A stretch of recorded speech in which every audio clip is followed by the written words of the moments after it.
I'd like to bring the regular afternoon meeting of the Township Langley Council to order.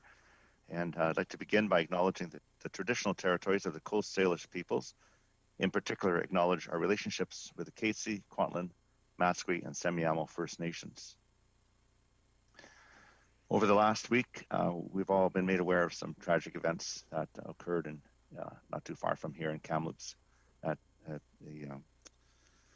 school, residential school. Today, we're going to recognize with great sadness the 215 Indigenous children whose remains were found at the former residential school in Kamloops. Our hearts go out to those impacted and who continue to be impacted by this horrific and shameful time in our history. Every child matters, and our thoughts are with the First Nations peoples in our community, across BC, and throughout Canada in the wake of this heartbreaking discovery of the mistreatment of Indigenous children.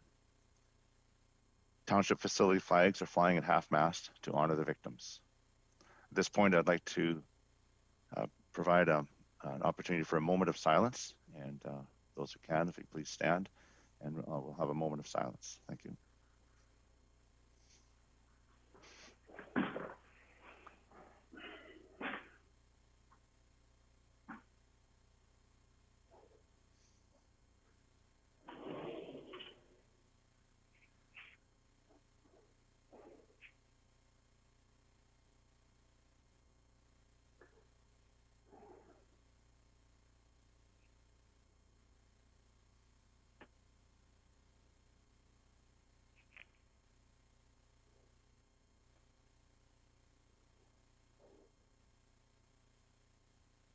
Thank you.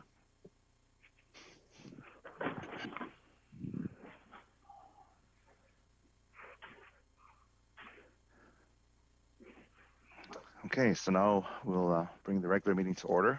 And the first item is the adoption and receipt of the agenda items. Could I have a motion, please? Councillor Kunst and a seconder. Councillor Whitmarsh. All those in favor? And opposed? And that carries. Thank you. Next, I need a motion to adopt the minutes of regular council meeting on May 10th and the public hearing of May 10th. So moved, Ferguson. Councillor Ferguson moves. Councillor Arneson seconds. Errors or omissions. Councillor Richter. Yes, thank you very much. Page 13 of the minutes, where it says... Isn't that the regular council meeting? Yeah, this is the regular. Okay. We can't hear you. I think you're... Okay, can you hear me now? Yeah, now you can. Okay, so page 13 under Mayor and Council report, it says Councillor Whitmarsh reported that he attended the first Community Forest Management Strategy virtual open house on May 6th. Actually, he was not alone, and he did reference that in his report. He did acknowledge that Councillor Arneson, Councillor Woodward, and myself were also in attendance. So could the minutes please reflect that? Certainly, thank you. We'll do that. Okay, I don't see any other hands, so call the question. All those in favor? Opposed? And that carries. Thank you. And now we move on to delegations. We have... Excuse me there, Mr. Mayor. I just need to jump in there. Obviously, I'll be declaring a conflict of interest and not participating or receiving the delegation. Okay, thank you. We'll just give you a minute to step into the waiting room.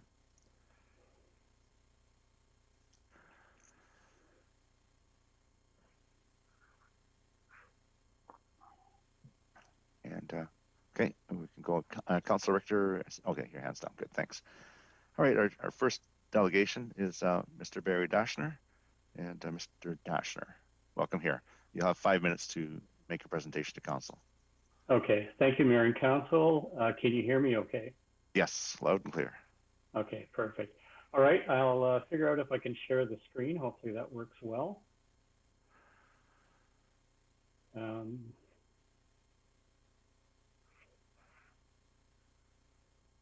All right, is that... It's not... Oh, there, it's starting to come up. There we go. Perfect. All right. So thank you for hearing this presentation. I'll be quick and get it within 5 minutes, hopefully. So I'm a 14-year resident of Fort Langley. My wife has actually lived here for over 40 years. So I participated in living here and seen the changes that have occurred over time. So my interest here is to really point out the current status and what the potential is for going forward.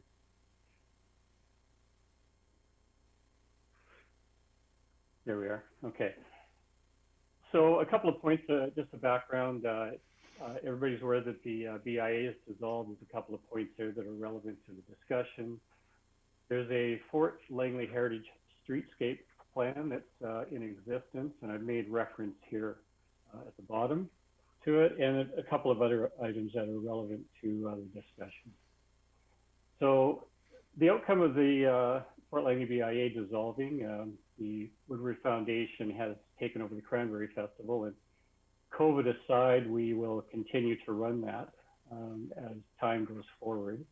And the relevant there is that it was through a recognized request for proposal process that was successful. The banner program, and there's a couple of comments made by Mr. Tulamello at a April 12th meeting saying that it was really not offered to other community groups and not recognized. And I believe they will have control over the banners for a year, which is great. But there will be a banner management program. So we request to know what is the process and when is that timeline going to be established.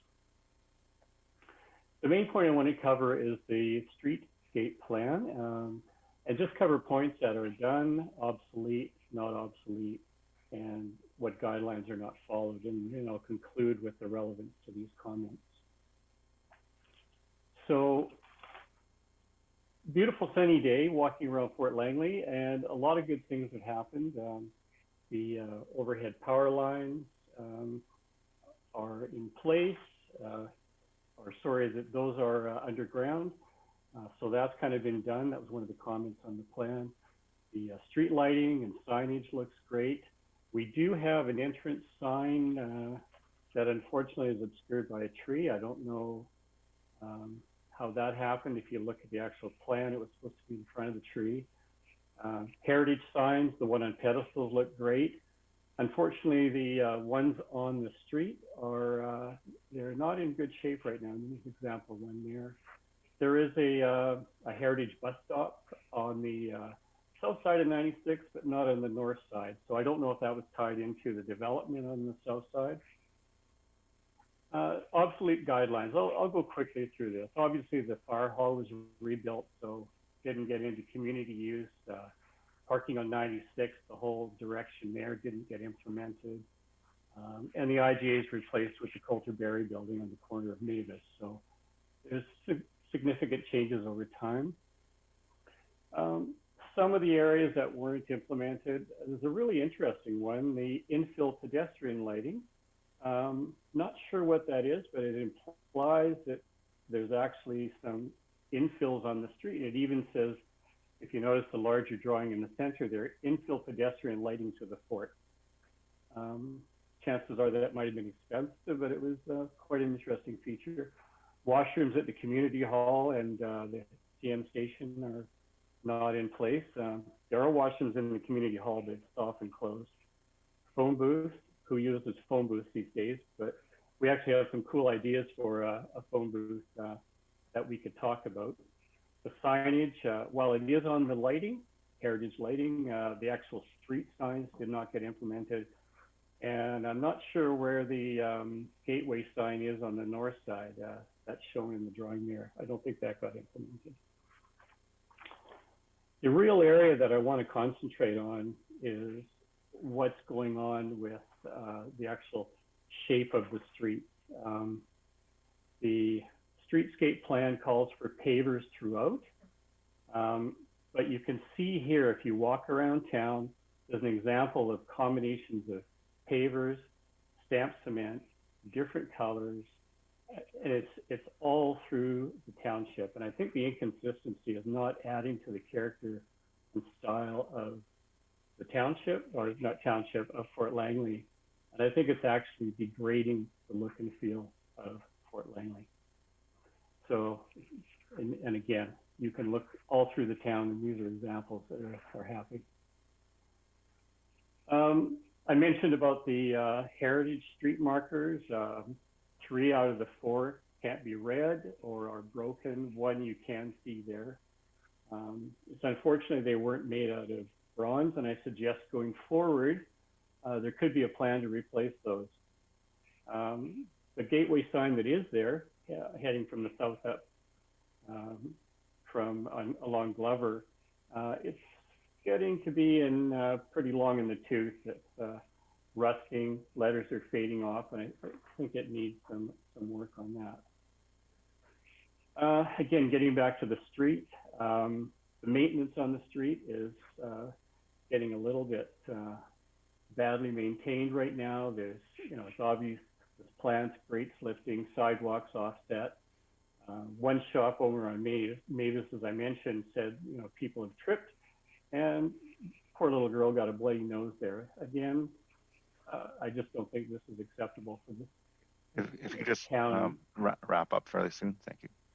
Okay, thank you. Yeah, thanks. So sponsorship, we offer to support furniture. We were advised, we walked through the township with a staff member, picked out a couple locations, and we were advised, sorry, not going to do it. Then these showed up a few days later. I understand these were on order, but had we known, had it been coordinated, we could have even paid for these or contributed to it because the funds are there. Hanging baskets, we offered hanging baskets. No. We wanted the township to hang them and water them. They said no. So we said, okay, well, we'll pay for watering. We're still told no. So what else is going on in other districts that the township is offering? So I'd like to conclude here. The streetscape plan is not complete. It's outdated. Maintenance is lacking. Fort Langley is a world community. People come here, COVID aside, people come here from all over the world. Delays will cost more money and time and effort. And I think we have an opportunity to work together. Even though I'm pointing out a lot of things here that could sound disruptive, it's really about working together. So action plan, direct staff to update the street plan with public input to meet future requirements and ones that will actually be followed. Improve the street maintenance at all levels. Stop using stamped concrete, it's not in the plan, and install pavers. So thank you, Mayor and Council and staff, for your time and consideration. Thank you. Just there's a couple of questions. I have a quick question. You mentioned the Fort Langley Community Association. Are you working with them? Because I know you've identified yourself as a resident, and that's great. And then you've brought in a foundation, but the Fort Langley Community Association is being quite active in looking at ways to make improvements and make the community better. And I know that they do come to council every now and again. So just wondering what sort of conversations you've had with them and how that's going. Well, we'd love to work with them, but at this point we have not. So I don't have anything to comment on that other than we're open for cooperation at all levels. Okay. Coordination at all levels. Yeah, just suggesting you may want to present to one of their meetings. That might be helpful. Good suggestion. Thank you. Yeah, thanks. Yeah. Councilor Richter. Yes, thank you for your presentation. Very detailed list of concerns here. I think the mayor asked one of the questions that I had is how widely prevalent are these concerns within the community of Fort Langley? And I think perhaps touching base with some of the other community associations might help there. But now I've basically got three questions. Question number one, is it your opinion that township should be paying for all of these changes that you want? That's a good question. Fundamentally that hopefully there is a budget for part of these, but I'm just going to refer to, again, back to the streetscape plan, if I may. It does say that to explore the possibilities for joint funding and cooperation and contributions from businesses and other community organizations. So we have been prepared and we've made attempts to contribute to these changes. So I think there's an opportunity to share some of the costs, and we're very open to those discussions. Okay. My second question has to do with the use of pavers. You seem to be quite insistent on the pavers, but it would seem to me that the pavers cause a potential problem by their heaving over time. as you showed in some of the pictures around the trees and where children had tripped and cut their lip and so Right. on. I would think stamped pavement is probably a safer, or stamped concrete would be a safer option than pavement going forward. Good question, and I really appreciate that being brought up. I think if you look over time, the possibility that pavers can move is a real situation, and there are pictures showing that. Contrary to that, I would suggest that if you put stamped concrete in, at first it maybe appear safer, but there is concrete that heaves and cracks. And in fact, ultimately it will look poorer and also cause the same kind of damage. Pavers, contrarily, if you have cracked concrete, you have to take it all out and relay it down again. Pavers, you can lift them, reset them, and put them back in place. And in fact, that has been done in locations around the town. So I hear your argument.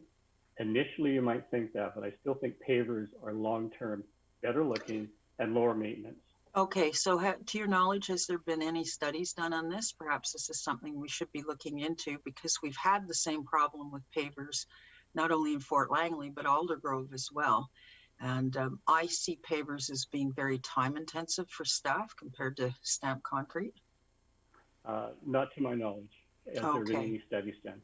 All right, and I found your comment. I would welcome that kind of study to add to the profile of everything we're looking here. Okay, and your comment with regards to the hanging baskets. So you offered to purchase the hanging baskets if Township would hang them and maintain them, and Township said no. That was our initial offer, yes. Okay, I find that very puzzling, because I'm pretty sure Township hangs hanging baskets in Aldergrove. So if we're doing it in Aldergrove, hanging them and maintaining them, why wouldn't we do them in Fort Langley? But that's just an observation, and I think something staff should probably be asked to look into. Thank you again for your presentation today. Thank you. Thank you. Councillor Whitmarsh. Yeah, thanks for coming today. I just wasn't sure from the materials that we received exactly the capacity that you're here in, Mr. Dasher. Are you here for as a resident, or are you here representing the Eric Woodward Foundation? I'm not really sure what capacity you're here. Thanks for asking that. I'm here representing the Eric Woodward Foundation. I am a resident, so I think that gives me the ability to speak on behalf of the foundation. And really, if you go back to the beginning, it's the Fort Langley Project, which is an initiative to not only build great buildings, but also add contributions to the betterment of Fort Langley and the community. Right, okay, so yeah, that's helpful to know. I probably agree with some of the previous comments that it'd probably be great to work well with the Fort Langley Community Association, being that they play an active role in the success of Fort Langley, and they often speak to council about issues that they have as well. And so it seems working together would be helpful. I'm wondering, the concerns that you have are around the business area of Fort Langley. Is that sort of what you're addressing here today, around the commercial area of Fort Langley? Yes. Okay, and this is something that you are right now, again, just for clarification, again, asking the township to look at the streetscape plan and invest in it, or are you suggesting that there is financial support from other ways and other means to assist the township in doing this? I couldn't quite get the clarity on that.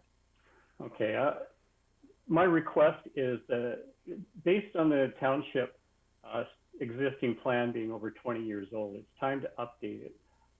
There's parts of it that are outdated, obsolete. Some has been done, some is not. But I'm not asking the township to do anything new. I'm asking them to update what already exists and bring it up to standard with public input. As far as funding, there's always an opportunity. And in fact, it's in the existing guidelines to look for opportunities for outside organizations to contribute. So I think the township, as Fort Langley is within the township, I think there's a portion of the budget that goes for maintaining all the districts throughout the township. So there's a portion there, but certainly to look for contributions, of which we would be willing to participate in. Okay, thanks very much. Welcome. Councillor Ferguson. Yes, thank you, Mr. Dashner, for coming today. I appreciate some of the comments you've made. I initially wasn't 100% sure what group you're supporting, but the Port Langley project, now I understand. So basically, when you showed some of your information in your delegation and your pop-up here, did you ever talk to our staff or our maintenance folk about grass growing out, weeds, cracked concrete, and also the what do they call those heritage markers? Did you ever have a chance to talk to our staff, if I may? I have not to date myself. Within the organization and other individuals, I think we've been focusing on the street furniture. That's been our kind of focus at this point in time, but certainly that will be part of the agenda going forward. One of, again, just highlighting the point about the hanging baskets and the furniture, those attempts to talk to the staff seem to have mixed results. So I would welcome the opportunity to talk to staff and have both transparency and clarity of communications. And certainly, if you could phone up, any member of council, myself included, and say, look, we've got weeds growing out here, or we've got, I actually like the favors, but they're not for everybody, and some are imbalanced, and there's some hazards. I mean, I like my colleagues would come out and talk to you, or I know it's COVID time, but go and take a look for ourselves, that we're here to help. And I appreciate you coming today. My last question is, you have in your mission, the Port Langley project, I'm looking it up right now, you have in your mission, you're going to be building some more buildings in the community. Is there anything you can tell me about that? Well, that's not part of this presentation. That would be a longer discussion, but there has been applications to do further building, but I think that's a larger discussion. Are you like a contact person for those type of projects? I'm one of the contact people. I'm the vice chair on both the Woodward Foundation, yes. Okay. Well, thank you very much. It's always important to know, and you've done a lot of good things in the community, and it should be appreciated. We just want to work together for the benefit of all of Port Langley. I would welcome and love that. And if I may bring up one point, Mr. Ferguson, you mentioned about coming out to the town. I would welcome any and all of the councillors and the mayor to come down and let's have a walkthrough whenever, COVID safe, of course. Mm-hmm. I would welcome that. So I'm down at two of my aunts live out there. I'm down there 3 times a week. Okay. Thank you very much. Next time you're down, have a look around. Thank you. Thank you. Councillor Arneson. Yes, thank you. Thank you very much for coming today and making your presentation. I love your backdrop, by the way. It's very rustic kind of looking, sort of ties into the overall presentation. I did have a question, and you may not know the answer to this, but I would be interested to know. So in terms of you're representing that our guidelines or policies are actually putting out that we're looking for, or we should be having financial partnering arrangements. But I'm just wondering, absent the BIA, if that is something that you are aware of that's ever happened before. Would this be a novel situation as far as you know? Because it does strike me that if you've made entreaties to the township and so far there was not 100% positive response, that there might be some policy reasons why that would be particularly the case. I don't know the answer to that, Councillor Arneson, but if I could take a moment and go back to the original streetscape improvement program and just read those 2 points a little clearer. I think I rushed through them. Point number 7 of the implementation process is explore possibility for joint funding of streetscape projects and coordination of streetscape initiatives, e.g. banner program with Fort Langley Business Improvement Area. Okay, well, if that association's not there recently, you know, we're happy to step in and look for opportunities. Point number 8 is explore possibilities for individual corporate or community contributions to some components of the streetscape program, such as the Pioneer Path or furnishing.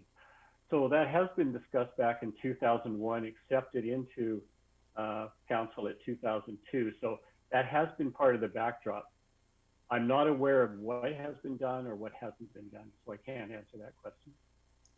I guess my only comment as a follow-up to that is that a private foundation or organization, what would have to be structured if this was something that the township wished to go forward with, I think would have to be very robust in terms of public engagement and oversight by the township, because in fact, this would be an area that characteristically would be the township jurisdiction. And so, you know, a delineation, most of the information that I've seen has to do with donative entities that are just contributing money and leave it to others to come up with what the design features would be. So I'm not sure if that would be something that you might anticipate, but it seems with all the relevant parties that might be something that would be required.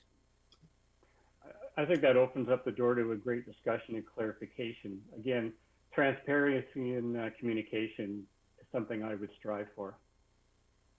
Thank you. Thank you. Councillor Long. Well, thank you, Your Worship. I'm quite confused here. So, what on earth is the FortLangleyProject.org? So, because you know, Mrs. Dasher, you're coming as you're saying you're a resident, but right here on the screen, it talks about this Woodward Foundation. So we all know that Eric Woodward's a councillor. So, how? I mean, is this a? This is not a society. This is not an association. This is not a community association. It's a private company, and you're representing the private company. No, I'm just trying to figure out who and what on earth this is. Okay, good question, and I appreciate you asking for clarity on that. Are you familiar with the Eric Woodward Foundation? Not at all. No. Okay. Well, I mean, I know who Eric Woodward is, and I know that he's got a lot of things on the go. But we're talking about a community council. Yeah. Okay, I'll be brief here. Eric Woodward Foundation, that exists, and I'm happy to expand on that if you would like, but its intent is to take profit generated from various entities and move that into the Langleys as a charitable contribution. So that's kind of the overall placeholder. But it's, let me finish. All right. But so the Fort Langley project is really, it's a placeholder name to have an initiative to move forward.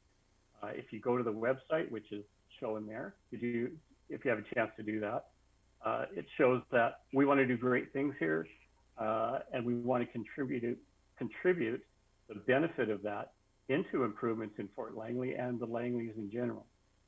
Yeah, but you're avoiding my question. This is a private, it's like a club or something. This is not a public community association. This is not something that all of Fort Langley can get involved with. And I understand. Yeah, well, no, actually interesting. If you go to the website, we are inviting the public to become part of this, to join and participate in the communications and efforts of this Fort Langley project. Okay, and then it's a fairly new initiative.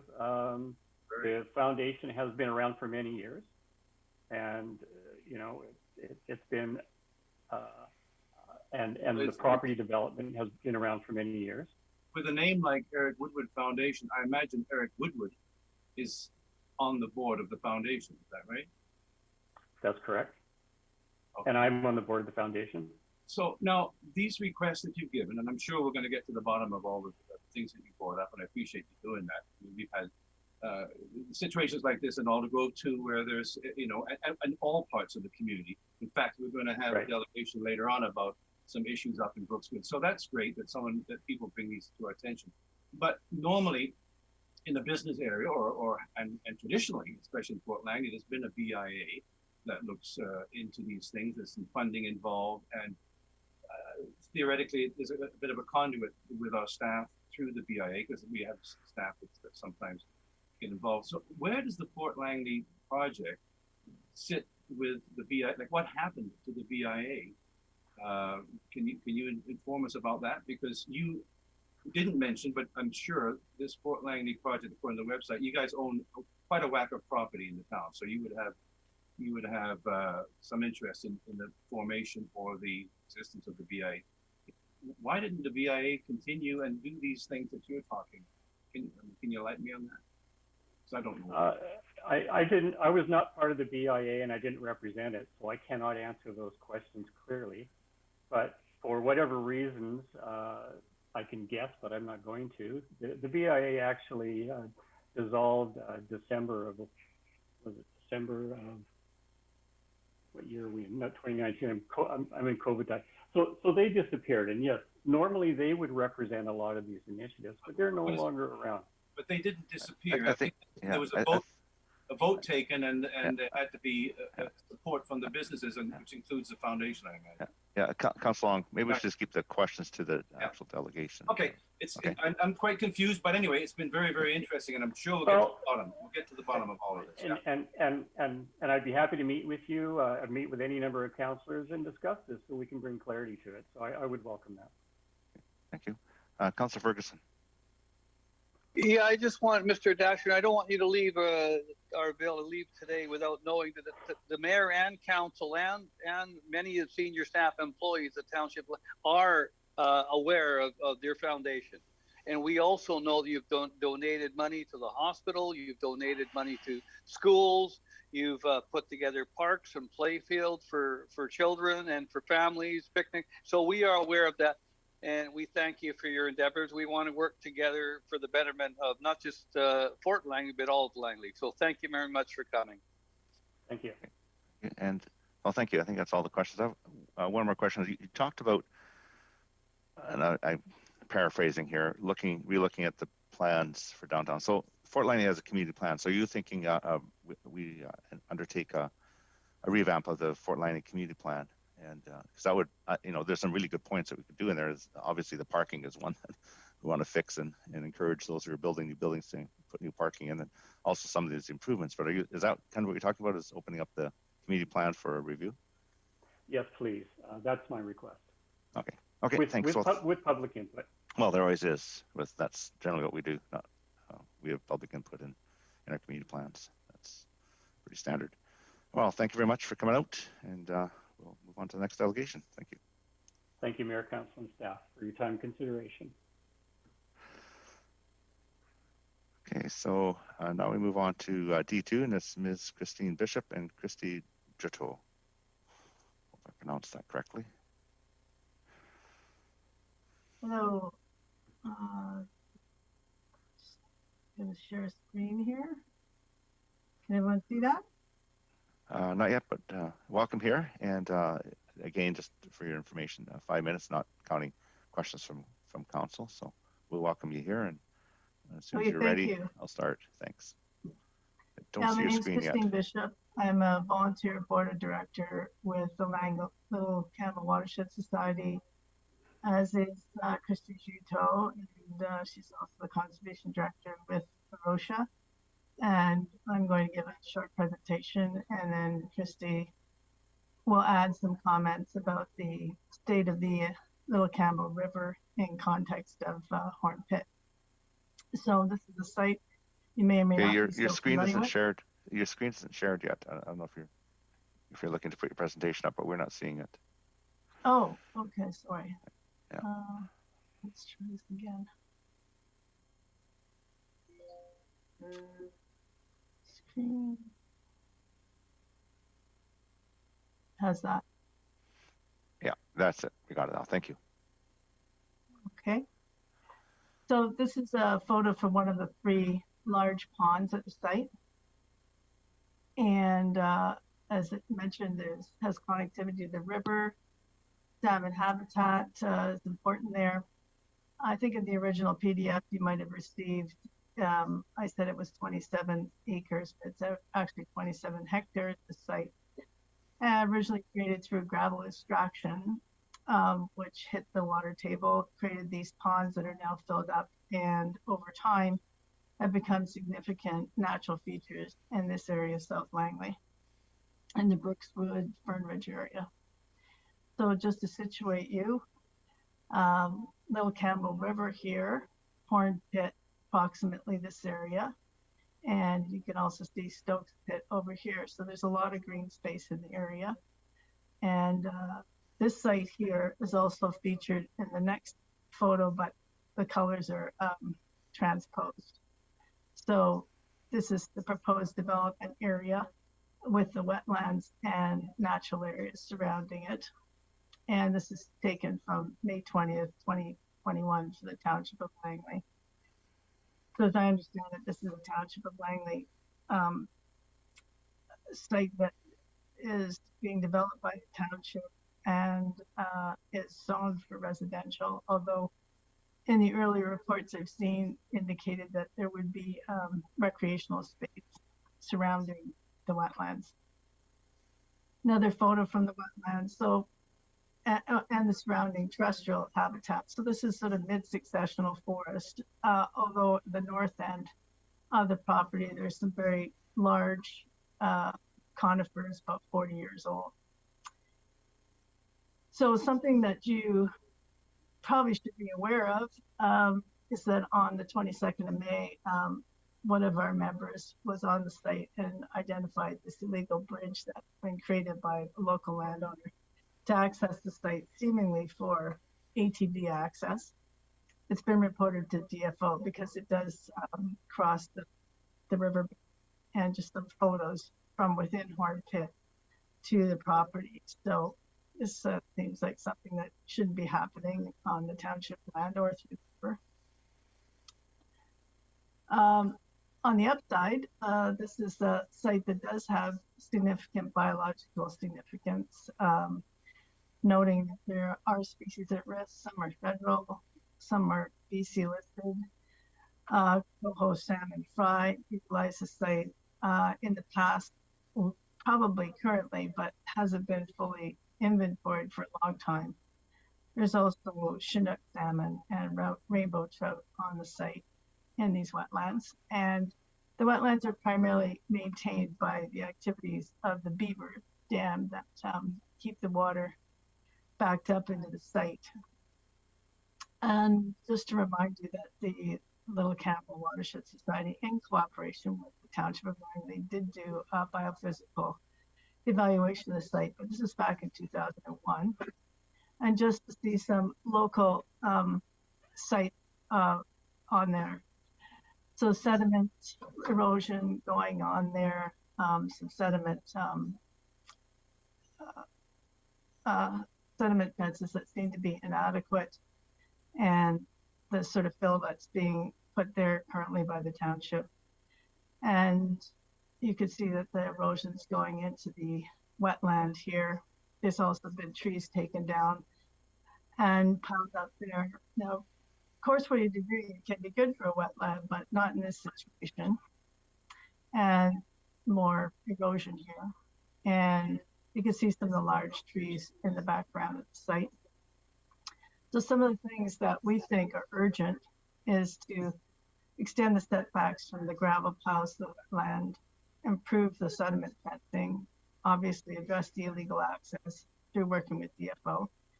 But in terms of more immediate action that requires study is that the hydrogeological aspect of the site is really important for the storage and maintenance of the Little Campbell River. And we feel that there should be an engaged planning process. And I've listed here sort of the typical things that would occur on most development lands. And I'm hoping that the township will be applying this standard, if not a higher standard, to itself in terms of the long-term maintenance of the site as habitat and integrating it with, we hope, more green space up above rather than just residential development. If you could just wrap up, you're at your 5 minutes. Thank you. Thanks. And I'm listing here the sort of things that we think need to be done that could be integrated into that kind of activity. Just quickly, I'm going to pass it over to Christy Juteau. If she can make some comments about the river itself and some of the water quantity challenges. Yeah, if she could just make concluding, because the time is up and we do have a long agenda. So just some concluding remarks. Okay. Great, thanks. Maybe they can be addressed in the questions.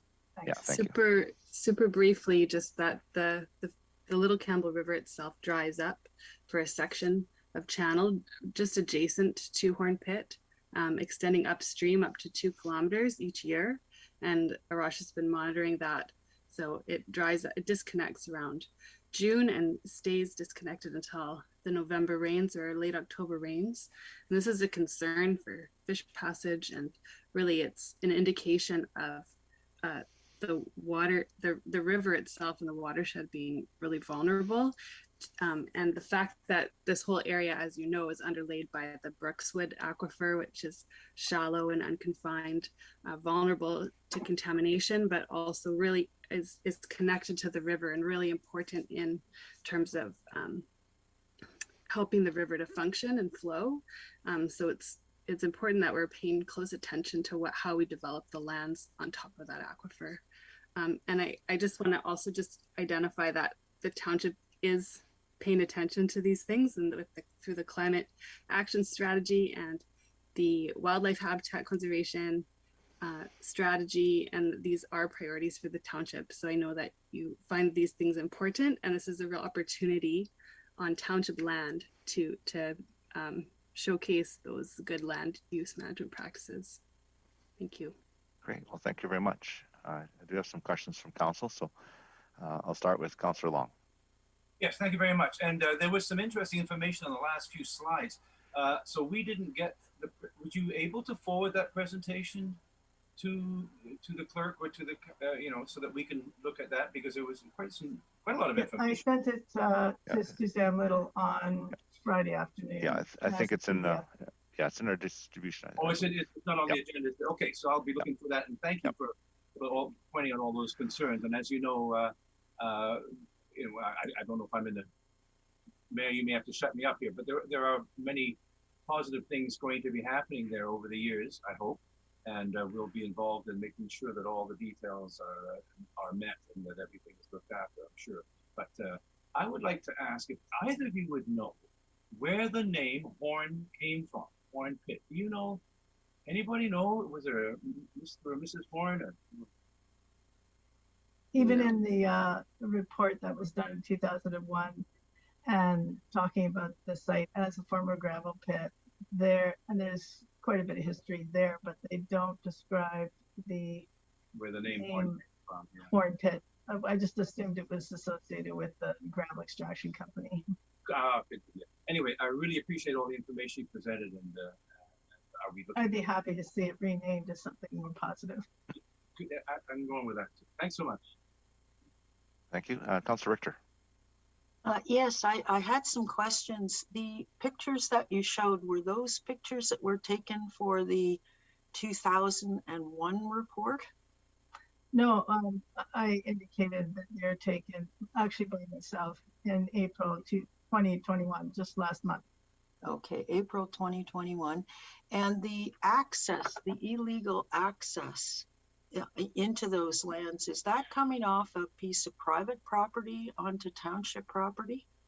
Because yeah. I would have a question of our township staff whether or not they were aware that this illegal access had been put in. Well, obviously I can't answer that whether they're aware, but we did report to DFO, and I think this is the first information from the Little Campbell Watershed Society that's being passed to council and staff right now through this report that is included in your agenda package, I believe. Okay. So if they wanted to follow up with DFO or with ourselves, we're happy to do that. Okay. And the diagram that you had up there, I think it said TOL, it came from the TOL website in May of 2021. The part that is identified there as being retained for environmental, does that not capture the water bodies that need to be protected? Yeah, absolutely. It does appear to, but as I provided the last uh, slide on my presentation, which you might have not have time to take in, but it is, as I said, in your packet. Uh, as it's developed, there are some things that should be done to maintain the integrity of that site.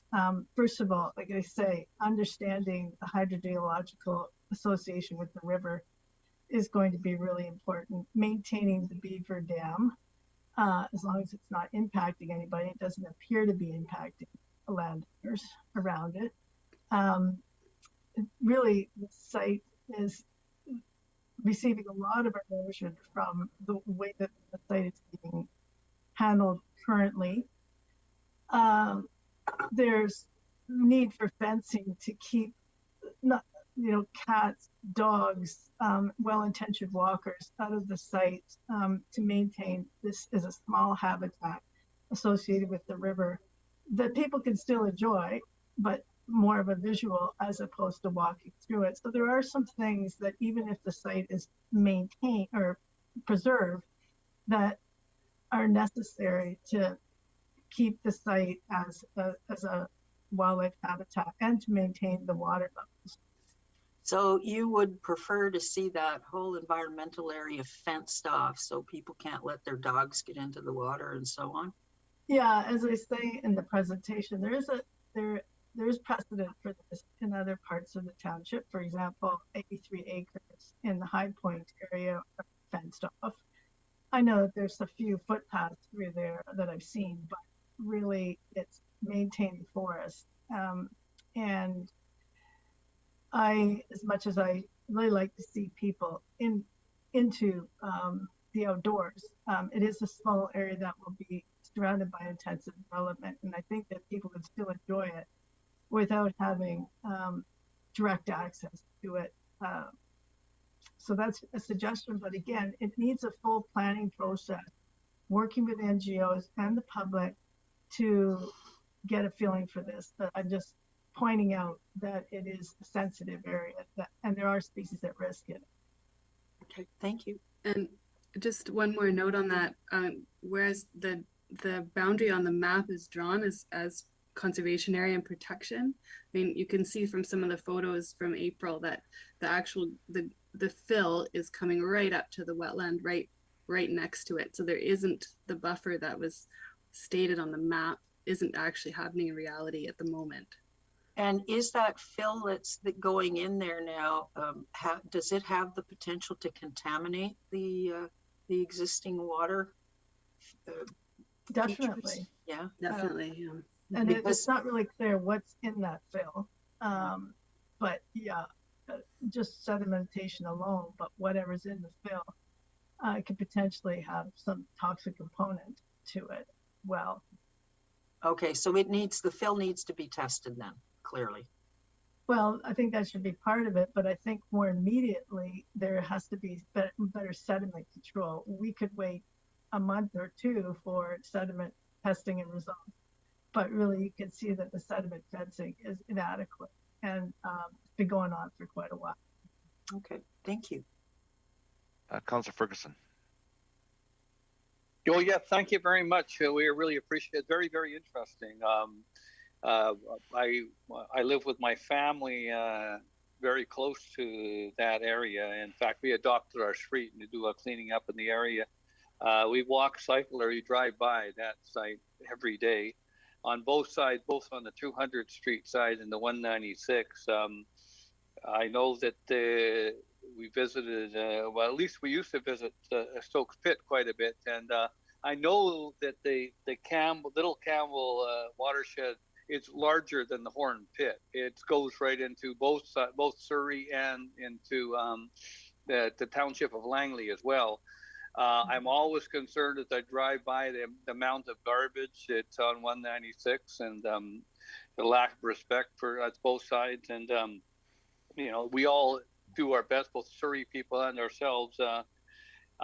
Thank you for bringing the attention. I'm not aware of the actual site where I guess I call them motorcycles and ATVs go. I mean, they go by our streets all the time, and they're a huge policing issue. Illegal ATVs, illegal motorcycles going by, and they used to go into, I guess, Campbell Heights an awful lot when they were developing. I was hoping, really hoping that Surrey would give a little bit more parkland on the 196 side. It really hasn't happened, and so my question, I know that we have to do our part with Horn Pit, and thank you. We've got some research to do with your delegation, but have you had a chance to explore the impact on the Little Campbell watershed in Surrey as well? To explore it and well, the impact, the environmental impacts.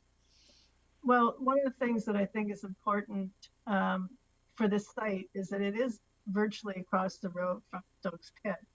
And the connectivity between that habitat, this habitat, and the river, I think is really important. And not just for wildlife, but also for people. There's potential for walking trails and that sort of thing to be developed above the wetland and connect to there, and then connect into roadways all the way over to 200th. I know there's a bike path along 200th.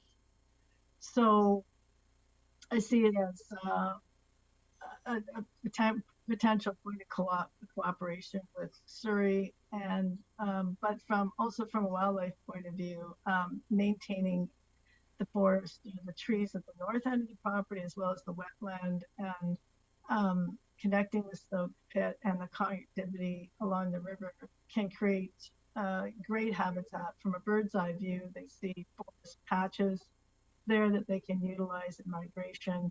And again, it's all consistent with your own wildlife habitat strategy. And it's all there right now, but it's being rapidly degraded. And there are things that can be integrated into a proper planning process for this site. But yeah, to answer your question, Councillor Ferguson, we are looking at the watershed as a whole, and definitely are engaging with City of Surrey in terms of their impacts in Campbell Heights and how they're developing, and trying to advocate for greater conservation lands there as well. Has there been any impact on that huge? We're talking about huge 1,000 acres, maybe a huge development there, Campbell Heights, on the watershed. Yep. Absolutely. Yes. Okay. Thank you. Thank you. Councillor Arneson. Thank you, Worship, and thank you very much for coming today. I really appreciate you bringing this forward. And actually, in the council distribution package, we had a number of photos that I think quite illustrate what you are presenting today. And I guess my primary concern is the trespass that's currently underway. It seems like that if it's an area that's not being monitored, that there is a challenge. It's not the only area in the township where this happens, but you're showing that a water course is being trespassed, and that's particularly concerning with respect to habitat. So I assume that fisheries is investigating that and will make maybe some findings. I sort of look at what you're saying as a layered approach. And so I'm just going to summarize that there are immediate concerns about what the township should be doing in terms of siltation fencing and things like that. And then layering on that is that the planning proposal, how are we going to deal with this area? And then the final outcome. So I see that as being part of a strategic plan going forward, but recognizing that the first thing to do, like others, is first do no harm. So the objective would seem to be initially to make sure that all of our precautions and what we are designing and what we are working on meets all the highest standards that we have in the township. And I do recognize sometimes there is a degree of subjectivity about things, but there is a scientific rationale for things not to be happening. And like you say, irrespective of whether or not the soil that's being, or the materials being deposited, even if they weren't toxic in and of themselves, they could have a smothering effect, because there is that wash that would go into the ecosystem. In any event, I want to thank you very much, and I know we'll be looking into this and getting back to council about what's going on, so we can have more of a fulsome assessment of what we should be doing there and what next steps. If I could add to what you're saying, you know, you could see from the photos that there's some gigantic clouds of fill that are being stored at the site. And yet the site is zoned for suburban residential. And as I said in the 2001 report, from Township's own report, that it was potentially going to be sports fields and you know, softer recreation, not just houses. And yet there's these really large fill piles being added there. So it's not just controlling the erosion from the fill piles, but asking staff in the township themselves, what is going in there and why is it just continuing to go there when there should be a plan for, I'm assuming there would be a plan for something more positive than just the fill site. Thank you. Councillor Kunst. Yeah, it's good to see you both again. I'm reminded of the tour that you led us on a couple of years ago now. It's crazy how time has flown by. The question I have was, you mentioned, I believe, Christy, how the river dries up for a few months. Do you have especially some concerns about that period of time that, you know, depending on what happens here, I just wanted to get a little more clarification on that time period and if, you know, what you're concerned about. Thank you. Yeah, the time period isn't necessarily more concern during that time period, but more it indicates the fact that the groundwater, the aquifer, needs to be recharged in order to enable the river to flow year round. And so if it's not, so really it needs enough open surface, so impervious surface, basically porous surface, for the water to keep going and filling up the aquifer in order to keep filling up the river. And so it's really a year-round need. Okay. All right. Yeah. Thank you. I just wanted to get some more clarification on that. Yeah. Thank you. Okay, thank you. There's no further questions from council, so thank you very much for coming out as a delegation, and enjoy the rest of your day. Thank you. Thank you. Okay, so now we'll move on to presentations. We've got 4 today, so we'll start with E1, which is Langley Situation Table, and we'll be receiving a presentation from Maja Langrish and Fraser Waldron of the Office of the Crime Reduction and Gang Outreach Policing and Security Branch, Ministry of Public Safety and Solicitor General, regarding a potential Langley Situation Table. So welcome here. Thank you very much. And good afternoon, everybody. I'm just setting up my slides here for you all. Just one moment, please.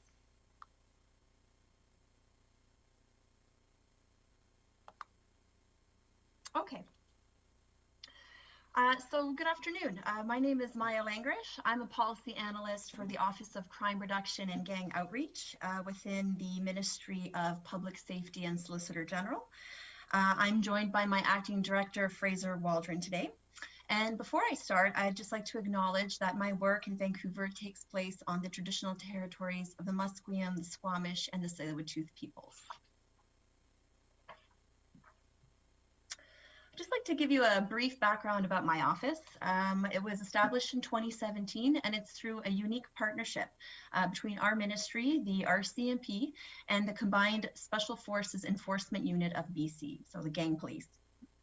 Our mandate is to work with law enforcement and community partners to support evidence-based and integrated crime reduction and anti-gang initiatives. And implementing and supporting situation tables across the province is one of our areas of focus.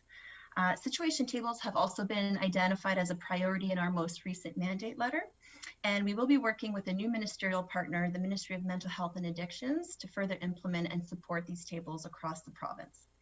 So I'm here to present to you the situation table model, answer questions as to what it is, why do we need them, who benefits, who's part of them, share with you some data that we've collected, and ultimately ask for your support so that there could be a situation table implemented in the Langley area. And this would be in collaboration with other stakeholders and the City of Langley, which I have presented to several months ago over the winter time while there was a provincial election going on and we were going through a government interregnum. So I couldn't necessarily support solicit support from the City of Langley, but I did present to the City of Langley, to Mayor and Council there, and there was strong support from them. And I have also provided a presentation of this nature to the RCMP, to the Ministry of Social Development and Poverty Reduction, and to the school district, and those folks are on board as well. So I'm happy to present to you the model in greater detail, and I'd like to start off by mentioning this report right here. This report is called Getting Serious About Crime Reduction. It's a report of the Blue Ribbon Panel on Crime Reduction. This report was written several years ago now, but it is still very valid. The Blue Ribbon Panel, sorry, tongue twister there, met with over 600 people over the course of 2013 and 2014. And these folks included everyone from judges, lawyers, police, service providers, First Nations leaders, prolific offenders, and people with lived experience. And during those consultations, community safety partners expressed frustration about the challenges of building and sustaining multi-sector collaborations. We heard people were dismayed by disjointed approaches, fragmented interventions, and the tendency to work in silos. And this was typically the most cited concern in the report. So why is more collaboration needed? Well, we understand that vulnerable people frequently live with multiple risks, so not just one, but many. And this undermines siloed approaches to service delivery and also increases the likelihood of interactions with police and other emergency services. Vulnerable people are interacting with agencies that don't always provide the services they need, or they're being connected to services only once they've experienced a personal crisis or trauma. So the situation table model addresses that need for multi-sector collaboration and allows for that improved service delivery for vulnerable people that are at that critical risk of either being a victim or an offender. So in 2015, the City of Surrey, which is actually pictured here, this is a real live shot of their situation table, implemented the province's first situation table, followed by the District of Mission. Now, the BC government endorsed the model and led the implementation of the rest of the tables. So what is a situation table? Well, it's called a table to emphasize the point that it's simply a meeting. It's not a new agency, it's not a new department. It's a multidisciplinary team from government, local authorities, health authority, police services, First Nations, and community-based organizations. These folks meet weekly or bi-weekly for about an hour to an hour and a half to address specific situations involving individuals or families who have a significant probability of experiencing harm or criminal offending if they do not receive some type of intervention. The partners share limited personal information about the vulnerable individual or families that are referred to the table, and they design and deliver immediate in-person interventions, which was what we called door knocks, to connect these individuals to services. I actually like to call the situation table a triage model. That's how I like to frame it in my mind. Okay, so who typically participates in a table? There's a lot of stuff going on this slide, but the yellow tiles are the most important here. So a table consists of frontline professionals from a variety of human service backgrounds. The membership of table participants varies from community to community, but for many, the usual partners include folks from education, mental health and addictions, housing, police, nonprofits, victim services, child and family services, etc. Now, representation from local government is not listed here because the political side of local government, such as mayor and council members, these types of individuals don't sit at the situation table. This is just for frontline folks that help and work with vulnerable people. However, there may be representation from the city in the form of a clerk or bylaw officer. Those types of professions can and work with situation tables, either do interventions or provide admin support admin support in the sense of being a data recorder. And I'll get to that in a little bit. Okay, so currently we have 10 operational situation tables in BC. Those are the first 10 that you see at the top here of the screen. We've got Mission, we have 2 in Surrey, Burnaby, Hope, Kelowna, Penticton, Terrace. We have West Kelowna, which is a regional hub. So that's West Bank First Nation, Peachland, and West Kelowna, and Williams Lake. We've also recently funded and are currently onboarding 11 more. So by the time those 11 onboard over the next several months, we'll have a total of 21. And just to break it down by region, that would mean we would have 8 in the Lower Mainland, 4 in the Southeast District, 6 in the North District, and 3 on the island. Okay, so who do situation tables serve? Well, the tables focus on vulnerable people who meet the criteria of what we call acutely elevated risk, or AER for short. Now that criteria is broken down into 4 components. There is significant community interest at stake, there's a probability of harm occurring, there's a significant intensity of harm that may occur, and there's a multidisciplinary nature of that elevated risk. So partners refer clients to the table based on this criteria. And by addressing situations of AER, the table works collaboratively to reduce the risk factors that may increase the likelihood that someone will experience criminal offending and victimization. So I've mentioned that partners discuss limited personal information pertaining to clients referred to the table. Now they can do so because they will be signatories to an integrated program or activity. And the Freedom of Information and Protection Act, also known as FOIPA, allows partners of an integrated activity to use and disclose personal information without the consent for the strict purposes of their program. Furthermore, tables follow a strict information sharing protocol known as the 4-filter approach, which I have here on the slide here for you, where partners share limited information on a need-to-know basis. So I'll just briefly go over, because I know I don't have too much time, but the first filter asks, does the situation require multi-agency response?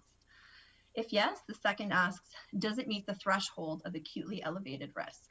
If yes, then filter 3 asks, at filter 3, that is where the individual's name, date of birth, and address is released. Agencies consult their records and share limited but relevant information about that individual. The last stage, filter 4, is where the lead and supporting agencies meet separately to discuss the intervention. So between the filters 3 and 4 is where agencies work collaboratively to decide, okay, these are the folks, this is the lead agency, these are the assisting agencies that will provide that intervention to that person. They meet outside of the table to then further plan that intervention. And I'd just like to make sure that everybody understands that this model does not get around privacy and information regulations.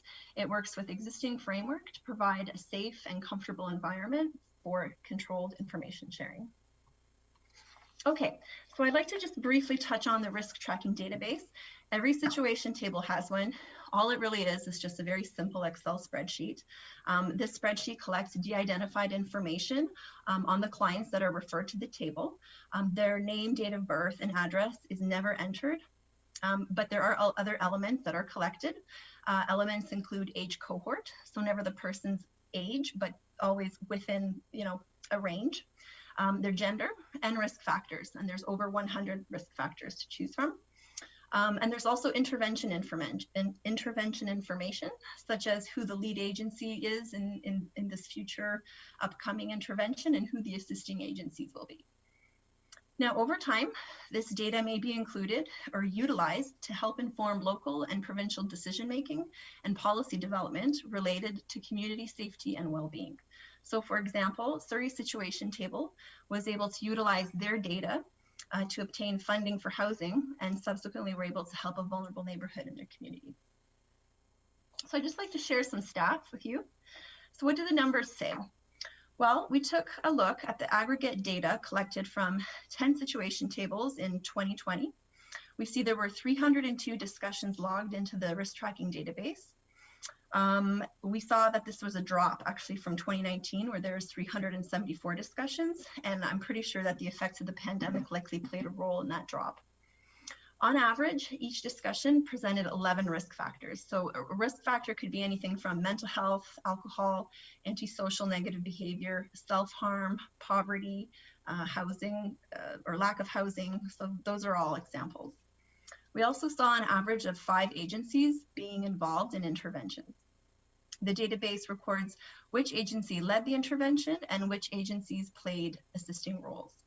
This has been a useful metric to capture to see if there are changes between who brings a discussion to the table and who leads and assists in interventions. I'm just going to move along. So I'm going to share with you just a few more stats. So we noted that the most common age group referred to situation tables was between 30 to 39 years of age. We saw that almost 2/3 of discussions resulted in clients being connected to services and having their overall risk lowered. And lastly, the data indicates a reduction in demand for police services. Almost 3/4 of cases brought by police to the table or to the tables were transferred to more appropriate agencies to lead the interventions. Now, that's not to say that the police didn't play a role as an assisting agency, but they weren't the lead. So just a few benefits and impacts of situation tables.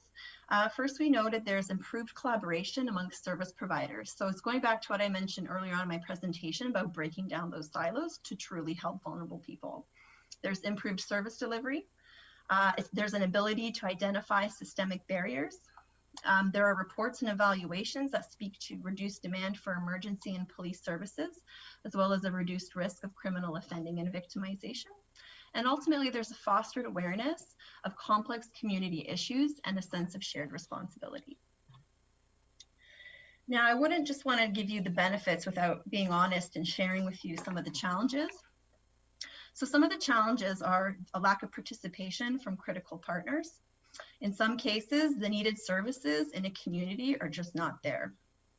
And lastly, low frequency of meetings resulting from challenges in detecting risk. So these are all challenges that we are aware of and that we work with situation tables to mitigate.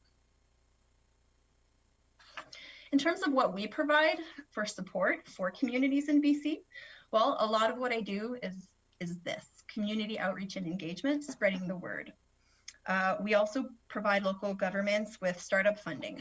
So for the Lower Mainland, we offer communities $30,000 it's a one-time startup grant for them to implement and run their situation table. We have something called the Community of Practice, which is a monthly call with all the chairs and co-chairs of our tables. I facilitate it, and all it is it's an avenue that provides support, mentorship, and resources for the various tables. Sometimes a younger table can ask for, maybe has an operational question that an older table can answer. So it's really a collegial forum for discussion around the tables. We offer complementary training, training on radicalization to violence that's provided by our colleagues at Shift BC. We provide the risk tracking database. We provide annual community profile reports that are based on the risk tracking database. So the stats that I just shared with you, we provide custom tailored stats to your community based on your risk tracking database, and we share it with your situation table only. And we provide admin support for privacy impact assessments and integrated program activity agreements. So in terms of next steps, because I am at the end of my presentation, I would like to ask Mayor and Council for your support. I will be undertaking further presentations to senior leaders from agencies that would form a Langley situation table. I have mentioned that the RCMP is in support, SDPR is in support, the school district is in support as well. I don't have a letter of support yet from the City of Langley, but I am in touch with staff from the City of Langley and there is interest. After all the outreach and engagement is done, and after I answer everybody's questions, there will be a time where a submission of a grant application will be needed. I am the person that also reviews and approves, so I'm kind of the main point of contact here. Once a submission is approved, then our office works with the community and connects them with our subject matter experts that do the training, which is now done online because of COVID. And then once the training is complete, your table goes live. And that is my presentation. Thank you so much. I have left my contact details here at the bottom, as well as Fraser Waldron's contact details. And Fraser and I are happy to answer any questions you may have. Thank you. Great. Well, thank you very much for your presentation. It seems like I've heard this presentation before, so it's not the first time Great, I've yes. heard from you. So it's exciting work. I've got several questions, Council. I have a couple quick ones. So it sounds like you do need a Council resolution or approval to move forward. That's one of the next steps. And the fact that we're a joint detachment with City of Langley and Township of Langley, say, for example, City of Langley said, no, I don't know what they're going to do about this. But if they did, we could still apply and go alone. That would be perfectly applicable. Absolutely, yes. Yeah. Great. Well, thank you for that.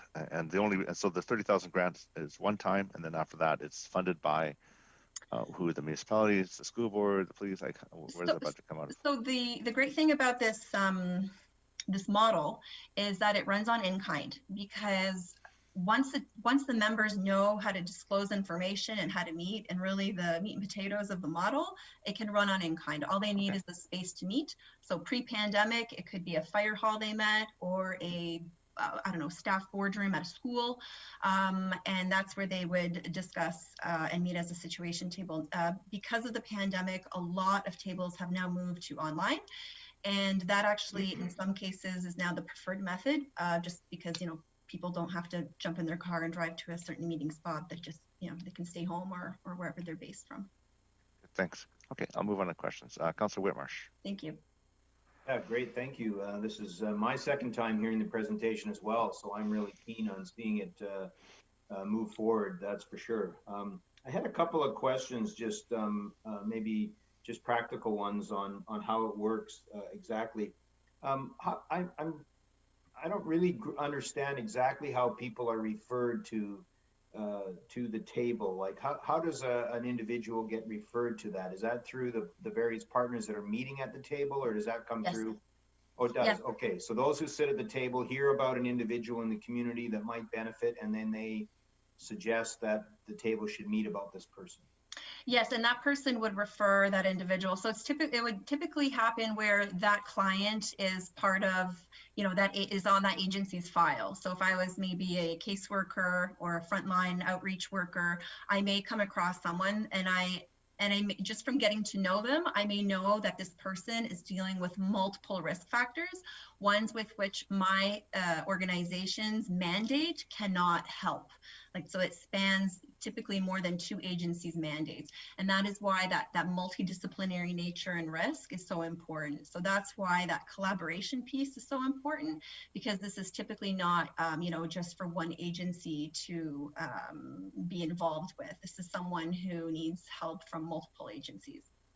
Right, okay, so when you mentioned in your presentation, I think one of the stats you gave was there was 302 discussions. That's right. So is a discussion sort of a meeting about an individual person? Is that what yes. the discussion is? A meeting can have many discussions. So the discussion is like the referral or a case. We just call it a discussion because it's a 5-minute discussion with just need to know facts about a vulnerable person. They decide whether or not it meets AER. If it does, they quickly assemble, okay, which agencies are going to be the intervention partners, and then they move on to the next discussion, which is, you know, the next kind of vulnerable person that's been referred to the table. Okay, so my last question is who sort of leads the situation table, or chairs the table, or leads it, or how is that determined? Is that preset, or is that among the members of the table, or how does that sort of provided? Yeah, that's a great question. So it's very flexible. I have the privilege, obviously, because the government in a way is kind of leading this. I have access to information on all of our tables and the membership structure and who the chair is. And I'd say that around half of the current situation tables now have the chair being someone from local government. So it could be a clerk, or it could be a community safety manager. It could be anybody that has capacity that is able to meet weekly or bi-weekly and chair the meetings. But it's not uncommon for perhaps a very active community member from a nonprofit to be a chair, or the police in some jurisdictions, depending on capacity. So it's flexible enough. And this type of determination likely happens not like at this point of our outreach and engagement, but happens further down the line. Once a community receives funding, that's when discussions about, okay, the structure, like who's going to be the data recorder, who's going to chair the meetings, that's when that all starts to happen. Okay, great. Well, that's a great thing, and I really am pleased that you brought this presentation to us here today. So thank you very much. Thank you. Councillor Arneson. Yes, thank you. And thank you again for your presentation. It was very interesting. It covers some different ground and talks about these situational tables in a bit of a different context. So I think it's really interesting to see that once there's a track record going forward, there is more. I'm going to go to the empirical evidence that indicates the efficacy of what's being done. So I did have, through your worship to you, through your presentation, the idea that we have this terrible drug overdose problem, and we do have community groups that are avidly working towards addressing that. Is that something that this group would, in addition to working with those individuals, would you maintain, I'll call it anonymized information about individuals, just to help us to understand more about that, and probably, from my point of view, the complexity of these issues once somebody's drug related that way? Thank you. Thank you for your question, Councillor. So the community groups that whose mandate and focus is to help the vulnerable people in like the drug overdose sphere, these people certainly have a space at the situation table. The situation table, I like to see it as an avenue where different collaboratives can have a representative sit at the table, so that when they have a vulnerable person that they need help with, where they can see it spans more than just their own mandate, but that this person needs, maybe housing or income support, mental health supports, that this person is being connected to the services. So that's where I would say that community group can really play a nice role, having a spot at the situation table. And then yes, in terms of anonymized data, they would likely put risk factors in there associated with drugs. And so there would be that kind of data at the end that would speak to, what kind of top risk factors is your community seeing? And, if your community does have a very large problem with drugs, that will likely come up in the data as like at least in the top 5. Thank you. Thank you. Councillor Richter. Yes, thank you very much. I'm quite interested in the financial aspects of this. So you're saying that there's a $30,000 grant to a community that starts up a situation table, but what are the ongoing costs annually to that community after the $30,000 grant? Right. So the $30,000 grant, not all of it will be used up right away. So about 25 will be used right away, and that'll go towards training. So communities will have about 5K left. That is money that I would call for top-up training, or perhaps the data recorder, you guys need like a new laptop or something. That'll go towards that. But really, in essence, once partners are trained and know how to operate at a meeting and discuss these vulnerable clients in accordance to a very particular and strict information sharing protocol, once they know how to do that, there is no kind of ongoing annual cost, because meeting spaces can be provided in kind. I would say perhaps in some communities, if they are really struggling with capacity and, you know, don't have anyone to chair the meeting, or, you know, really can't get a data recorder, I mean, that's where they could potentially help fund that position, or like as a stipend. But my team doesn't really do that. We just provide the startup costs, and we find that it runs just that way, on in kind. And if there is turnover or attrition, then the table partners will typically train the new person that's onboarding, or currently we're working with our subject matter experts to provide refresher training online. So, or for succession planning, so for new people to come on board to participate in this online training. Okay, so it sounds to me that this is very victim focused, and it's focused on the needs of those victims from a number of areas that are really provincial jurisdiction, not municipal jurisdiction. So I don't understand the need to involve the municipality. It seems to me like this could be a provincial download to us. I wouldn't necessarily phrase it as a provincial download.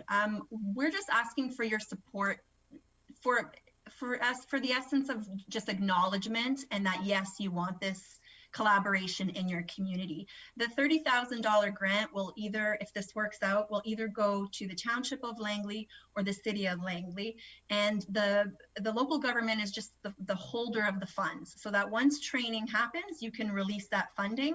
It comes to you in the form of a community grant, and then if the Township of Langley doesn't have the capacity to provide someone for the meetings, you don't have to. So I just want to be clear that if the township, if you feel that you are, there's been too many instances of, you know, downloading and offloading, and that you don't have the capacity right now, that's okay. We're going to try and get enough stakeholders to buy into this model, this collaboration, so that others can fill in.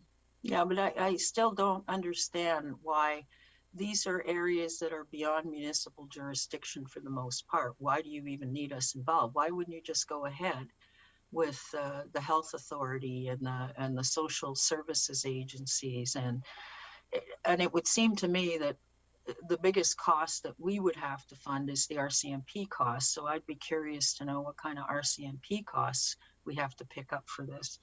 And also, I mean, how effective has this program been in terms of costs versus benefits? How many people have actually been helped? Let's say Surrey is an example, our next door neighbor. How many people have been taken off the streets and are no longer joining gangs or contributing to property crime that affect RCMP? Thank you, Councillor. So I don't have the hard numbers, but I know that Surrey has been the first table to start in 2015, and they've had hundreds of cases go through, and 2/3 of those cases, those folks have had their risk lowered and they have been connected to services. That's all the table does. It connects vulnerable people. It's an action table that connects vulnerable people in your community to services that they would otherwise perhaps not go to themselves, because they're either, you know, on drugs, or they don't know of the services, or maybe they're caught in the system and can't navigate the system properly. So that's where my argument for it, I would say it is in your jurisdiction, because this is happening in your community. What we want to do is we want to mobilize all the supports whose focus is helping vulnerable people to come together at a table to discuss privately of these ultra vulnerable people, and then you know, do immediate interventions to connect them to services. Okay, I get that, but to me it almost seems like a duplication of effort. We've got a homeless, a supportive homeless shelter, which is supposed to be doing that for us already. Why would we be wanting to duplicate what they are supposedly already doing? Are they not doing what they're supposed to be doing? Well, I'm sure they're doing something, Councillor.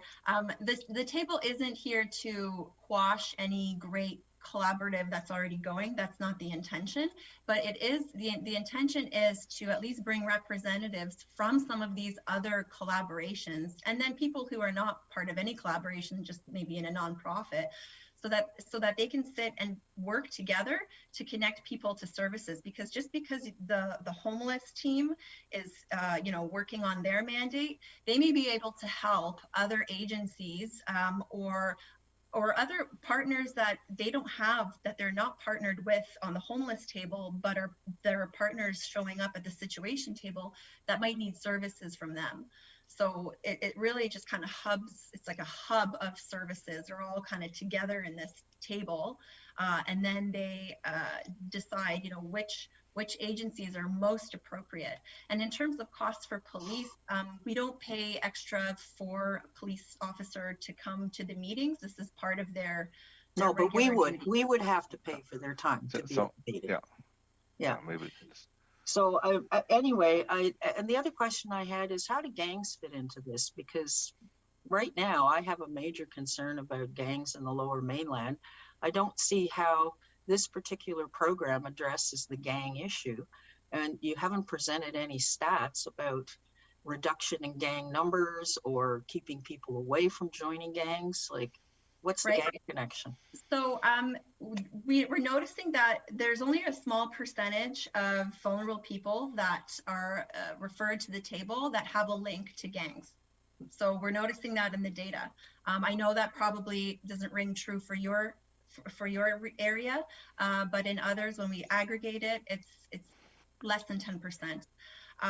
However, there are tables. The table is a catch-all, so it will certainly be able to connect, let's say, a vulnerable youth that is going down the wrong path and is at acutely elevated risk of maybe criminal offending because he is linked to gangs, to be connected to services to take that youth's mind and disengage from joining a criminal organization. There's certainly success been brought in by Surrey's efforts to reduce gang and criminal involvement with youth, with their children at youth risk table, which is very similar to a situation table. So there are pockets in the Lower Mainland where communities are mobilizing in this kind of situation table model to just connect people to services. Okay, well, thank you very much. I do think, though, that we have made an effort in that direction with regards to the supportive housing for homeless people. And I'm just still thinking this is a bit of a duplication and a bit of a download. But thank you for your time today. Appreciate it. Thank you, Councillor. And if I may just say, there was one evaluation done on crime and costs of crime in Prince Albert, Saskatchewan, and they did a pre-situation table and post-situation table look at increases in crime, calls for service, and the direct and indirect costs. And although they can't say that it was a causation, they saw a correlation that crime actually went down, property offenses went down, and indirect and direct costs went down. Now, this is not a study we can duplicate easily in larger jurisdictions like Surrey, where there's lots of other variables that can affect that kind of study.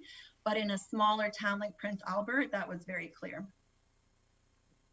Thank you for your presentation. And no, I think there's value in this and bringing parties together to, as you said right in the beginning, to break down silos, and that's really the key. It's to prevent the duplication of one organization dealing with say a youth, and another organization dealing with the same youth and not connecting. That's the biggest thing. That would save so much time. So I appreciate your presentation. So thank you. Thank you, Your Worship. Are there any other questions? No, we're oh, you're good. Questions. Thank okay. you. We're good. Well, thank you so much for your time. I really appreciate it. Have a great evening. Bye-bye. Okay, so the next presentation is environmental compensation on municipal lands from staff. So maybe I'll turn it over to Mr. Sefi. Thank you, Your Worship. Just doing a sound check first. Can you hear me? Yes, thank you. Thank you. So, Your Worship, I'm going to share my screen. This is a presentation that is in response to Council direction in relation with a report that Council received at its May 10th meeting to do with environmental compensation on municipal lands. Your Worship, just in terms of a general outline of what we hope to cover, they include some relevant background the purpose of the proposed regulatory policy, including some of the key details, implications, as well as a review of the staff recommendation and potentially next steps. In terms of background, Your Worship, at its May 10th meeting, as mentioned earlier, Council received a staff report with a recommendation that staff be authorized to proceed with the preparation of the policy framework. The Council referred the matter pending a presentation from staff, which is why we are here today. And at the same time, during the deliberations, Council expressed some concerns, or some members of Council expressed concerns in terms of the following general areas. Staff were taking notes and hopefully captured everything. Firstly, the genesis of the report. Why was this report brought forward? The wording that was used in the recommendation, as well as the executive summary of the report, in particular reference to offsetting environmental impact of development, the ambiguity around certain circumstances and subject to defined conditions, which was again referenced in the executive summary, and generally about the vague nature of the language used in the report. Your Worship, staff recognized that the report could have been better written, more clearly defined, and it is certainly not intended to offset development requirements, but rather to create a policy framework where environmentally sensitive areas can actually be enhanced and improved upon. On circumstances, on occasions when a development proponent requests a variance to the SPIA, which is the streamside setback protection and enhancement areas based on bylaw provisions, while also generating some revenue for the township in terms of compensation. And that's why there was reference to certain conditions and subject to meeting defined criteria, because the policy itself will then determine what those conditions should be and try to capture the formula. The reason for this, the use of the word certain circumstances, was in fact to highlight the fact that there was a need for the policy, if approved by Council, to address such details as we will discuss in more detail today, and hopefully as part of the presentation. As I said, including compensation, availability of land within the same watershed, ideally, as well as the fundamental, I guess, legal constraint, that being the municipality not being able to extend a benefit, which is the reason for the compensation. That would then allow us to enhance certain areas that need the improvements within the same watershed. This slide, Your Worship, is intended to show the intent in a bit of a pictorial format, if you will, in a diagram.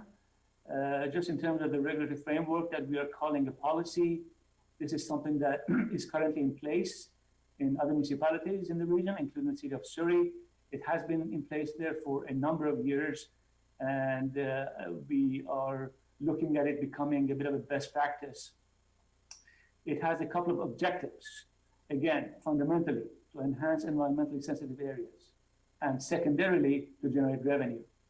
The mechanism to do that, the mechanism to achieve these two fundamental objectives, would be through the development approval process, by allowing some locations, some development sites that are constrained to be able to provide a compensation that could then enable the accommodation of compensation works on municipal lands where appropriate.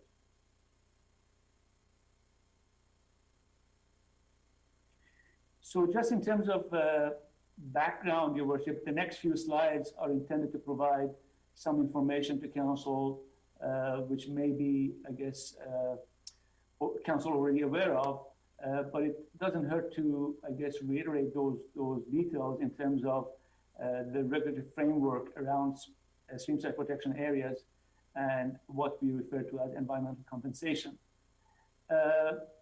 This is not predominantly, but not exclusively, relating to streamside protection areas, which this slide is intended to demonstrate, again, in a pictorial format.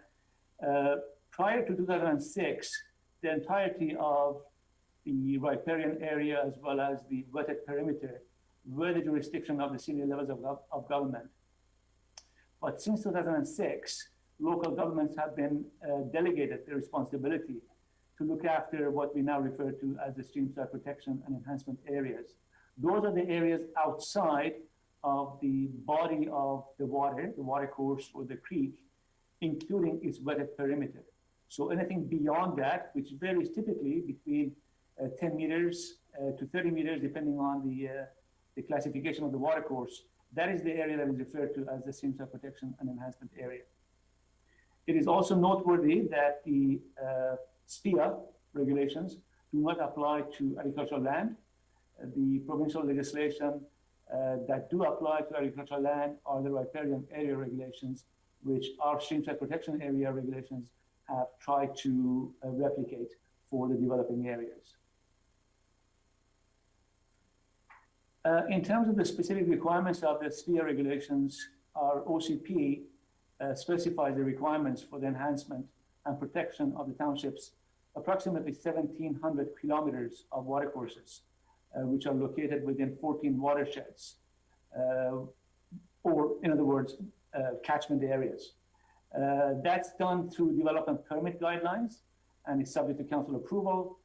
The regulations incorporate what we refer to as flex provisions that aim to provide some flexibility in reviewing the overall net impact on a watercourse as opposed to the strict definition of what may be setback requirements. And I do have a couple of diagrams to demonstrate that. In this particular case, this slide shows the application of flex provisions in practice, where in recognition of the constraints of a site, there could be an allowance made to allow minor encroachment onto the otherwise protected setback area, subject to equivalent or better restoration and enhancement occurring outside of the typically protected area. Those are the 35 square meter example in the minus and the plus case here in the diagram.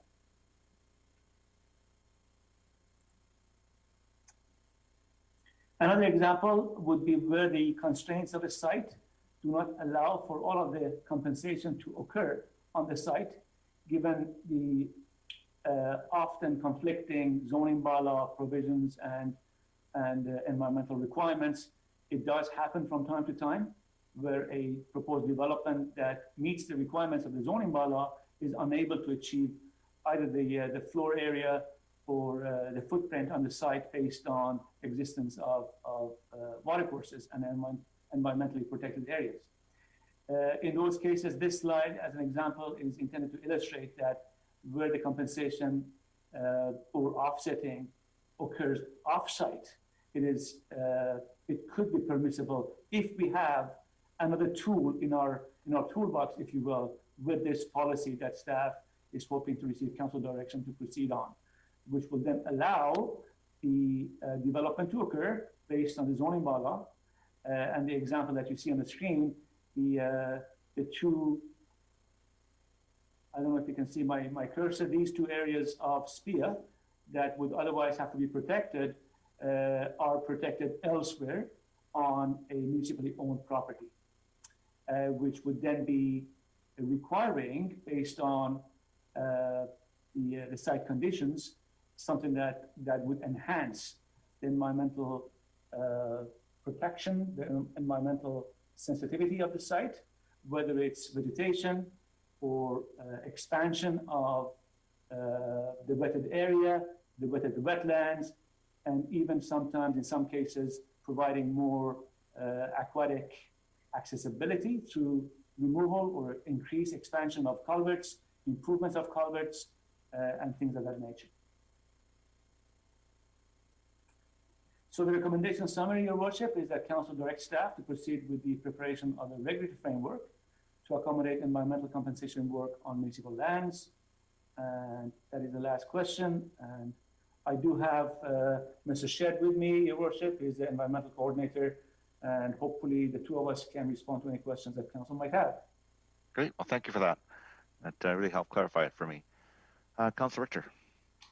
Yeah, I've got a number of questions around this. The first question I want to ask is, what exactly is driving this from the staff's perspective? To me, this particular thing is something that could be taken advantage of by developers going forward and offloading a lot of environmental protections around, say, green and yellow coated streams onto municipal property. I'm not sure that that's fair, just so that the developer can get a greater yield on his or her property. And more than that, don't we have bonus density provisions in effect that allow developers to increase the density of their development, provided that they have these environmental setbacks in place?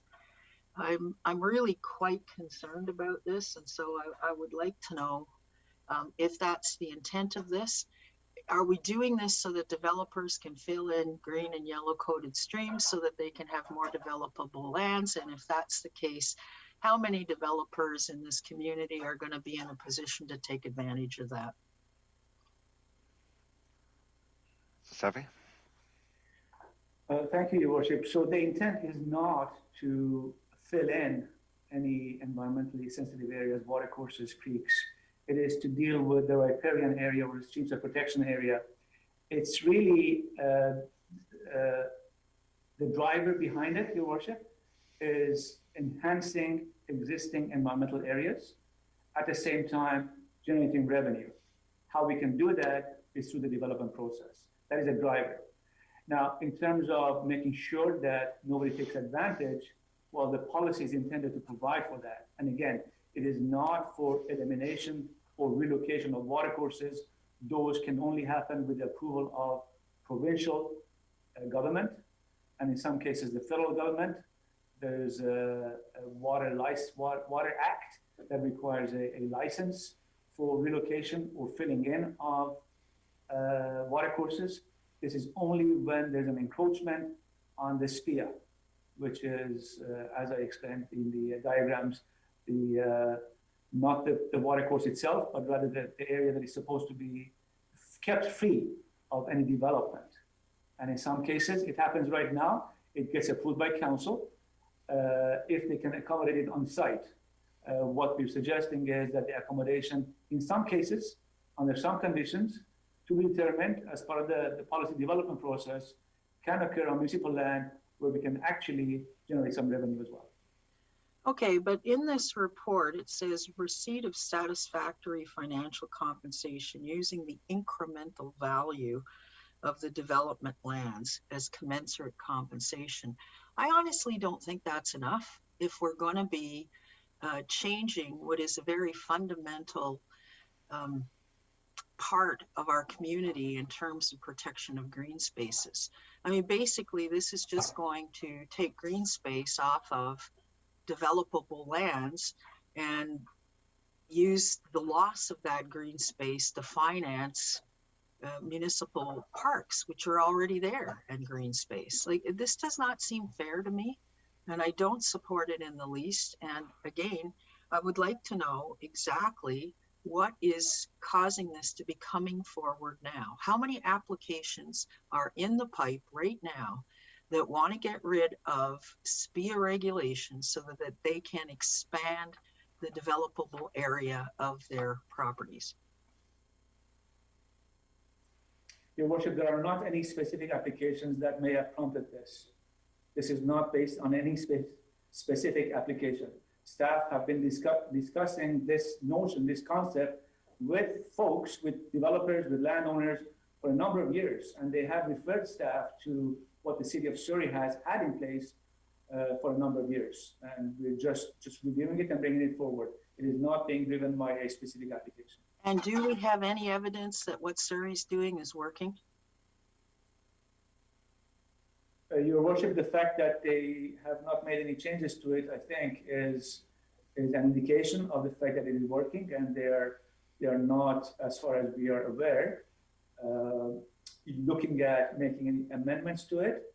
And as was referenced previously at the May 10th meeting, this report that staff have brought forward to seek council's direction to proceed with development of a policy has been through a legal review as well, which has determined to be quite acceptable and meeting the general objectives of the Local Government Act and the Community Charter. Well, I'll say it, I've said it before, I'll say it again. I think this is wrong. I think this is taking away from Langley Township as we know and love it. And we shouldn't be promoting this kind of trade-off. Thank you. Thank you. Councillor Arneson. Yes, thank you, Your Worship, and thank you very much, Mr. Saifi. I think your presentation today has clarified a lot of what I have misunderstandings, actually, about what this was really about. So your explanation about the SPIA makes sense. I do have some questions that I developed when this first came forward to council. So if you don't mind, I wondered about the scope of the way that we're looking at it. It seems to me, so I understand the SPIA, and if it can't be accommodated on site, it could be moved over to an appropriate area.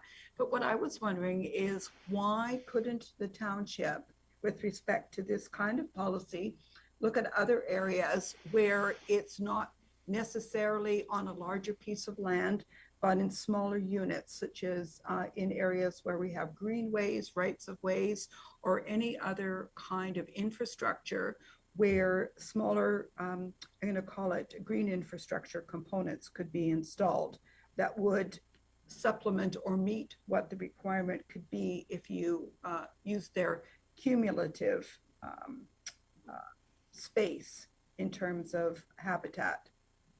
That would be my question.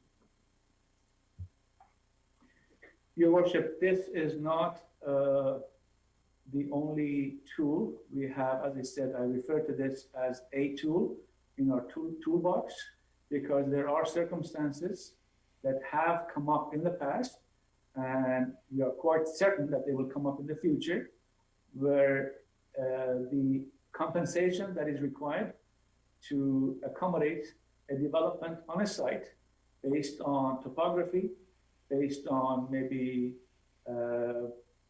existence of water courses, environmentally sensitive areas, wetlands, etc., cannot be achieved. And in those cases, rather than, I guess, allowing for the compensation to occur on private property, which is what we're doing right now, all we're saying is that there are areas on public land that could use that benefit. And the way that we can do that gives us the added advantage of collecting funds in terms of compensation. Thank you for that. Just a supplemental thought. So I do understand the intention, but I have somewhat a similar concern that in fact, if you are starting to regulate our land use in this way, some areas may be consistent with this and, you know, develop into areas.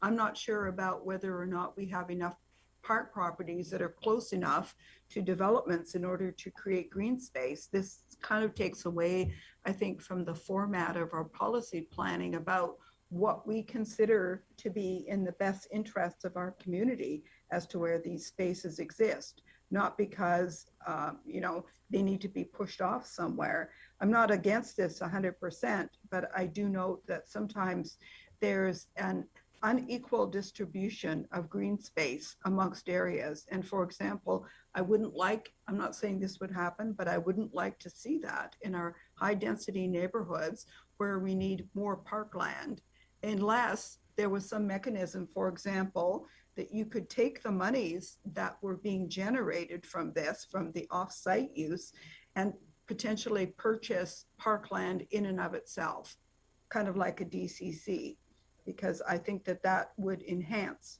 what we were able to do with the monies that are available to us, rather than having it be as static as being put forward now. Thank you. Your Worship, this picture that we had decided to use as the background for the questions and discussion slide is an example of an area that is not public land, it's private property. it adjoins public land. And it was recently, I'm thinking maybe about 6 months or so ago, was brought to council's attention. It is in North Langley area. And the fact that the public part is doing quite well meant that, as well as the fact that we don't actually have a policy to deal with this, meant that some developers developing in Willoughby who were unable to meet the requirements for streamside improvements on their property were then sent to the landowner of this property. This was privately held. So staff simply referred the developers to this individual, the property owner, and the property owner, as we understand it, was quite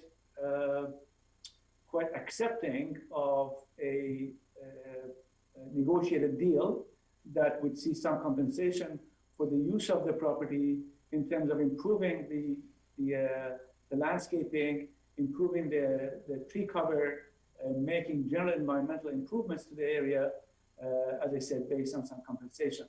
So the tool that we're asking council to direct staff to proceed with is simply allowing us to do the same thing on public land. Okay, thank you. That answers the question. Councillor Long. Thank you, Your Worship, and thanks for the presentation. So it seems clear to me that this initiative is to improve the environmental aspects of development, not to be deterring from it. And that's what I'm getting from it. So, but there was a question that Councillor Arneson asked, prompted me to ask this too. Where will these funds, like we don't really know what the numbers are. It says that in the report they're going to be somehow related to the land values of the developed properties, I guess. So can we get some idea of what kind of money we're looking at? And then where would those funds go? Can they go to parkland acquisition? Can they go to other environmental initiatives in the township so that it isn't just going into the pot? So can staff explain that, Your Worship, as to where what kind of money we're talking about and where those monies would go if this was a successful program? Thank you. Mr. Sefi? So, Your Worship, this would be something that would then be subject to council direction, would be laid out in the policy.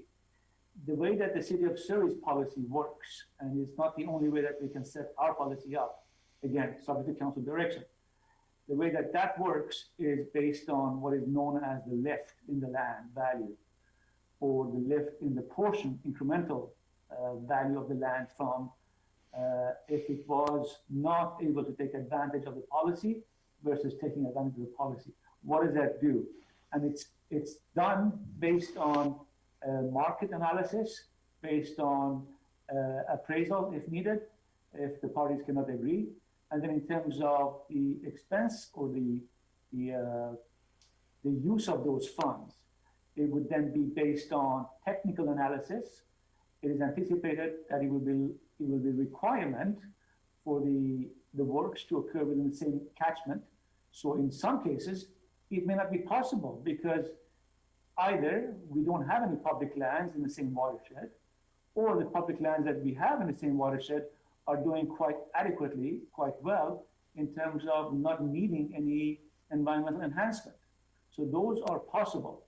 So in those cases, it will then go into either the development cannot take advantage of it, or again, depending on how the policy is set up, it could go into an account that could then be used in other locations. Wait a second, but you said there was revenue generation, so I understand that there's going to be all kinds of expenses, but is there going to be any residual revenue from this initiative? And if so, where would that go?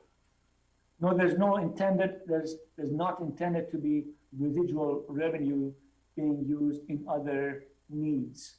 This is simply to provide for the loss of otherwise usable land by the Township of Langley, based on a formula that takes into account the lift to the value of the land where the development's occurring, as well as the fact that there is some operating and maintenance anticipated over the life of the improved area. Okay. So, Your Worship, may I ask another question here? Procedurally, where are we at then? This was referred to this meeting, so is this going to be a live motion at the end of this? Yeah, so right now it's just a presentation from staff and questions to staff, and as soon as we're done with questions to staff, we'll proceed to the motion. Thank you. Motion. Thank you. Thank you. Councillor Woodward. I just had a question for Mr. Sefi or Mr. Backen. I'm just curious, like, what's the downside of just not doing this at all? What would be the harm to the development community or to the township? Mr. Sefi? Thank you, Your Worship. The downside will be nothing to the Township of Langley, Your Worship. I guess some environmental benefits will not be achieved. As far as the development community is concerned, they will either have to search, which means longer, I guess, approval times to be able to meet the needs of the development, or in some cases not be able to develop to the full extent of the otherwise entitlements of the zoning bylaw.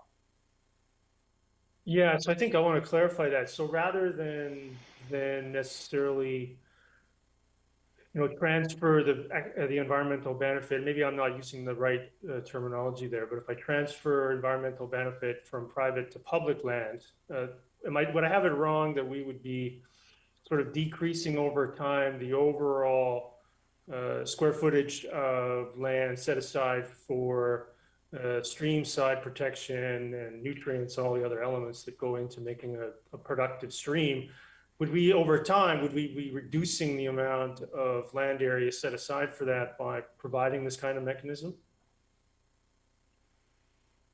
Your Worship, I would say no. The absolute worst case scenario will be equivalent areas. In some cases, we will see enhancements overall. I think I've said a few times now the requirement or the anticipated requirement to be within the same watershed, the environmental compensation to be within the same watershed. That is because we want to make sure that each watershed is able to stand on its own merits and there's really no negative impact on that particular watershed. Okay, so again, the negative, just want to make sure I understand, because stream side stuff is complicated, even for some developers. I mean, there's a lot of regulations, a lot of different levels of government have a say in it. And they're quite onerous, and I think for a good reason in some cases. So I just want to make sure, so the alternative for some private property owners that may want some flexibility around this would simply be to develop less. Would that be fair? That's correct. Okay, so would it follow logically that this is attempting to allow developers to develop more? That is one way of looking at it, Your Worship, through you to Councillor Woodward, because as I said, one alternative, which Councillor Woodward was asking, would be for them to develop less. One alternative would be that they wouldn't develop on that site and they'll move on. Another alternative, all of three, which would be quite possible, practical, would be to try and seek another private property to locate those compensation works on. Yeah, and I think that's good, and I don't think I necessarily am in favor of it, developing less necessarily on any piece of land just for the sake of achieving that objective. That's not my objective, to develop less by default. I think the current concerns that I would have would be difficult for, I think, this council in particular to sort of adjudicate these kinds of arrangements. So we'd be very, I think, reliant on staff expertise to process them. I think you have to be aware of that, and I don't know how I'm going to judge whether it's a good deal or not to allow one piece of property to get improvements versus getting more streamside protection on another. I don't know how I'm going to be much of a role in that. So I'd have some concerns around that versus just the rules as they are right now. And if some pieces of property have to be consolidated before they can be developed, I'm kind of okay with that. And if some pieces of property are orphaned, then they'll just have less development on them. I'm not sure. Is this something that we really need to solve? And I don't know if there's an answer to that question, but are you sensing this is a big problem, or are we trying to basically get funding to improve our streams as the secondary objective? Thank you again, Your Worship. through you to Councillor Woodward for the question, it's really not a big problem. It is really just allowing staff. We have found an opportunity, and we're just bringing it to council's attention that this is an opportunity that we can kill two birds with one stone, if you will. The intent is not to affect development, to allow more development, less development, or otherwise. This is simply to enhance environment and generate some revenue. Because, I mean, one more question, then I'll just wait for the motion. But other alternatives, of course, would be for us to have a policy that density could be transferred, for example. So if you have density on a site that's very challenging to develop from a stream sign point of view, that density could simply be transferred to another piece of property, then developed at a higher density where maybe it's more appropriate. Would that be one option to address this issue? If that was the intent, but to accommodate development is not the intent of this policy. To enhance the environment and generate revenue is the intent of the policy through the development process. If the intent was to make sure that every piece of land, every piece of property is actually developed to its full potential, yes, that would be one way of dealing with it, on its density provisions or density transfer provisions. I'll leave it there. Thanks. Thank you. Councillor Richter, another question? Yes, I'm wondering, Mr. Safi, could you put that last picture up that you just had on with the questions on the bottom of it and the circles?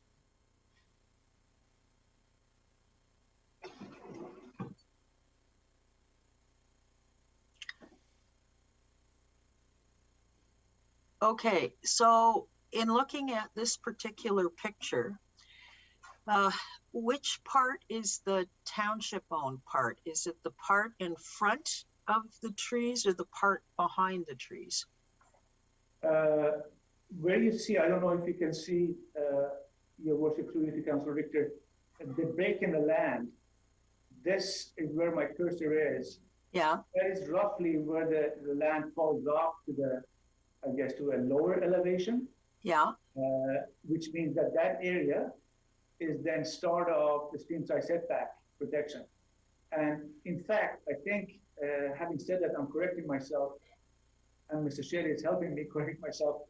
The fencing here, the orange fencing, is actually the limit of the stream side protection area. But in this case, I guess the anomaly that happens sometimes is the fact that even though the stream side protection area is protected, it is not on municipal land. We just have a covenant that prevents the owner from doing anything there and protects it. So it's not owned by the municipality, it is protected through regulation. But what has happened, as you can see, is not the owner, but through, I guess, lack of monitoring, the owner has allowed activity by others that has degraded the environment. In this case, using it for some BMX biking. So that was, I guess, the details of this particular site.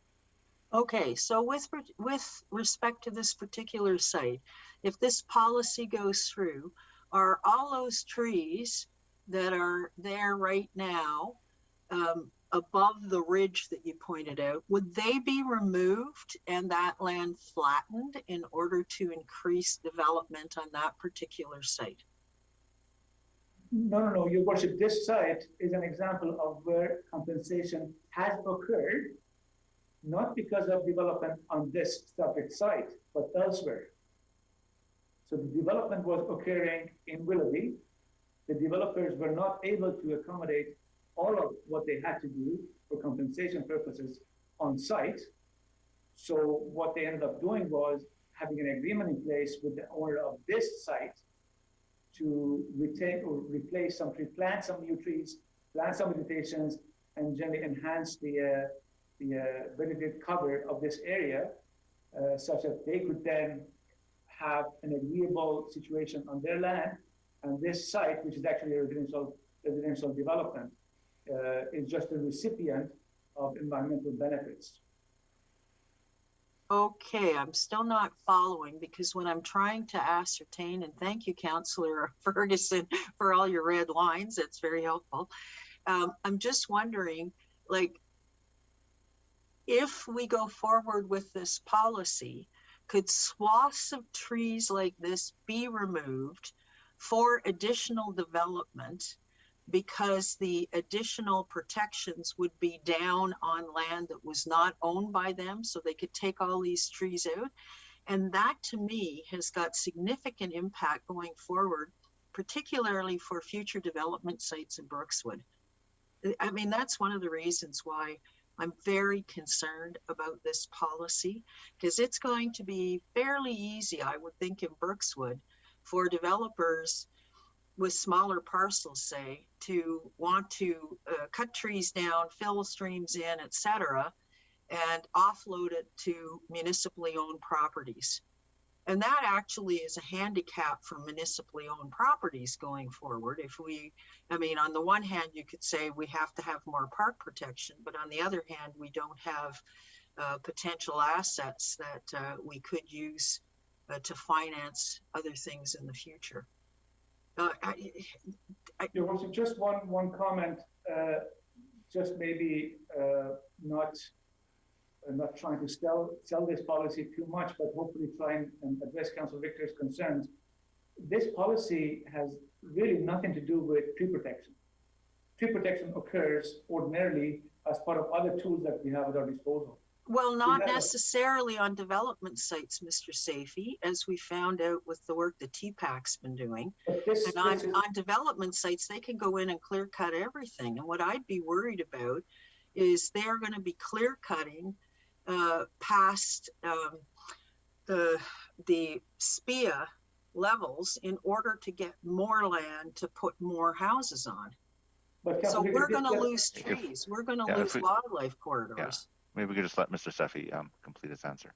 Thank you, Your Worship. With this policy, that may be happening, and there may be ways to improve that. What I meant to say was that this policy does not affect that in any way.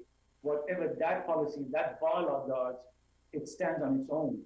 This policy does not relate to tree protection. It is to do with environmental compensation on municipal lands. Well, I beg to differ. I do think it does relate to tree protection because tree protection is part of the riparian zone that are included in SPIA. But what I'm saying is, why cannot we just look at, Councillor Woodward suggested, tell them to find another private site and offload their development requirements onto that private site, or alternatively give them bonus density so that they're retaining these on their own site.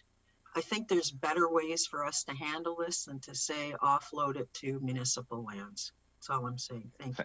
Thank you. Councillor Long. Your Worship, this is very painful because somehow we're missing the point here. All the comments I'm hearing, well, some of the comments I'm hearing from councillors seem to feel that there's a negative effect on the environment, whereas it clearly says in the last paragraph that would be improving existing parkland. It would be helping the environment. So I'm just wondering if Mr. Safi could please, expand a little bit on the environmental benefits of this policy, because that's what I'm understanding it to be, whereas it seems that the discussion is leading it the opposite direction. Thank you. Mr. Sefi? Thank you, Your Worship, for the opportunity.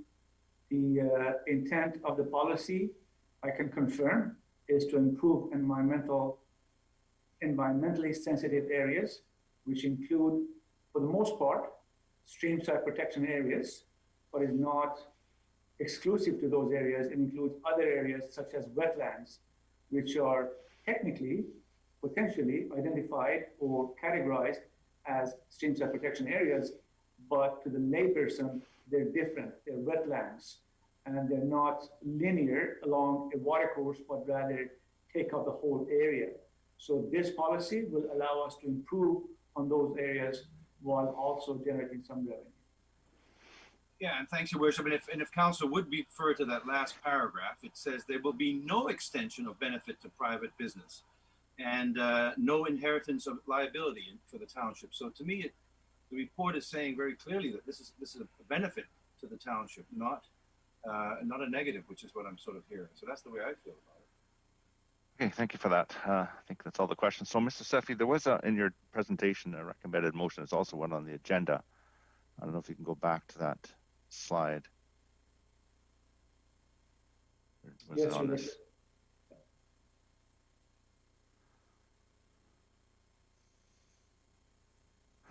So, so this motion would ask staff to come back to prepare the framework, and that would come back. So, Mr. Sefi, I just want to be clear because there's this recommended motion, but there's also one in the agenda. So the one in the agenda, I think, is a little bit more complete. It would that the report would cover, the policy would come back to council for consideration of approval. And so, so that's all this is. It was a great discussion. I think staff got a lot of meaningful input from council, and this motion, should council approve it, there's still another step, at least another step for council to consider. So I would ask the motion that's on the agenda for if anyone would wish to move. I'll move it if we need it. Yeah.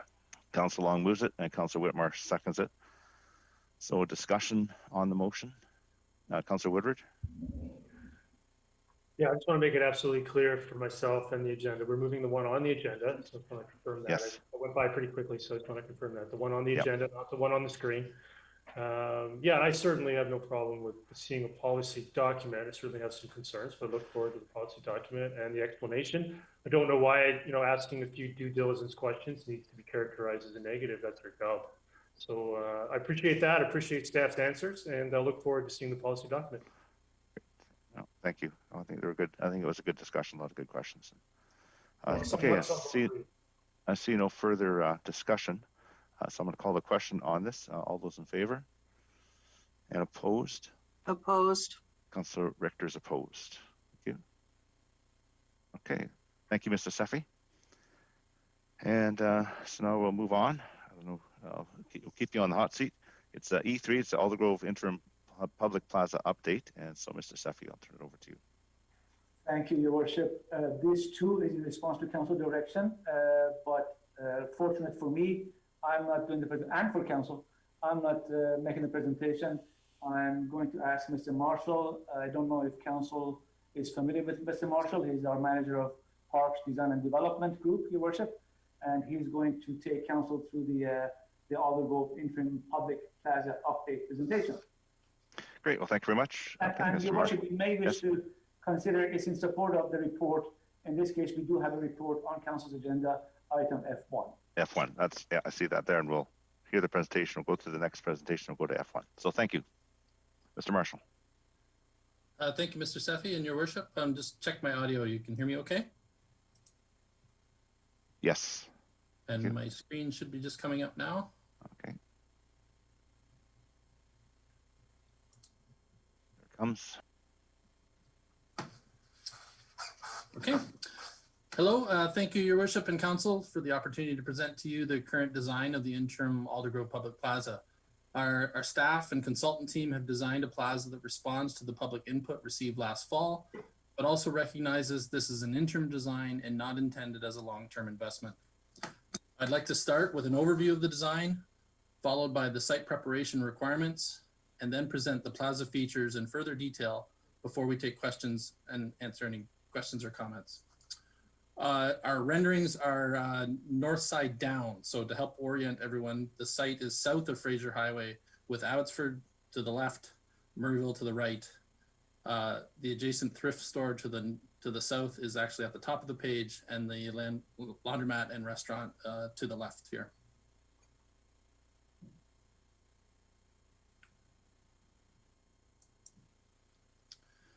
The plaza is concentrated on the former building site with the street frontage of the south on Fraser Highway and east on 272 Street. The design includes flexible open areas for the portable stage and any market vendors, a cafe themed area for portable chairs and tables with a storage container and seasonal string lighting overhead. There's also a collection of modular seating and planting units spread throughout the site.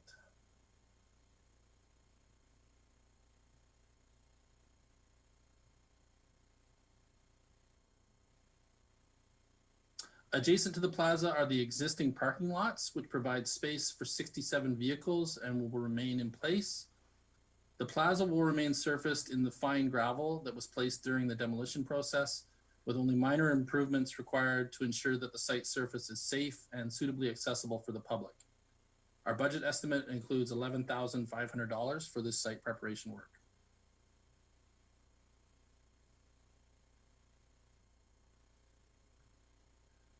The cafe-themed area includes portable tables and chairs that can be arranged as needed and then securely stored after hours in the container that could be decorated with a public art mural and the overhead string lights that would be operated seasonally. $12,075 is budgeted for these items, which would then be reusable elsewhere at other sites if so desired.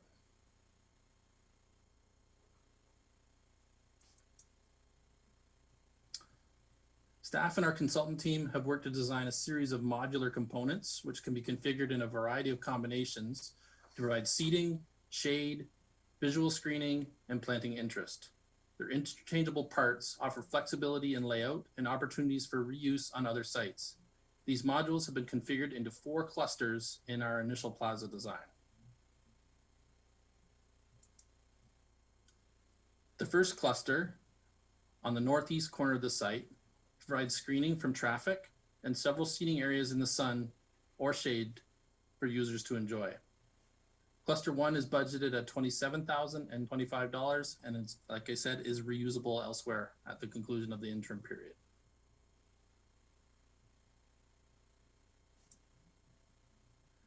The second cluster on the corner of 272 and Fraser is more permeable to allow sight lines into the plaza, but also offers seating and small conversation areas with sun and shade seating opportunities. Cluster 2 is budgeted at $16,100 and again is reusable.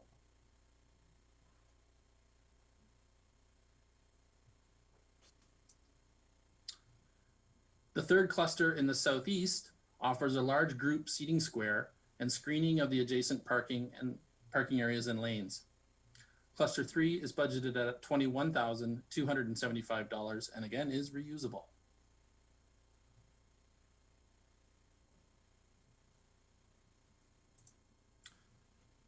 The fourth seating cluster in the center of the site provides separation between the market area and the cafe tables. Again, a variety of sun and shade seating options exist, and this cluster is budgeted at $19,550 and is again reusable. Some of the decorations here, some of the benches, we're playing with the idea of having piano keys just to give it a little more visual interest and color in the site. Along the perimeter of the site are corrugated steel planters to help assist define the boundaries of the plaza, as well as provide vehicle security and prevent vehicles from entering the site where we don't want them. Our budget includes $8,625 to supply and install these planters with plant material.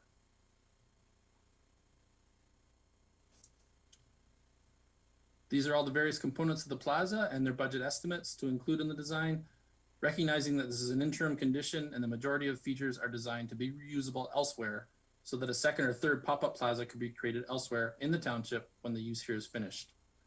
Thank you again to your worship and council. I'd be happy to take any questions or comments now. Great, thank you very much. I've got a couple. The fine gravel, you say is safe and accessible for the public. So that would include wheelchair accessibility. It would be safe for people with limited mobility. That is our intention, yes, your worship. We're using the same gravel spec that we use on our public trails. So it is rated for wheelchair access. Okay, thank you. And the other question is this, or would this go through a SEPTED review? Crime prevention. We designed it with SEPTED principles in mind. That's why I made mention of some of the sight lines that we're hoping to maintain. And even the screening that we have provided isn't complete screening. There's permeability to it so that there's no real dangerous hiding places. Yeah, so it allows eyes on the site. Okay, thanks. I've got a couple of questions here from Councilor Woodward. Yeah, thanks for that. I appreciate that. That certainly helps. Did I miss it? I want to make sure I didn't just miss it. No, is there an asphalt replacement? I noticed that was a big part of the potential options in the written report, but I didn't hear that in the presentation. We have revisited our, thank you, your worship. We have revisited that decision. It was in the initial estimate we had presented earlier. We've revisited that and think that the gravel would be a suitable surface and help us reduce the cost of it significantly to implement the plaza. So, okay, again, so when we're looking at, just to confirm, when we're looking at Part A, Part B, and some of the options on page 3 of that written report, we can discount the asphalt surfacing and drainage item, and you would just plan to go with the existing condition of the existing asphalt? Correct. In the report, the original Class D was the previously presented budget estimate, whereas the new modified Class C is our current proposal, where we've eliminated the asphalt replacement and then reduced the contingency based on we've advanced the design enough that we feel more confident with our numbers. Okay, so that's great. So we're just want to make it clear for council's information, because I'll have a potential amendment coming up here just for your information too, Mr. Mayor. I have other questions. I did have on that particular option, and I wanted to confirm that for council's information. So the other thing I wanted to ask is, you mentioned interim. I think your words were interim and not intended as a long-term investment. But then, of course, all the items are reusable. So would we consider a lot of these items practically reusable? Or given their relatively small amount per item, how much of a long-term investment could these considered to be? Because I think if if every item is itemized as reusable, then, but you're also saying it's not a long-term investment, maybe you can clarify. Yes, well, our intention is we realized that this site itself, the intention was to not have it a permanent plaza space. So the idea was with not knowing exactly how long that period is lasting, if it ended up being fairly short term, it would be good to be able to use these pieces elsewhere and possibly set up another plaza in the township.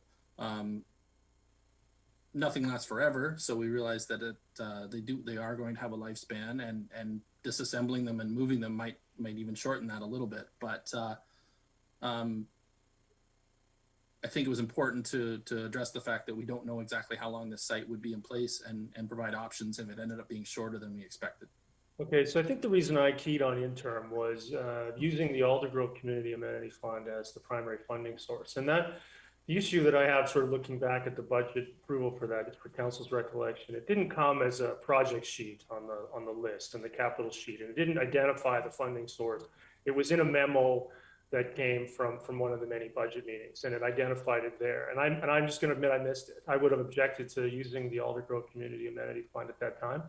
When we label something interim and we're using them and we relocate them elsewhere, where's elsewhere? So I don't think we should be using the Aldergrove Community Amenity Fund to potentially locate items elsewhere. So I will be raising that as a potential amendment as well. So I appreciate that. The other thing, the last question I had, and I may have some more if other councillors weigh in, the shipping container in particular, that's staying, I've noted. So can you clarify for me, is that actually permitted by the zoning? Because I've, over the last few years, heard other people have asked to place shipping containers, say in Walnut Grove, and been told no. So I'm wondering if you can clarify, is this permitted even?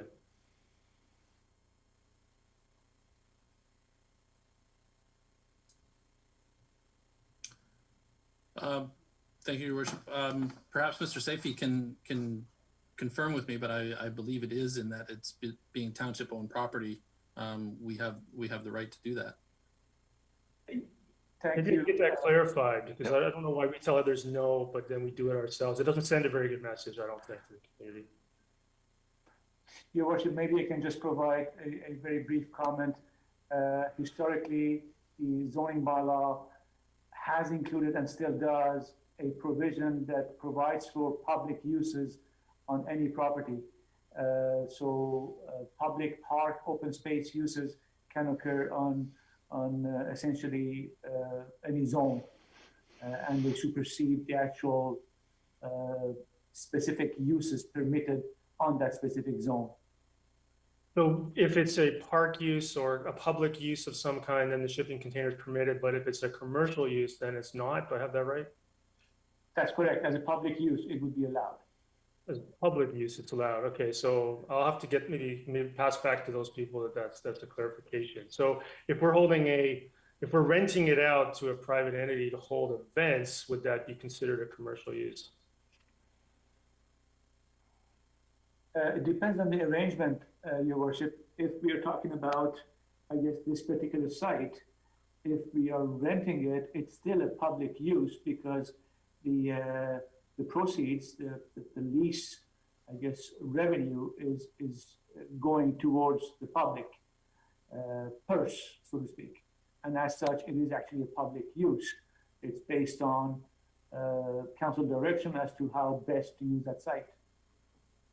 Okay, I'll just leave that for the motion. I might have some more amendments regarding that, just for council's information. Just shipping containers are supposed to attach unsightly, and I do think we're in a bit of a bind here, where rules for some and not for others. Thank you. Thank you. Maybe Mr. Seffi could just help clarify on that point. Understand that shipping containers can be used in certain circumstances with the proper building permit and approvals from the township. Is that correct? That's correct, Your Worship. Yeah, so there are in other zones, but it goes through the process of a building permit, but I'm not sure about every zone. Okay, thanks. Councilor Arneson. Yes, thank you, Your Worship. And thank you very much, Mr. Marshall, for your presentation. It's appreciated, as well as the diagrams. I did have a couple of questions and just a comment.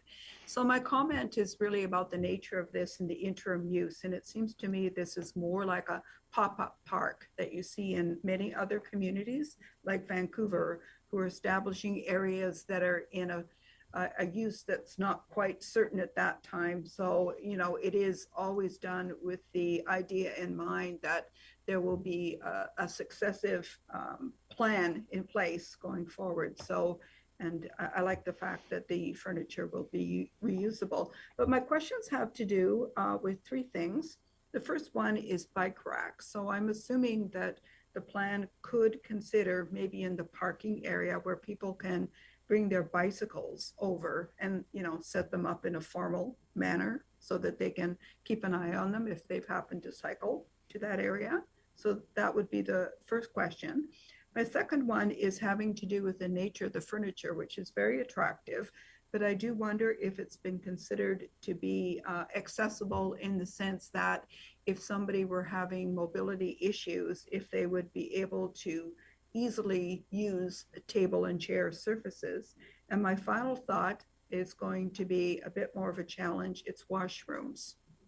Because once you create an area where the public is being invited to attend, I'm just concerned that we may inadvertently create a situation that's going to cause pressure on local businesses for the use of their basically private or commercial washrooms. Thank you. Thank you. Mr. Marshall. Yes, thank you, Your Worship. In terms of bike parking, we had envisioned the storage container could also be used for bike parking in the event of a large event. Typically what they do if there's a large event like we've had in the past at Derrick Doubleday or other park facilities, they actually set up a bike valet. And so the inside of the shipping container could do double duty as the tables are set out for the event, and then the bike parking can happen inside the shipping container. Other times when the site isn't as busy, there's other bike parking opportunities throughout the area that we didn't include bike racks specifically, but it is something that we could look at adding so that there are opportunities for the more informal bike use of the area. Sorry, I'm just, your second question was escaping me. Can you remind me? Oh, sorry. Yeah, the furniture, the accessibility of the furniture in anticipation of some people might be less able-bodied, but would want to be able to be accommodated on that site. I realize that the subsurface is going to allow them to get there, but the degree to which people can sit in areas and make use of a table or a chair. Right. Well, thank you again. The portable chairs and tables is a perfect area for that, in that the chairs could just be moved out of the way and then a wheelchair could roll up as opposed to our usual more fixed seating. And the modular units as well, there's opportunities to pull up a wheelchair alongside the modular units that are there. So it could be integrated, I think, quite nicely. Thank you. And the last question is the washroom. Yes, so we hadn't included a washroom, thinking that the majority of the use of this would be informal, passive, and wouldn't need a washroom specifically. If there was a larger event booked and planned, one of the requirements of that might be to bring in portable washrooms to deal with larger crowds, but on an everyday passive use here, it wouldn't be needed. Okay, thank you. Thank you. Councillor Richter. Thank you. I thought Councillor Whitmarsh was before me. Oh, you know what? You could be. Yeah. No, I've got you next. For some reason, but you go ahead. I've given you the floor. Oh. But you next on my list here. Okay, thank you very much. Yes, I'd like to go back to the cost estimates that were flashed up there for the different things. So I'm looking at page 3 of the F1 report, and at the bottom it says modified Class C cost estimate. So there's $11,500 for the gravel. Now the decorative fence, it says 0. Is that correct? Yes, so that was included in the report based on a comparison to the original estimate and design that had a decorative fence along the south edge of the plaza area. That through design refinement, that specific fence has been eliminated, and instead we've incorporated some screening into the module units themselves. So we included the line item in the budget just to try and demonstrate that progression, but the cost of that is included in the modular pieces instead of as a separate line. Okay, and it says storage container, $4,600. Is that a correct number? Yep, it's a rough estimate of what we. Okay, are we renting the storage container or are we buying it? No, our intention is to purchase it. To purchase it. Okay, what would we do with it after we purchase it? We have used them in various locations throughout our parks for extra storage for equipment, and we the short answer is it seems like we always have a use for a storage container somewhere in the township. So somewhere. Okay, so it could be reused then. And is $4,000 like the going market value rate for a storage container? Yes, Councillor, thank you. We do think so. It wouldn't be a large like full size truck one. It would probably be a smaller 20-footer or so. So we're confident with that estimate. Okay. And then the third item there is the overhead lighting at $3,450. Now, well, first of all, is that number correct, the $3,450? Yes, there's some electrical cost estimates included in that for connecting it to the power source, and then providing lights that are actually durable to stand up to the wear and tear. Okay, so this is an extra cost over and above what had been put in for the Christmas tree event? Our intention is to work in conjunction with that. The Christmas tree lights were just connected to the street light power source on a temporary basis. So this being a little bit more of a long-term, but yet interim condition, there's some extra cost there to make sure that's a safe connection and would last longer than just the Christmas season. Okay, and then there's the modular pieces for $96,600. That seems like a lot. Exactly how many pieces are we getting for that? Thank you for the question. That's the full combination of all 4 clusters that I presented, as well as the planter units as well. Okay. So I see there's a total cost there of $104,650 plus $32,000 in consulting fees for a revised estimate of $150,000. Is that correct? Is that what this revised plan is going to cost the township? $150,000. Yes, thank you. That is correct. Okay, now in terms of the container and the modular pieces, who puts these things in and out of the container each day? Our intention is to work with either the local business association or only have them out for booked events. So if it was a booked event, then we could have staff out to set it up, or just provide the keys to the organization that had booked it to unlock So if there's no event there, there will be no tables, no chairs. There will be the planters and the seating arrangement around the planters. Is that correct? Yes, all the modular units would stay out. It would just be the tables and chairs around in the cafe area. Okay. And so the cost of putting these things in and out each day, will these be recovered in the rental fees? I don't believe our rental fees are set yet, but yes, that is something that could be considered. Okay, well, going to the rental fees, on the same report, which is the F1, this would be page 5, it says the outdoor plaza could be booked and rented by community groups for special events. So what do we mean by could be? Will be or won't be? Just could be as in it is in their option too. All right. And then on page 1 of the report, it said, should council wish to have the space available for public use for potential Canada Day activities, it would be necessary for staff to be directed to proceed with the preferred scope of work to ensure timely commencement of the procurement of the project. All right, so I have 2 questions on this. My first question is, what group is wanting this to be set up for Canada Day? And my second question is, will that group be renting this? Which seems to be evident from what's on page 5, that they would be renting it. And how much would they rent it for? Thank you for the question. I'm not aware of a group that has approached us requesting it to rent for that date.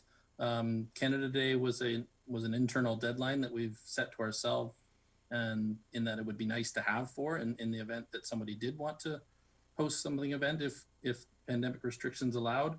So like I said, that was an internal target for ourselves. I'm not aware of a specific group that is. Mr. Marshall, wasn't there a reference to the Canada Day celebrations as part of the public input that they received? I thought previously we had discussed that there may have been. I haven't seen it myself, but my understanding was that there was some reference to the desire by some members of the community in terms of the feedback that we received to have something for Canada Day. Yes, it was. Thank you, Mr. Sefi. It was mentioned as an example of the type of event booking that the community had considered. Okay, so right now we have no one wanting to rent it, so there's really no rush to get this done for Canada Day. Is that correct? Not specifically for Canada Day, but there has been several requests from the local association, the business association, as to when it would be available. Okay, so if it is available for Canada Day this year, assuming pandemic requirements are met, will the community association be renting this space and the equipment or the modular seating and everything?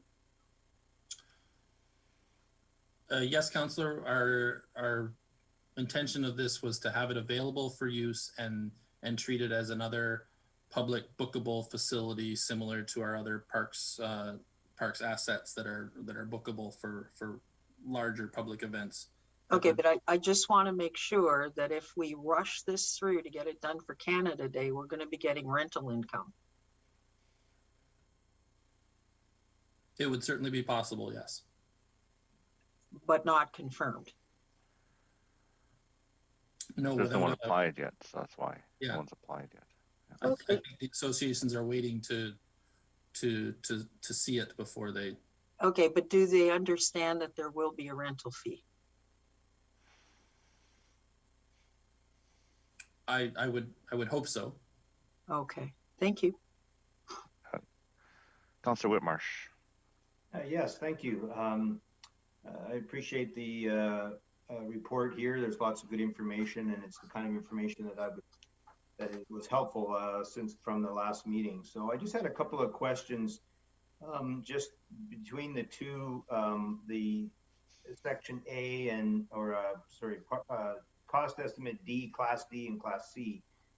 One of them was back to the storage container, and there is a difference between the two. Was the storage container quite a bit larger, or why the change in the storage container size? Simply because we're going from asphalt to largely a gravel surface, which is the primary difference. Thank you for the question, Councillor. Yes, the initial design hadn't refined the modular units to the level they are at now. So we had originally included a larger storage container thinking it would have more pieces coming in and out of it. So its size has been greatly reduced. And then with a little better research into actual costs of these features, it's resulted in the revised estimate number. Oh, okay, so that's helpful. So it's not revised because we're going from asphalt to gravel, but it's actually revised because of how we feel it's going to be used, and we could get away with a smaller storage container. That's what I'm hearing. One other question I had, and again, when I look at the two report differences, and just the way I'm reading it, so maybe I'm misunderstanding it, but it looks like one of them has a consulting fee of $32,000, but for Class D, it doesn't show that. So was that somehow built in there and just didn't show it, or I just wanted clarification why one has it and one doesn't seem to have it? Yes, thank you for asking that. The Class D was created prior to any design work starting. And the first step of that was to hire a consultant to assist with the design efforts. So the original Class D, that estimating or the consulting fees would have been spread across the original items, not identified separately. And with the Class Perhaps to say it another way, Mr. Marshall, would be to say that the detailed design work that's currently underway at $32,000 is common to both options. It's just that it was built into the numbers previously, and it's been separated out in the revised modified Class C. Yes, thank you, Mr. Duffy. Okay, so that's helpful. So that I understand, so the first option would not have been $282,000, adding the 32. The 32 was built into it, but it was spread across those items as opposed to separated it out in this new estimate. That's correct. Yes, that's correct. Okay, thank you. That's my questions. Thank you. Councillor Woodward.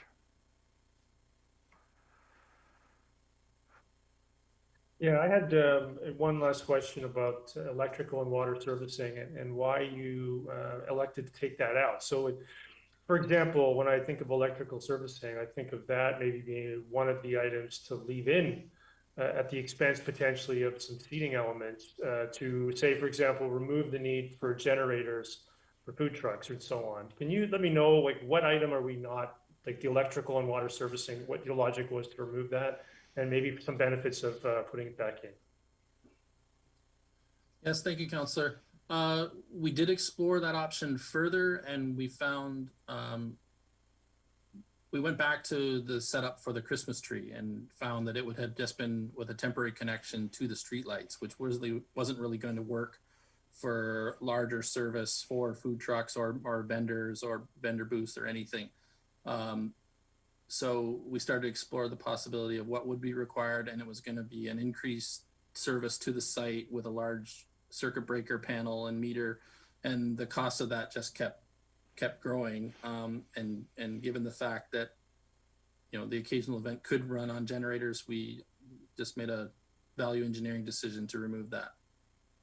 Okay, so I mean, it's just like you said, you're trying to get the cost down as per council, and I appreciate that, and I think that that'd be good to debate that. I mean, I think if you start looking at something where you can hold an event more significantly versus the chair, for example, I think that there might be some benefits, but I'll leave it for the motion. Just in a heads up, Mr. Mayor, I'm willing to move a motion anytime that's a version of option C or whatever it is, modified Class C cost estimate on page 3. With some of this discussion here incorporated. Great, thanks. And we'll do that under F1. Thank you. Okay, I don't see any further questions of staff. So thank you very much, Mr. Marshall and Mrs. Seffi for that report. And so and presentations. And then, like I say, we'll deal with it under F1, but we still have to go to E4, which is we're still back in Aldergrove intersection road widening. So, Mr. Safi. Your Worship, I thought you said you would go to F1 right after the. No, I've been continuing to say we'll follow the. We do it after. We do it in order. Thank you, Your Worship. With this one, Your Worship, I have secured the assistance of Mr. Cordero, as you can probably you could have guessed, and we will do it. We will be co-presenting this presentation, Your Worship, which is also in response to Council direction at the May 10th Council meeting. Just making sure that you have the appropriate view, Your Worship. And then moving on. Generally speaking, Your Worship, we hope to cover some background information, some historic transportation planning context, followed by some of the current plans that we've been working on in terms of the municipality, as well as the local context in Aldergrove. And we hope to conclude with some options for Council as directed by Council to consider and potential next steps. So in terms of background, Your Worship, as you recall, as Council recalls, at its meeting on May 10th, Council considered the following multi-pronged motion under other business P1. I have taken the liberty of bolding some of the words there. The bolds were not there in the original motion, just to try and generally describe the intent of each part. The first part was to initiate a land rezoning process. The second part, Part B, was to do it in a fast-track basis. Part C was to make sure that all relevant applicable DCCs are paid. Part D was to not require the rezoning to include the widening of Fraser Highway or 272 Street, and finally to obtain expressions of interest. And again, as Council recalls, item D was the one that was amended with a referral to staff to report back on other options as opposed to road widening of Fraser Highway and or 272 Street into parcel A. And before I pass it on to Mr. Cordero, Your Worship, just as a reminder of option 3, there's going to be a lot of references to options that we need to all keep straight in our minds, Your Worship. Option 3 is the option that was referenced in the notice of motion that Council adopted in part on May 10th, which refers to option 3 of 3 options that were presented to Council in June of last year. Now, option 3 contemplated, as part of the June 2020 report to Council, a 5-story building as well as 9 townhomes, including or encompassing 3 parcels, parcels A, B, and C, as you can see on the screen, for a total of what did we have in terms of the total? 9 townhouses, and as I said, 4 stories of residential above a single commercial story in the same mixed-use building. So ground floor commercial, above 4 stories residential, occupying an L-shaped building on parcels A and B. That included the closure of the east-west lane that I'm putting my cursor on. This portion of the lane would have been closed and consolidated with parcels A and B, and parcel C would be home to what was anticipated to be estimated 9 townhomes. The option was developed based on the provisions of the Aldergrove Core Area Plan, with some specific considerations to the need for 2 levels of underground parking, being the most economically viable limit of development, and the need to enhance the pedestrian realm within Aldergrove, which is a key policy provision in the Aldergrove Core Area Plan. And as I said earlier, it included the consolidation of the lane between parcels A and B. And finally, the gross area calculation was based on, the densities, the yield that was presented back in June of last year was based on gross area calculations for the three parcels.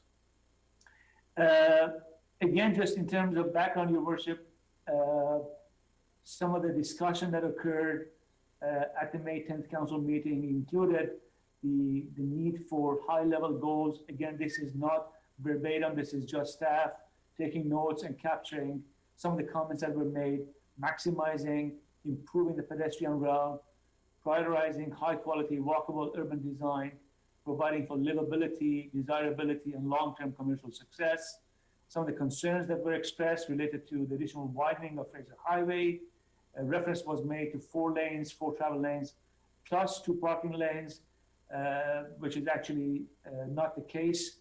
The 4 lanes that Mr. Cordero will talk about more in more detail includes the 2 parking lanes during the off-peak hours. And then the alternative strategies that we will be discussing, including either not requiring the dedication or requiring the dedication if we are requiring a dedication, options as to what the dedication can be used for, if not for accommodating vehicle traffic or passenger traffic. So with that, Your Worship, I will ask Mr. Cordero to carry on at this stage with the transportation context. Thank you. Mr. Sefi. I thought I'd start with some background and history on Mr. Cordero, you're very muted, very quiet. We can hear you, but you're very quiet. I don't know if you have a volume adjustment. I'll try a little better. Okay, thank you. Yes, that is. Thank you. Yeah. Thank you. I thought I'd start with some background on the context of Fraser Highway as it relates to the region and the township's transportation plan. So in 1998, this map was called the P1 schedule, and it was part of the Subdivision and Development Servicing Bylaw. This was essentially what we had before we did our master transportation plan. And the reason I included this map is 1998 was when the Ministry of Transportation still had jurisdiction over Fraser Highway. It was Provincial Highway 1A. And that did not change until TransLink was formed in 1999, and I believe the MRN was established, at which time the Fraser Highway corridor became an MRN road. And as you can see, there's also some other red lines on this map, which in a subsequent P1 map, which I'll show later, also became MRN roads. The key thing on this corridor, on this map, is that it also includes the Aldergrove bypass, and it also includes numerous east-west connections. So 8th, 16th, 24th, 32. I've even looked at something on Robertson, widening of Highway 1. There's also even an overpass of 56th Avenue to make 56th Avenue a continuous east-west roadway. And that was a map that was adopted in 98. And then we moved on after this to 2004, and this is post the formation of TransLink. This was more or less a housekeeping amendment to that schedule, which basically changed the roads that were previously under municipal jurisdiction and designated them as municipal roads as part of the MRN. So as you can see here, Fraser Highway is identified as 4 lanes. There's a slight revision to the configuration of the Aldergrove bypass, but it's still in there. All of the other east-west roads that we were showing in the previous map are still in this map. I would also note that Fraser Highway, as a provincial highway, was a truck route and is still a truck route. That's part of the role and function of a former provincial highway. So that's sort of the role and function of Fraser as envisioned in 2004. Subsequent to this, there was another change made, and this was in 2009. This is our current master transportation plan.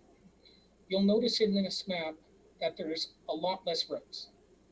We have a lot less east-west connections. The Aldergrove bypass has basically been eliminated from this. 56th Avenue overpass is gone. 8th Avenue, 24th, 32, Robertson are all no longer envisioned. And this is primarily due considerations with the ALC and also with consultation with adjacent municipalities. So the next slide will show the activities that were done. So we did speak to the city of Abbotsford. they had absolutely no interest in a bypass, and so it was not possible to connect it to the east. Just north of Aldergrove is the D&D lands, so putting a bypass through further north would have been difficult. The remaining east-west connections we assumed would be 16th Avenue as 4 lanes, Fraser Highway as 4 lanes, along with some widening of Highway 1. Another key element to service the local needs as well as the regional needs of Fraser Highway and the Aldergrove area was what we called a grid road network. So you can see in this map, focusing in on the Aldergrove area, there's a series of collector roadways which provide local connections in a grid pattern. This was done on the assumption that there was lands taken out of the ALR in several corners of Aldergrove that essentially would square it off. More recently, this does not appear to have support of the ALC, so it's unlikely that many of these grid roads are going to occur. And as you can see, the Aldergrove bypass is gone, and a lot of the other east-west connections are gone. Another constraint that we have, sorry, just real quickly, is that 16th Avenue. We have done a corridor study with other municipalities, and the vision is to eventually 4-lane it, but that has its own challenges with the local community. It does require significant land from the Agricultural Land Reserve, and I believe the cost from a couple of years ago was estimated to be over $200 million just for the township's portion of 16th Avenue. So that sort of highlights, if you can go to the next slide, the importance of the Fraser Highway corridor for regional and local movements. We also have a 2015 cycling plan that shows the network and a lot of connectivity that we have within the Aldergrove area. So we do anticipate having facilities on Fraser Highway, either on the street or on the sidewalks with multi-use paths. We envisioned on-street facilities on 272nd, and that's a key connection for cyclists as there are some east-west routes on 29th Avenue and also 32nd Avenue, either planned or to be constructed. And there's also a transit exchange at the Aldergrove Mall site where BC Transit and TransLink have their transfer occurring, and there's a plan for a transit plaza there. So the township subdivision bylaw has been revised more recently in 2020, and it is a slight change from what's in this cycling plan, because the cycling plan was based on an old standard where on-street bicycle lanes were adequate on arterial roads. The new thought is that there needs to be a higher degree of protection and separation from vehicle traffic, so either being buffered or physically separated or on multi-use paths. So the options that we developed are going to reflect that. And this is sort of the transportation plan identified in the Aldergrove core plan. So this was as part of the neighborhood planning process. We did identify 272 Street as a major arterial. It is the only north-south continuous connection through the community. So it does serve an extremely important role. It was originally envisioned to be 4 lanes. Through the consultation with the community, it's now envisioned as a 2-lane road plus left turn lanes with some right turn lanes at the intersection of Fraser Highway. And we did envision that Fraser Highway would be 4 lanes. And as Raman had mentioned previously, it was 4-laned by the Ministry of Transportation between 270th and 273, but that was built to an old standard that did not include left turn lanes at intersections. The township has actually retrofitted many intersections throughout the community that were built to this type of standard, in particular on 64th Avenue, which has problems in terms of a safety and capacity perspective. So if we can go to the next slide. So just to highlight the cycling routes that are envisioned. The other thing would be that we have talked about adding in a Bertrand Muse as part of the development of the Aldergrove Mall and future development north of Fraser Highway. One of the reasons why this was included was the constraints of widening Fraser Highway and the impact it would have on the local area, and also the difficulty in having on-street parking in conjunction with separated cycling lanes. So the two actually often compete for the same road space. So during peak hours, we would have no parking, but in off-peak hours, there would be on-street parking. So then it would be difficult to have people access a cycling lane if we had on-street parking as well. So the idea was to have an off-street alternative. This is sort of the intersection improvements that were envisioned for the corridor. So there's a full signal at 270th, which is where the ACUCC is accessed. There's a pedestrian signal at 271, which actually has been recently upgraded. The intersection of 272 Street, which has also been assumed to be updated in some of the work that's been done for the Aldergrove Mall site. Their traffic impact study assumed some of the road intersection improvements that we had discussed. And then there's a full traffic signal. The existing pedestrian signal at 273 Street is envisioned to be a full traffic signal. Then between 272 and 1073, it's envisioned to have a pedestrian crossing of some sort, likely a signal or a pedestrian activated overhead crossing. So the next slide will show that this is sort of the policies that we have in the Aldergrove Core Plan.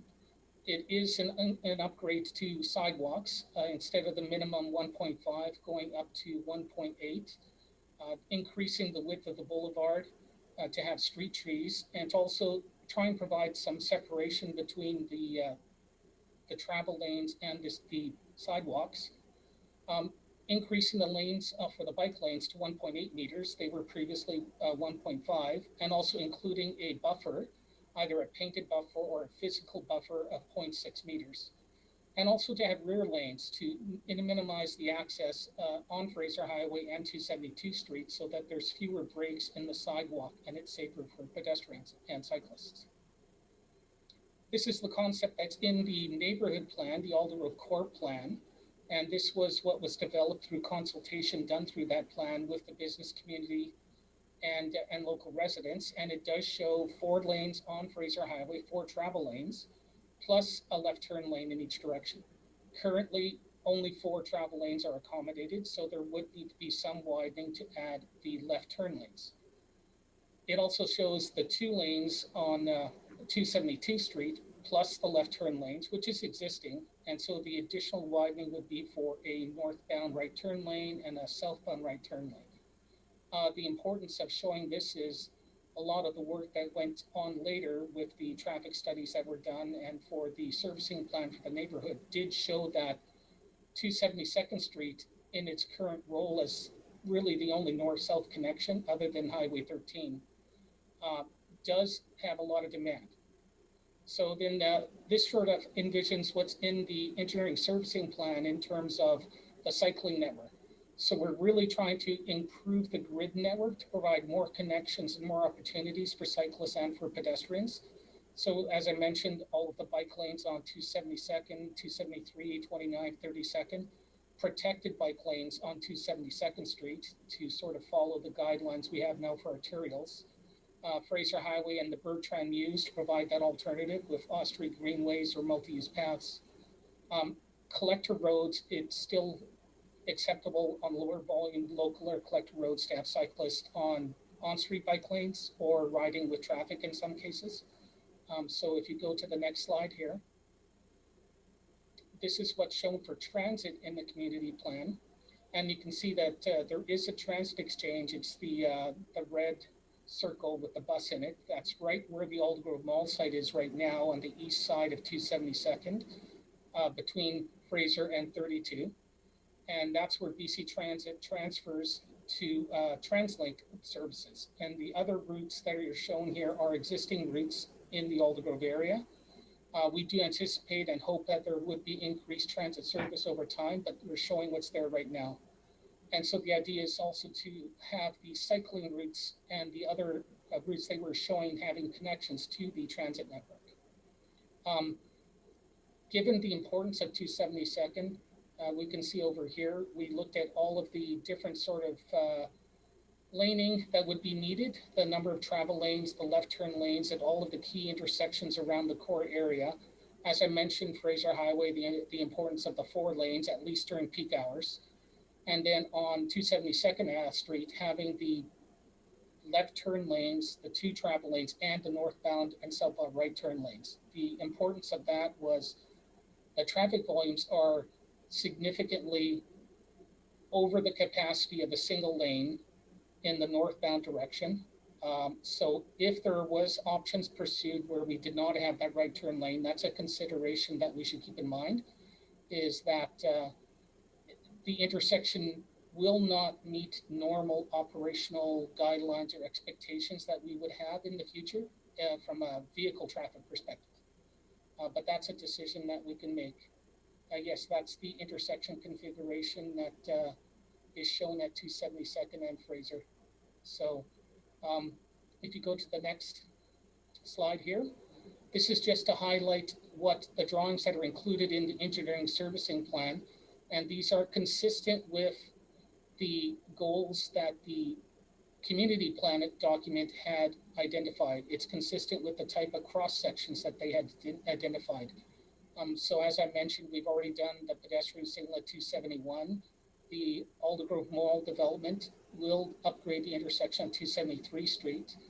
And this improvement at Fraser at 272nd has been enhanced to include the separated bicycle lanes on 272nd Street and at the northbound right turn lane to address some of the capacity issues at the intersection.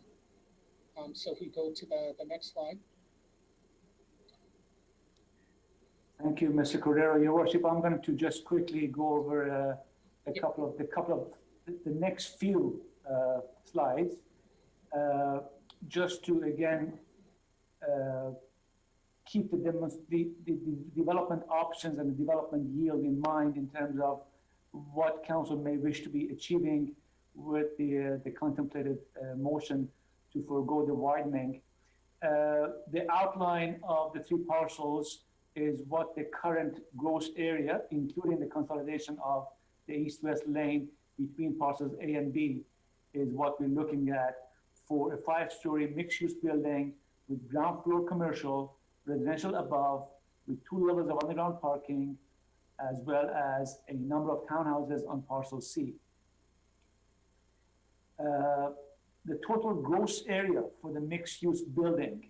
So because of the fact that parcel C is unaffected with the widening or not widening of Fraser Highway and 272 Street, it will, I guess, ultimately play a role in the economic viability of the project.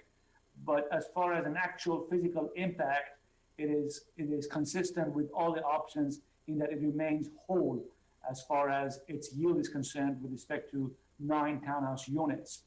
So focusing on parcels A and B then, this option, which we call option 3A, because remember the option 3, we're carrying over from last year, and now we're presenting council with 2 options, essentially, one without widening, which is what option 3A is, so no intersection improvements, and then option 3B would be with the widening or the improvements. This is, I guess, overall, the gross area is 31,000 square feet. Area parcel A, parcel B, and the lane between the 2. So 31,000 square feet. And parcel C, which, as I said, remains unaffected, is approximately 12,000 square feet. So council may wish to keep those numbers in mind. 31,000 for what will be the home for hopefully the mixed-use building. Gross 31,000, and gross parcel C is 12,000. So then moving over to option 3B, which is the same option in terms of the mixed-use nature and the townhouse units, but with the dedication for the road widening incorporated. This results in a net area for the mixed-use building of 27,000 square feet.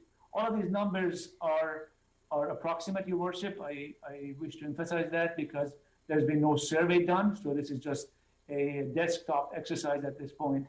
So 27,000 square feet, which is a reduction of about 4,000 square feet based on the gross area calculation. Then we are looking at, I guess, the options within options. So if we were to, so overall, Your Worship, two options: to go with the widening or to forego the widening and not have the widening. If council was to entertain the widening option, then there are sub-options within that option, which we're calling 3B1, 3B2, and 3B3. And I will ask Mr. Cordero again to explain what those are. Thank you, Mr. Saifi. So I think I'll start quickly on Fraser Highway.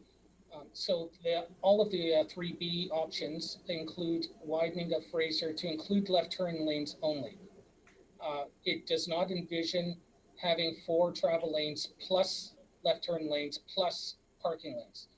The intent was to have during peak hours that there would still be on-street parking on Fraser Highway, and it would only be 2 travel lanes in each direction. And that is common for all 3 of these options I'm going to present. Also, I want to note for Fraser Highway, a portion of the widening on the frontage of the subject site is for improvements to the boulevard, the pedestrian realm, to have the wider sidewalk and the buffer area, the landscape area. And part of it is to accommodate the left turn lane in the future. There's widening on both sides of Fraser Highway anticipated for the left turn lane. So it's split between the north and south of Fraser Highway in terms of the road dedication needed. And also we assume that improvements to the boulevard on the north side of Fraser Highway as well in the future. The importance of this, and the reason I was highlighting that was to accommodate safe left turn movements and to improve the safety of the movements at this intersection. The other, this option and all of the options here show additional widening on 272 Street. Now, the difference between this option and the previous one is that what we had envisioned as a northbound right turn lane for vehicle traffic and a southbound right turn lane is instead shown as a bus lane to allow for a preemption to go through the signal ahead of other vehicle traffic. So this is sort of what they call like a bus queue jumper, and it improves the efficiency for transit. The actual physical space needed is the same, and this still has the protected bike lanes on 272nd Street and still has a minimum sidewalk, the 1.8 meters, plus the boulevard on the frontage of 272nd Street. Then if we go to the 3B option, 3B3, this is another option where we eliminate that 3.5 meter travel lane entirely. And what we do is we assign that entire space to the frontage of 272nd Street so that instead of a 1.8 meter minimum sidewalk, we actually incorporate a wider boulevard, some type of a multi-use path or a wider sidewalk. And so that the space can be used to enhance the pedestrian realm on the frontage of 272nd Street. So in all 3 of those options, 3B1, 3B2, and 3B3, the road dedication is the same on Fraser and on 272nd Street. The future works would require council's approval in the future. And but I would like to note that the land that we would need would have to be acquired at this time during any potential subdivision or development of the site in order to make sure that we have these opportunities for any of these 3 options. So, Your Worship, just a couple more slides. I know we've spoken quite a bit. Hopefully it's been useful and informative for council in terms of its decision-making process and deliberations. Just one last slide before I conclude.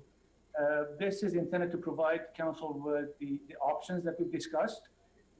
Obviously, the one that staff recommends is, as Mr. Cordero referenced, is the one with the dedication, because it's consistent with past practice, it's consistent with our implementation plan for our historic, I guess, strategic plans. It is consistent with the core area plan for Aldergrove, and what may be possible if in fact we have the right concerns of council identified. What may be possible for council to do is what we're calling option 3C, which is actually the road dedication, basically, but with the FSR adjusted to option 3A yield. So if you allow me to just quickly walk through that, the consolidated area under option 3A with no road dedication is about 31,000 square feet. That includes the lane. With option 3B, which doesn't see any dedication, as I said earlier, is less 4,000 square feet, which results in 27,000 square feet.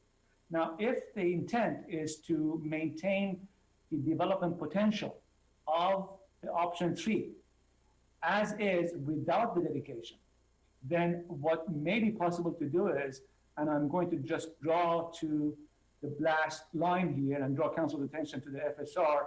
So currently what the Alder Grove Community Plan calls for is a 2.0 FSR, which is the floor area ratio for development opportunities. With option 3, that remains the same. But if we were to receive council direction to proceed with the dedication, yet allow the development to not be affected by the widening, that requires either a direction of council to allow a different a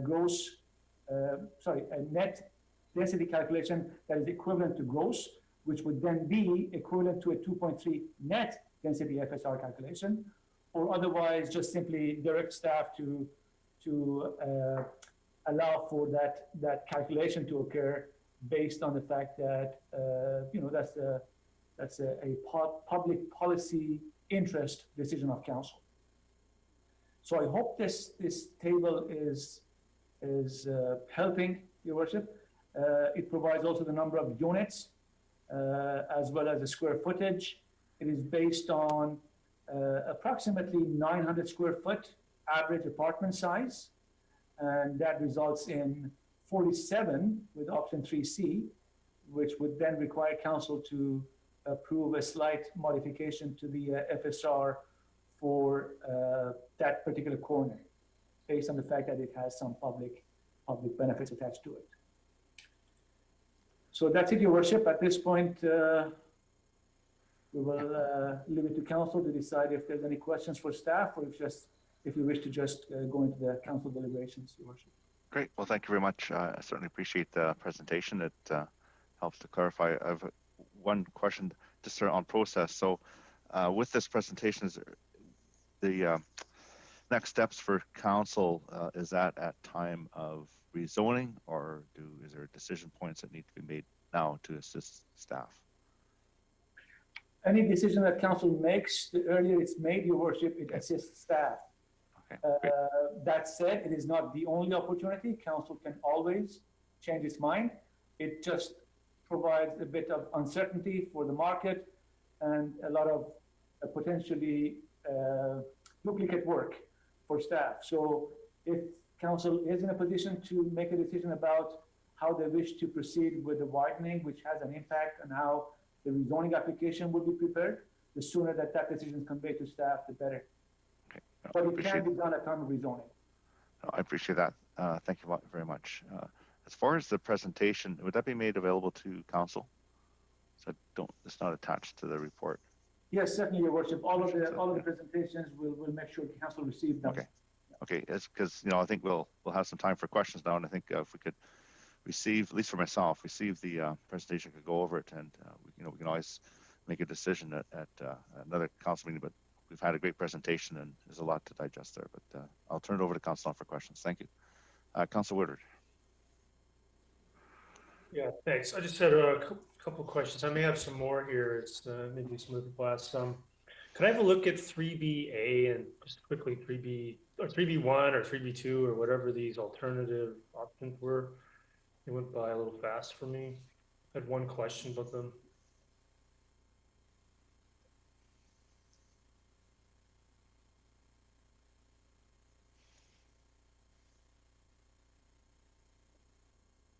I'm just trying to understand the difference. So on 3 of them, is it fair to say that we're not looking for the widening along Fraser Highway as we are initially? Is that fair? Through Your Worship, that is correct, Councillor Woodward. So at the higher level, we have two options, 3A and 3B. Yeah, okay, so that certainly might be better than widening both sections. So I appreciate you bringing that up as a potential option. I just had one question. I mentioned that the Aldergrove bypass as a concept went away in 2009. So that caught me a little bit by surprise, because if I read the master transportation plan from 2009, it references constructing an Aldergrove bypass. Can I get that clarified? Mr. Cordero, do you want to take that on? Sure. The Aldergrove bypass was a previous concept that was part of our P1 schedule in our subdivision bylaw. It was reviewed as part of the master transportation plan in 2009. And the discussions with the city of Abbotsford were not forthcoming in terms of being able to do that. So as an alternative to the Aldergrove bypass, it was the grid network of roads within the local community, the 4 quadrants of Aldergrove, assuming that some of those lands could come out of the ALR, where those roads would provide a bypass for local traffic to get around Fraser Highway, which we anticipate would still have a lot of traffic from a regional perspective, and also to service a lot of the local businesses downtown. So essentially the grid network was a local bypass for the local traffic to still be able to move around the community. I hope that helps clarify. I don't have to belabor this. I'll get it clarified, because when I read the document, it talks about a bypass. So I'll get that clarified, but I can do that with not spending council's time.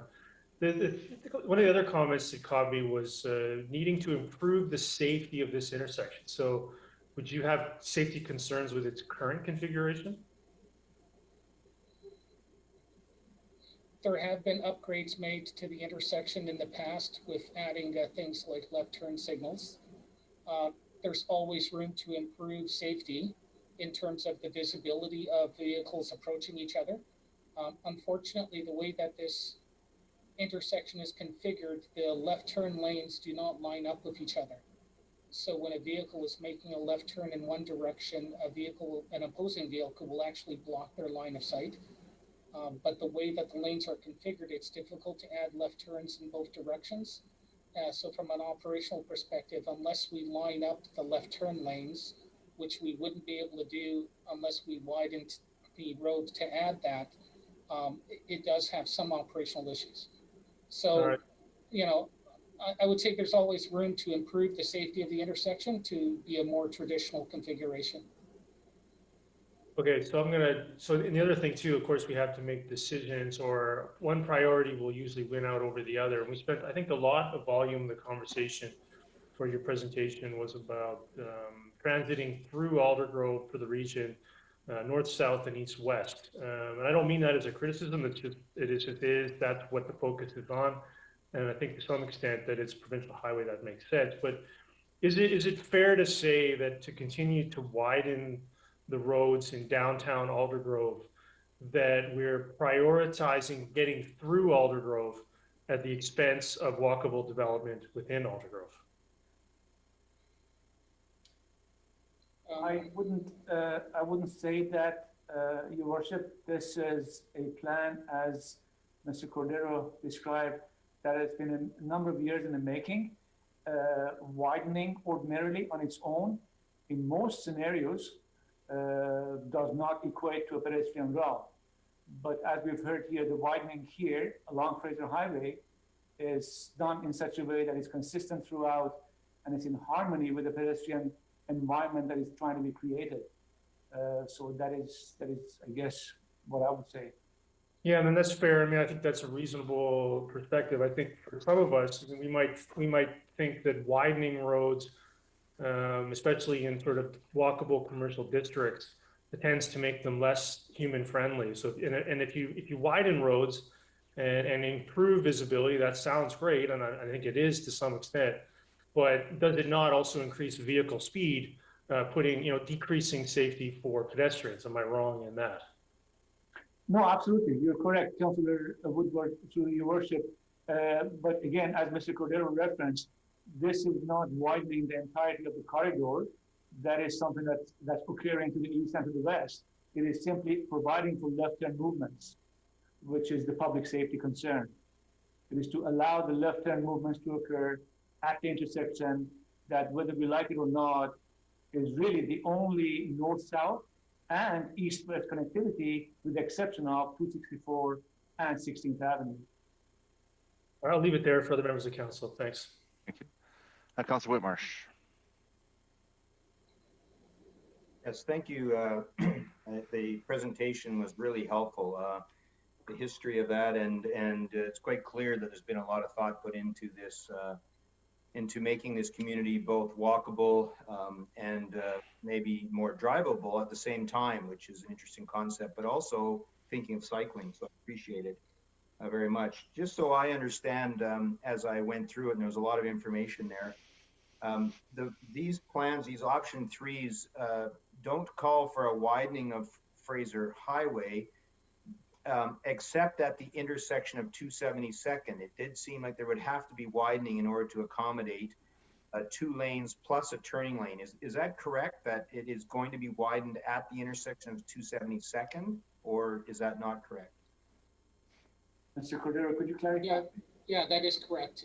The Aldergrove Community Plan and the Servicing Plan envisioned intersection widening at 3 intersections. So that was at 270th, 272nd, and 273rd. And the remainder of the corridor would remain as 4 lanes, as it's currently already constructed between 271 and 270, just close to 273, with some enhanced pedestrian connections as well. And again, I wanted to make it clear that the community plan discussed having 2 travel lanes during peak hours and 4 travel lanes during, sorry, the other way around, 4 travel lanes during peak hours and 2 travel lanes during off-peak hours. So that was something that the business community actually thought was important, that they envisioned needing some on-street parking, but they also, it was interesting, they also noted that it was important to have some traffic flow on Fraser Highway and 272nd Street so that local destinations and local businesses could also be accessed. So they thought it was actually important for even their local viability for goods and services and for customers. I just wanted to make that point as well. Right, okay, that's helpful. So now for option 3, we had option 3A, 3B, and then there was 3 options of 3B. Is that correct? That's correct. Okay, so I noticed that you had sort of titles on them, and when you got to option 3B, C, I guess it was, the third one, you called it pedestrian and cycling improvements. Can you just maybe highlight how that option separates itself from option 3A, 3B, and why it is recommended as for cycling and pedestrians, why option 3B3 is the sort of pedestrian cycling? Sure. If I could maybe highlight over here, the widening on Fraser Highway is common for all of the options. So there is some widening just for the left turn lanes. And also, I want to make it clear to increase the boulevard width fronting the subject site. So to put in a 1.8 meter sidewalk and also a landscaped buffer area. On 270, this option we're calling a balanced approach because it improves pedestrian facilities with 1.8 meter sidewalks. It adds separated bike lanes on 272nd Street, and it adds the left turn lanes on Fraser and also a right turn lane going northbound and southbound. So it balances all modes in our mind. So when we go to the next option, 3B1, the road dedication is exactly the same in terms of the effect on the subject property. The difference is instead of that northbound right turn lane being a right turn lane, you can see highlighted in orange, it's painted as a bus lane, and then you'll enhance the ability of buses to go through the intersection. So if a choice was made to not use that right turn lane for general vehicle traffic, it could be used to enhance transit. So that's another option, but the road space is actually the same. The third option we're calling walking and cycling. It's an enhancement on top of the enhancements we're already doing for walking and cycling. So the base options already had the separated bike lanes on 272nd and the minimum 1.8 meter sidewalks. What this does is it eliminates that right turn lane or bus lane, and takes that 3 meters, that 3.5 meters, and adds it to the boulevard on 272nd Street. So now we have a wider boulevard on 272nd, which is probably getting close to or similar to some of the greenways that we're doing in other areas such as Willoughby, where we can do a 3-meter wide multi-use path dedicated for pedestrians. One of the points that I'd like to raise is it's nice to have separated cycling facilities like this, as opposed to having them on multi-use paths in areas where we anticipate a high number of pedestrians.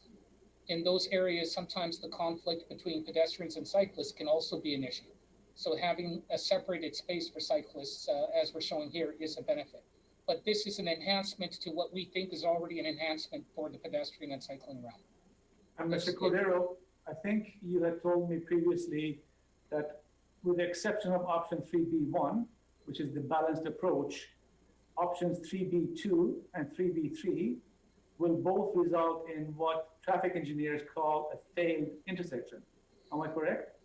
That's correct. When you look at the operations, the traffic modeling that's been done, say, for example, the most recent study done for the Aldergrove Mall site that has been approved by council, that was based on option 3B1, which included the northbound right turn lane. To give you a sense, there's a capacity that each lane can accommodate during its peak hours. And the northbound direction, one lane, if you eliminate that right turn lane for any other purpose, the single lane going northbound does not have enough ability or capacity to carry the traffic demands that are there.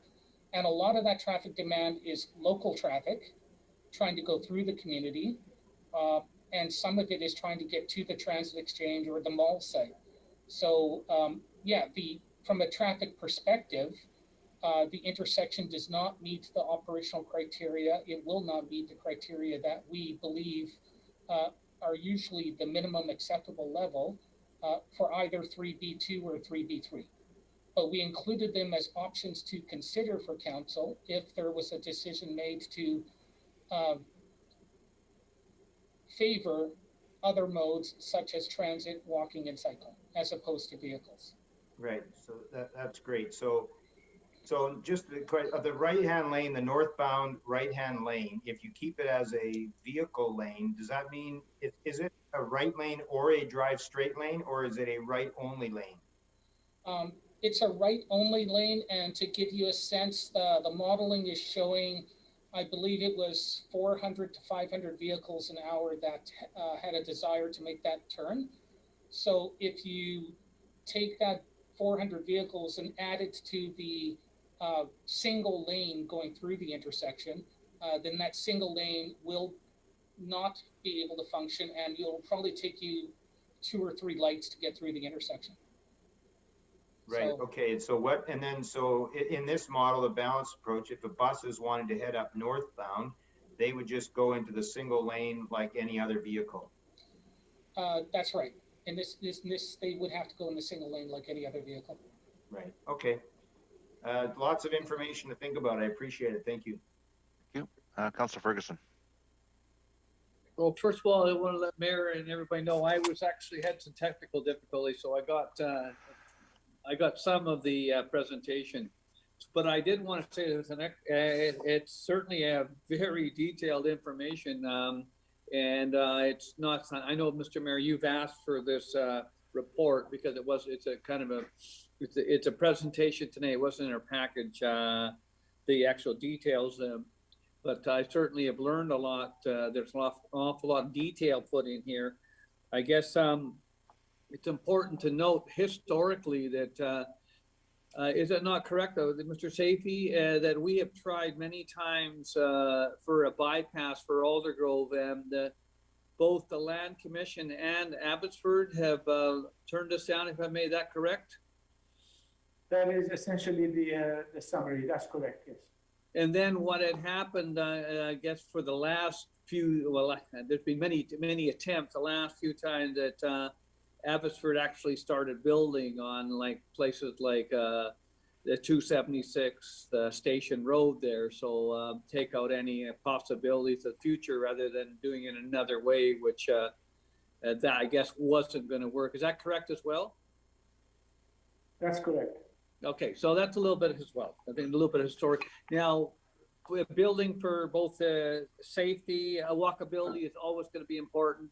Also, the construction needed for, I guess, a bit of a trade-off between what we're going to have in usable space and also what is available for bike lanes, for pedestrian walkaways, and for safety. Those are always things that are important. And also, I like the idea of the fact that separated of some sort bike lanes with potential conflicts with both motorists and also pedestrians as well, which can always be a challenge. Those are always important to incorporate them. Your final example, I wasn't exactly sure because I was in and out of the meetings. I had some technical difficulties. You were looking at one of the 3B1 or 3B2, if I may, as a proposed recommendation to council, if I may. Your Worship, that is correct. The recommendation from staff is to proceed essentially with what we might call status quo, which is to require the widening, the intersection improvements as part of the development process, which would be option 3B1. Okay, thank you very much. Thank you. Councillor Arneson.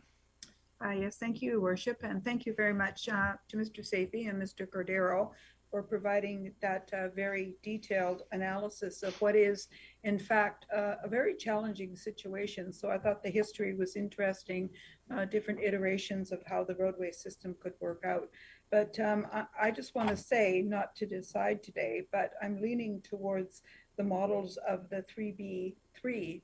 And the reason for that is because I think what's different about now as opposed to planning transportation in the past is we always have to apply the climate lens and look at our transportation system and ask ourselves, where are we prioritizing people to be able to go other than a car? So if we've got transit, if we have people walking and biking, I think that that has to be placed in a priority relative to, not to say one is unimportant, but to the thoroughfare that has been the history really of the community.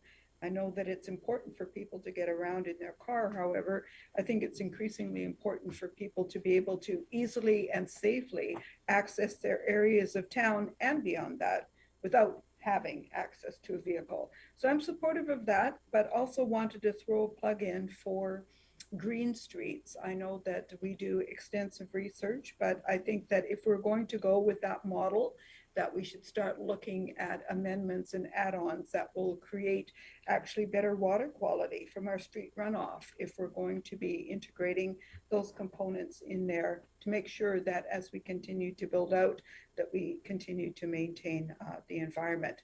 So tentative tick for 3B3. Thank you very much for your presentation. It's much appreciated. Thanks for your comments. Councillor Long. Yeah, very quickly, Your Worship. I've been watching this very patiently and really enjoying it. It's a history book for me because I've lived in the town, as you know, for over 30 years. But I would just implore council to understand also, and there's been great discussion, that people getting around Aldergrove is extremely important. And that intersection has always been a concern for many, many a resident that live on the either south or on the northern parts of our community in Aldergrove. So even though it seems like widening might be, accommodating folks coming through or whatever was maybe described there, getting around town is a real challenge. So that intersection has always been a concern. So I would hope that we would still do the widening in some respect. I love the bike lane aspect, and the transit's important too. But do keep in mind, council, that unfortunately we don't have those neighborhoods. And in fact, as was shown in the presentation, some of that grid work that is perhaps envisioned has not happened and may not happen for a long, long time. So the bus system really is just to get you in and out of town. And so it's not really something that you can walk to a station and take a bus from one end of town to the other. You'd be much quicker to walk it. So I just want to make sure that I put my word out there that no matter what happens, I will always pledge for some improvements to be done to that intersection so that folks can move around our town and live easier. Thank you. Thank you for that. All right, so no further questions. So thank you very much, Mr. Cordero and Mr. Sefi. I do appreciate if you can distribute the presentation. It's a lot for us to absorb, and I'd like to take a look at it, and perhaps we can revisit this at the next meeting. Councilor Woodward, did you have something else to add to this? No, just getting ahead of you on F1, Mr. Mayor. Okay, so I ask you to have a little patience. We're going to take about a 10-minute break, come back here at 5 to 5. I think we all need a little bit of a break, so thank you. Be back at 5 to 5. Thank you.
All right, we'll reconvene the meeting, and the next item on the agenda is F1. It's the Aldergrove Interim Public Plaza Update, and require a motion to receive it and then also to provide some direction. So Councilor Woodward, go ahead.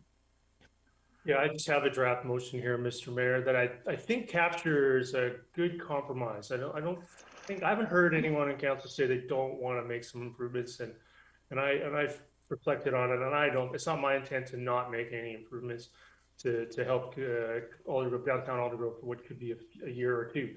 So, but listening to this and getting that staff report, I don't know if you're willing to entertain it now, but it would be to approve a modified Class C cost estimate with electrical servicing and less for modular items within a total budget envelope of 100,000 pre-approved from prior year surplus in the 2022 budget. I'll second that. So we have a motion on the floor. So just to be clear, I just brought this up here. So you're promoting, okay, I'm on the report. Oh, here we go. Modified Class C cost estimate, the gravel surface. And then your motion. Adding in electrical servicing. Adding in electrical servicing at a cost of 100,000 or 150? No, so the way I've worded it, and less for modular items within a total budget envelope of 100,000. So staff can work out how much electrical is, and then spend whatever remaining contingency is on modular items potentially. So I've structured it as a budget envelope of 100,000. Okay, great. So we can discuss that, and if there's any amendments, we just go through the motion. Yeah, great. If there's amendments in debate, that's great. Sure. So let's speak to that very quickly. I want to go on to the agenda items too. The goal here again is to move forward with these improvements. I hope this compromise won't be controversial. I don't really want to just be attacked for the sake of it. The idea here is also, my main objective with this is to not use the Aldergrove Community Amenity Fund for this. Modular items, containers, temporary improvements that will probably change with development. Not really the intent for me for the Aldergrove Community Amenity Fund to be buying things that might end up somewhere else down the road. So I think this is a good shift it to prior year surplus, pre-approved next year, not affecting this year's budget, and won't be a property tax item if it comes out, a relatively small amount to come out of prior year surplus. So hopefully that's logic that makes sense. And I look forward to other comments at council. Thanks. Great. Thank you very much. Everyone, one question for staff. Prior year, is there funding in that? We could make this work. I just want to make sure that this is something maybe Mr. Backen can help out. Just a little bit of discussion on this, on the funding source that's been raised. So, Your Worship, just noting this is a pre-approval of the 2022 year surplus. So while we don't know that yet, our surplus is almost always going to exceed the $100,000 as referenced. Okay, and we could proceed immediately on this with that in mind. Thank you. Okay, Councillor Ferguson. I think that was one of the questions that I wanted to answer. 2022, and we'll have enough money. Yeah, I think all of us were thinking, what are we going to do with electrical servicing? I know that we want to pick and choose what modular items would work the best. My question to staff, what's the ballpark? I know it's in the thing, but it's depending on modification. What's the ballpark figure for electrical servicing? I can say if we look at the Class D on page 3 of F1, it estimates $20,000 with a $5,000 contingency for $25,000. So that's electrical and water. So this is just electrical. That's what I wanted to know. Okay, so maybe staff could just what's the breakdown on that? If Mr. Backen or Mr. Suffy have any idea? Your Worship, the electrical and water are projected at a cost of approximately $20,000. Okay. So do you like to divide that by 2 or 2/3 or something? Probably electrical is more than water. I don't know. It gives me an idea. I know that it's broken down. It's got the 2, water and electrical. I think I'm not going to dwell on that. I can get an answer later on. I think it's a good idea that we had a compromise here, and we'll just have to determine, I guess, between council and staff and I guess the public about what is something modular items and amenities we want. Thank you very much. Thank you. Councillor Long.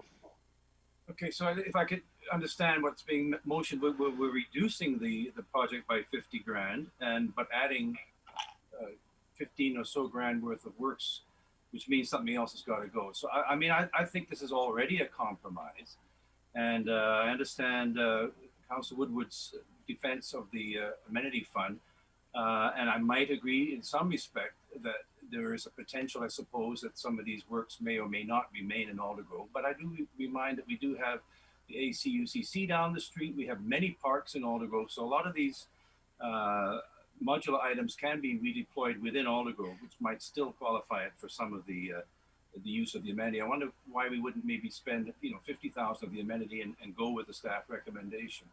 I do believe this is already a compromised design, that this modified Class C. So could we not just go with what the staff have said and sure, let's take 100,000 from there, maybe even something out of contingency if we need to, and just dip into a little bit of the community amenity fund, because that's what it's there for. It is certainly improving the downtown Aldergrove. So I mean, I would like this to be non-contentious too, and I would like to move forward. But to me, it sounds like it's kind of like bartering at the garage sale the other day. So we were at 250. Staff came back with 150, and don't forget there's the consulting fees, and I don't know if council realizes that probably most of those fees have been spent. So I don't know, and perhaps staff can answer, because I thought I also heard, Your Worship, that by redefining the way they're going to hook the electrical up, that perhaps that full amount isn't needed, because if they're going to put a new service in, that might accomplish what Council Woodward's talking about, to make sure there's enough power there so we don't have to have generators running, environmental noise, smell, and all those things. Maybe staff could comment, and would council consider going back to the 150 and finding another source of funding, so that we don't have to dip all the way into the amenity fund, which is what Council Woodward, I think, is concerned about, because we have other projects that we want to spend those monies on. But so great. So I'll ask staff can answer that question. I think the way to deal with this is to test it through council's amendment to increase the amount to allow for those other amenities. But I'll go to staff first if they can answer your question. Your Worship, I'll take a stab at some components, I guess, of the question. The consultant's work has almost concluded. It's not concluded yet. Are we in for $32,000 or something less? I think if we were to terminate the contract based on a number of different factors, we would want to honor the contract and not respond to anything less than what we bargained for, so to speak, at the beginning of the contract. So that is something that is a given cost, regardless of which option we go with. As far as the services are concerned, Your Worship, it's kind of challenging to design on the spot, if you will. The fact is that with a paved surface, what staff tried to do was to try and accommodate as much of the underground work as possible, so we don't have to go back and rip it up again. And what staff is saying is we can defer those costs at a future date if the costs are believed to be significant by council. That said, again, we can certainly try and accommodate the sewer and water, not the sewer, water and electrical to the ultimate, even though we don't have to, given the fact that we can do it at some future date. So I hope that answers the question. The costs are estimated about $25,000. That includes a contingency. Can they be done for something less? Certainly, that's always our objective, and we'll try to do that. As far as, I guess, I think there was another question that maybe best, as you said, Your Worship, addressed by council, or I don't know if Mr. Backen wishes to take a stab at it. in terms No, of I think the other would be if council wishes to increase the amount, that would be a council decision, and that could be done by amendment. So what I'll do is go through the speakers list and then go back to Council Long if he wishes to make an amendment. Council Long, did you have anything else to add? Well, no, I guess I was looking for staff to say that what's being proposed is doable and still have a decent project at the end. And I do see Councillor Woodward's amendment sort of as two parts. One is to make sure that there's enough electrical there, I think is what I heard, but also that the funding sources would be changed. And I thought that was actually quite a contentious issue all the way through this process.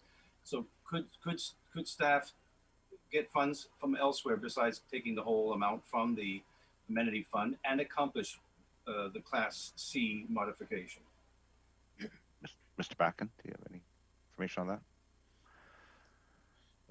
Your Worship, to clarify, right now the motion contains a reference to the 2022 surplus pre-approved. If there's another number or source, I think that'd be the part of the amendment. There's council contingency. There is the amenity fund. There's also surplus itself if it's being pre-approved for 2022. If there's to be a variation in the overall project scope, that would take us back to 150. I guess I'll leave it there. It's kind of a complicated issue, but I just want to see the project be as good as it can be, and I understand the concerns of where the funds are coming from, and I understand all the other discussion points. So I guess we'll see what other councils say. Okay, thank you. Councilor Whitmarsh. Yeah, thank you. And sorry, I missed the very first part, so I wonder if you could just, and then I have a question, but just remind me of what Councilor Woodward's amendment is. I missed that. It's a motion, it's not an amendment. It's a sorry, motion. a motion. Yeah. Sorry. Yeah, Ms. Bauer. The motion was to use the modified Class C estimate and add in electrical and less modular components up to a total budget of $100,000 to be from the 2022 budget surplus. Okay, thank you for that. That's good to know.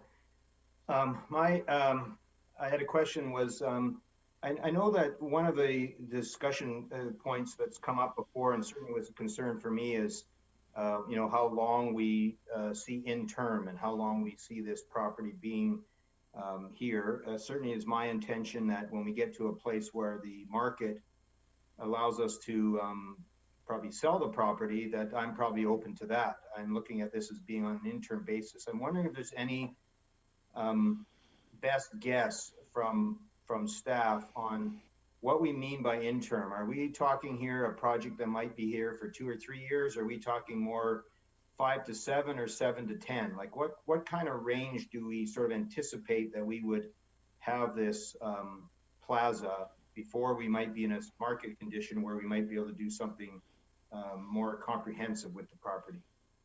Mr. Backen. Thank you, Your Worship. I think the previous motions direct us to proceed with a rezoning. So effectively, we are to rezone the property and sell it rezoned. And it sounds like we're going to be looking at trying to maximize the density, both commercial and residential, on that site. So the question then reverts to how long will the rezoning process take, and how long would a sale process take? I guess a best guesstimate is going to be something like 18 to 24 months. And that would be more for the rezoning and then allowing an adequate time for the sale. Once we're committed to the process and actually have necessary readings in place, there may be some ability to market the property. However, I think any buyer is going to be very cautious to make sure that all the approvals are in place prior to actually paying for the final agreed upon amount. And Your Worship, one thing that just occurred to me, I think it's been a long day already, but it occurred to me, the reference to the 2022 surplus, I think it means use of the surplus available to us in 2022, or effectively the 2021 surplus, I think is what we're talking about, because otherwise we'd be waiting until 2023 to pay the 2022u surplus. Yeah, I believe that's the intent. Mr. Councilor Woodward, is that your intent? Yeah, I just want to clarify, I won't jump in. It's just, it was slightly incorrect from Ms. Bauer, because it was a long motion. It was meant to be funded from the prior year's surplus in the 2022 budget, which is leftover money from 2021. That's right. So that clarifies. Thanks. Okay, Councilor Whitmarsh. Yeah, okay, that's helpful. I guess my thoughts on it are that, I certainly want to see a really good project if we're going to do it. It looks like we could be there for 4 or 5 years by the time we get to turn around and do something different. And so I certainly agree that probably we should maybe look at the electrical and water servicing and making sure that that's at an adequate level so we don't have to worry about generators and those things. But for me, if we did that and added it to the budget, it would get up to 170,000. And then if I understand the motion correctly, it was to then reduce the budget down to 100. If that's what I'm understanding, that would take $70,000 away from modular pieces and leave 26,000. So that seems like a big hit. So maybe I'm misunderstanding the motion. But it would seem to me that I would be happy with leaving it at the 150 and adding the 20 and making it 170. and having a great project that also does the electrical and maybe a better look at it. We might not have to do that much electrical or water. I'm not sure, but that would be more what I would be interested in. But I don't think we should reduce the modular more than it is currently there. Thank you. Thank you. Councilor Arneson? Thank you, Your Worship. I do appreciate that this is being put forward again in a different format with some amendments. My thought about it is that for a negligible, in the overall scheme of things, amount of money, we can have something that is going to be very nice, enduring, and will serve the purpose of the community. So I want to focus on the community interest for the longer term for the use of this property, even though it's interim, because I'm concerned that if we take a substantial amount of money away from the budget, that we really won't have the kind of project, you know, that personally I could be proud of to say this is what we've done in Aldergrove. So I look at that and say, personally, I'm not bothered by the fact that it would be coming from the CAC fund, because I don't recall that council said it had to be specifically earmarked for a particular project. It is true the monies came from elsewhere and they were as a priority directed towards the parkade, but I have no idea when that project is going forward. What I do know is that at least 3 community groups and many others have written to say that they are very keen to have this project. And I don't know what would happen, this is conjecture, but I think if we are diminishing the amount of furniture that's there, I can just see people bringing their own. They're just gonna hoist a chair and bring it over. And maybe there's nothing wrong with that, but it is our property. It's in the center of Aldergrove. And I think it's got to have a certain look about it. And just to throw in the fact that we've talked about some kind of storage unit there, but we haven't talked about decorative items for that either. So I would like to have some flexibility in the budget. And I'm not saying we need to spend it all, but to look at potentially wrapping so that we have some nice graphic on the site that really sets a tone and a place for what I consider to be an extremely appealing project there. So I'm afraid I won't be supporting any reduction in the budget, because I think this was substantial enough reduction to go from 250 to 150. So I think we should leave it at that. Thank you. Thank you. Councilor Richter? Yeah, I support the 100,000. I do not support 150,000, and I do not support 170,000. The intent of the motion that was passed at the last meeting was to move forward with redevelopment as quickly as possible. In my mind, I'm hoping to see this thing redevelop within 2 to 3 years. And for us to spend more than $100,000 on something that's going to last for 2 years, I think is way more than enough. The other thing that I'm quite concerned about is that we don't know how this is going to be received or used in Aldergrove. It quite very well might become a hangout after hours for people who are not necessarily having organized events. I'm not sure that's a good thing for downtown Aldergrove either. So I'm quite happy with this compromise. I think this is a fair compromise.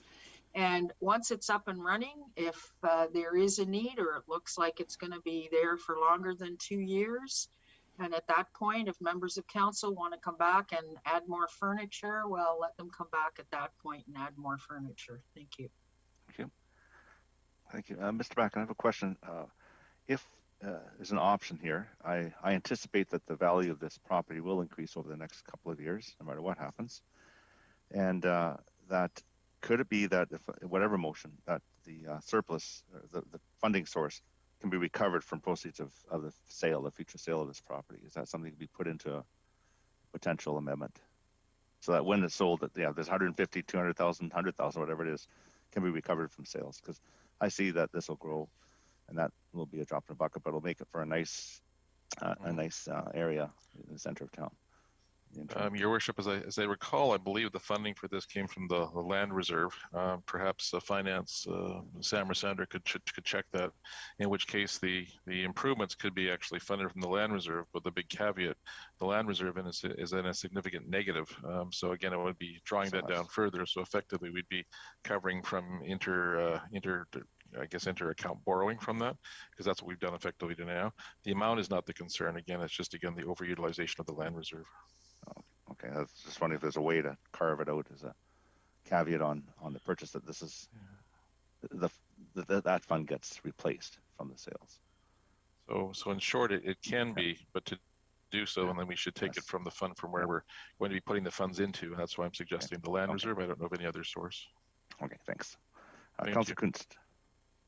Yeah, just after listening to everyone's comments, and I was just, initially I wasn't supportive of spending $250,000, and I know that was an envelope. But now that we've sort of come back and learned how we can spend $150,000, so I'm going to be supporting the recommendations from staff. So I won't support the motion, but I do, I appreciate the intent of it, but I think I just want to give this $150,000 is a lot less than what we had anticipated, which was the initial 250. So that's where I'll be voting. Thanks. Councillor Woodward.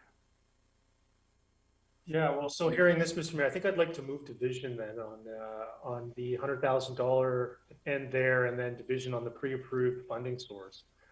It's still even whatever the amount is, I would like it funded from that source, not the Aldergrove Community Amenity Fund.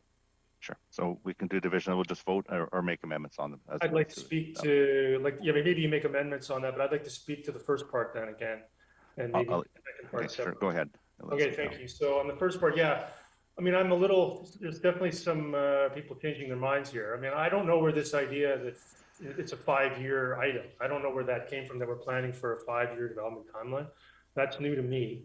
There's certainly no need of that. I don't know why it would take 5 years if we put the right deal together. So again, if people have it in their mind that it's a 5-year parking lot, well, then it makes sense to spend more money on it. My goal is to not have it get anywhere close to that. The other concern is the more money you put into making it nice, the more permanent it'll become. And then if you sell the site to somebody with those improvements as part of that, then it may actually create some holding revenue that would keep it going as a parking lot and an event space, not a building. And that's a concern that I have. We're improving it to the point where we're actually hindering redevelopment of the site. That's what's happening here, in my opinion. You start putting 200,000, you start approaching that number. I mean, we could have started at $1 million, and 250 would have been a great compromise. I think 250 is too much. I think 175 is too much. I think 150 is too much. 100,000 is a lot. It goes a long way to make some pretty significant improvements. I don't see us doing that on other vacant sites in other communities. And we can always add more to it if the development process turns out to be longer. I don't think planning for a 5-year parking lot is something to be proud of. I'm not going to be proud of putting a couple seats on a parking lot. I'm going to be proud of getting a good project built in Aldergrove. And so I think that's the core difference. And I think the more money we put into it, the longer it will take. Thanks. Okay, so Ms. Bauer, the motion is divided into 3. So let's make it, I just want to be clear on what we're voting on. So the first, there's 3 parts to it. So Councillor Woodward, the first part was two parts, Mr. Mayor. Sorry, two parts. 2 parts, sorry. So yeah. let's so I just wanted the item pre-approved from prior year surplus in 2022 budget to be voted on separately to try to change the funding source for whatever amount is in it. Yeah. And then the rest of it is on 100,000. Okay. Councillor Whitmarsh, your hand is still up. You wish to speak? It is. Which are we speaking to, the amount right now or the funding source? So the first part of the motion, Ms. Bauer, if you could read it out, just so we're clear what we're voting on. Yeah, I'm because we don't see it in front of us. It's hard to. So, Your Worship, I know Councillor Woodward put this out there, but have you called for a mover and seconder on this? No, on the separate. So let's hear the motion as it is right now, and then we're going to move and second on division. Oh, we got moved and seconded. Councillor Woodward's motion is moved and seconded. So okay. The original one. So division. Do we need a motion on division, or we can just okay? Yes. So, Ms. Bauer, can you just read out the parts that would be divided? So it would be, it was modified Class C parameters with the addition of electrical, less the modular, or up to $100,000. And then, as I understand it, the funding would be the part that was divided off. So it would be from the prior year surplus into the 2022 budget. Okay, great. So I'll need a motion to divide. A motion, please. I'll second. Council Long, second by, I heard somebody say that. Council Richter seconded, I think. Okay. I'll just call the question on the division. All those in favor? Opposed? Carried. So we'll start with the first part of the motion, and that's the modified class, modified cost, Class C cost estimate, and that would be with the addition of the electrical and limiting it to $100,000. So that's the first part of the motion. Councillor Whitmarsh, your hand is up. Yes. Okay, so for me, I'm happy to add the electrical and water servicing, and maybe closer look at it. Maybe we don't need to do quite that much. I'm not sure. I'm happy with that, but I do not support the 100,000. So do you wish to make an amendment? That's the only way we're going to get through. Okay, I would make an amendment that we add the electrical and water servicing and keep the number at 150. Okay, so the original motion just had electrical services. So you're adding water services? Well, sorry. Yeah, I'm adding electrical services, whatever that costs, and keeping the total at 150. Okay. That's my amendment. Okay, is there a seconder to that amendment? Councillor Arneson seconds it. Point of order, the original motion unamended had electrical servicing within it. That's right. So I think he's left the electrical services because it had electrical and water is showing on the Class D cost estimate, but you've just moved electrical. Just want to be clear. So my amendment really then is just to change it back to 150 total, including the electrical. Including the electrical. That's right. Thank you. So not the water then, just to clarify. That's right. It's the correct. motion as was moved. The only change is to change the amount to 150. That's correct. Correct? Yeah, that's the amendment. All right, I'll call the question on the amendment. All those in favor? And opposed? I'm opposed. Woodward and Councillor Richter opposed. So now we move on to the second part of the motion. And then, or do we do the motion as amended? The first part is amended. Yeah, first part is amended. So we're back to the first part as amended. I'll call the question. All those in favor? And opposed?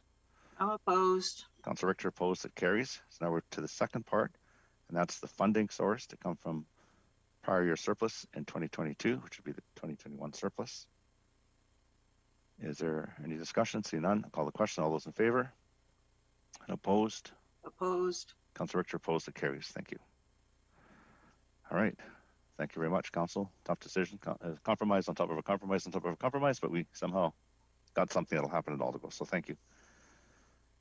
We'll move on to F2. This is development permit application number 101174, Waterstone Anderson. It's 7500 block of 198 B Street. Development permit. Did I say that? Yeah, 101174. Could I have a motion, please? I'll move it. Councillor Long, seconder. Councillor Kunst, discussion. Councillor Long. I just want to say it's very positive to see this as well as a few other on today's agenda with the semi-detached homes. I guess I believe that's a good land use practice. I was born in a semi-detached home in London, so yeah, excellent. Thank you. Councillor Arneson. Yes, thank you, Your Worship. Through you to staff, I had a question regarding the fact that in the report it refers to basements, and I'm just wondering whether or not the parking requirements change as a result of a basement, or if it's just based on the footprint and the square footage per se. Thank you. Your Worship, the parking requirements are based on the zone, so they do not change based on the square footage. Okay, thank you. Councillor Richter. Yeah, I had a question about this one, F3 and also G3, where these duplexes that are all coming in the same basic area are putting off doing their DPs until after they've got rezoning. So I'm questioning why that is happening. I don't know, Mr. Seffi, do you have any insight on that? No insight per se, Your Worship, but I guess educated guess or maybe an inclination as to the flexibility that owners may wish to have with respect to either proceeding on their own or potentially disposing of portions of the site to somebody else that may be better structured to do that type of housing.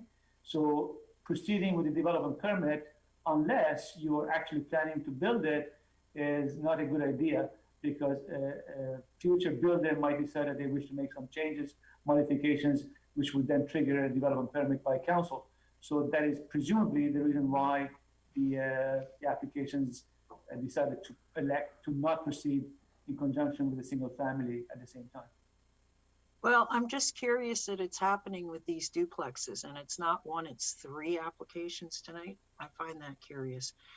Also, with regards to J, payment of supplemental development permit, development cost charges, and building permit admin fees, does that include CACs? Yes, it does, Your Worship. CACs will be payable at building, I apologize, at time of rezoning. So it applies in that they've already paid it at time of rezoning. So it's covered, but so they don't have to pay it again. Okay, and are there more CACs paid for duplexes than for single family homes? CACs are based on the land area, as I recall, Your Worship. Okay, thank you. I see no further discussion. I'll call the question. All those in favor and opposed? Carries unanimously. Thank you. F3 is development permit application number 101021, Infinity Properties, 7500 block of 197th Street. If I could have a motion, please. Move, Ferguson. Councilor Ferguson moves. Councilor Arneson seconds. Discussion. Seeing none, I'll call the question. All those in favor and opposed? Carries unanimously. Thank you. F4, sanitary sewer local area service for 19900 block of 36A Avenue. And could I have a motion, please? Councilor Kuntz, second by Councilor Woodward. Councilor Richter, question. Yeah, I had a question with regards to the dollar value there. Is that 227,300 total for all 12 homes? Mr. Or is that per home? All 12. That's the total, Your Worship, but just to make sure that there's no, I think Councilor Ferguson wishes to say something, but just to make sure that there's no misunderstanding, this is not for the connections themselves, this is for the system within the road allowance. Each owner would be responsible for their own connection, assuming that the bylaw is successful through council and then successfully supported by the residents. So the one pipe that's going in on this is a total of 227,300, right? That's correct. Okay, and that would be the maximum. It could be less. Councilor Long. Hey, Your Worship, we've had a few ups and downs with the LASs before, so let's be clear. What is going to be the criteria for this petition? Because I know we've changed it a little bit. Yeah. So this still has to go to petition, formal petition from the township. So Mr. Steffi, what is the percentage approval required? Your Worship, so there are 2 petitions that we put proponents through or require submissions of. The first one is what we call a preliminary petition that, based on our policy, so this is not a provincial legislation requirement, it's our own policy, requires 60% support for us to then be able to say to council, there seems to be sufficient support for us to proceed and spend some staff resources and some time and effort to take this to next level. The formal process, which is what we are asking council to instruct staff to proceed with, would then require at least 50%. That is the language of the Local Government Act. At least 50% of the owners having at least 50% of the assessed land value. So, Your Worship, let me ask now, what happens with no responses? Where do they get? So if you've got 100 people in the area and 50 reply and 25 say yes, what happens to the folks that didn't? I just want to make sure we understand that, because when it comes back, we don't want to have to go back and re-petition, right? So what is the status of a non-response? Is it a no or a yes or abstain? Mr. Steffi? A non-response will be counted as a no, Your Worship. For somebody to support this, they need to provide affirmative I guess, indication or signature or some way of communicating that they're in support of it. And is that the provincial requirement that the no responses are no's? I don't believe so. I'll have to check and get back to council. That's something I'm not fresh on at this point. Our clerk can weigh into this, Ms. Bauer. It is a provincial requirement. The way the act is worded, you must reach 50% of the people or of the owners, and you must reach 50% of the value.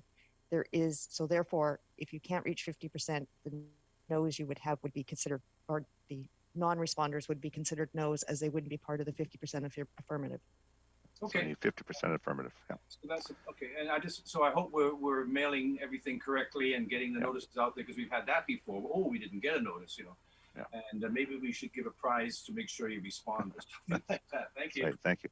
But just to add, quite often these are generated by residents themselves, and they go about and do the initial petition and come back to staff, and it comes to council, is what we see now. So generally, there's a bit of a vested interest in the residents to go and when the second petition goes through.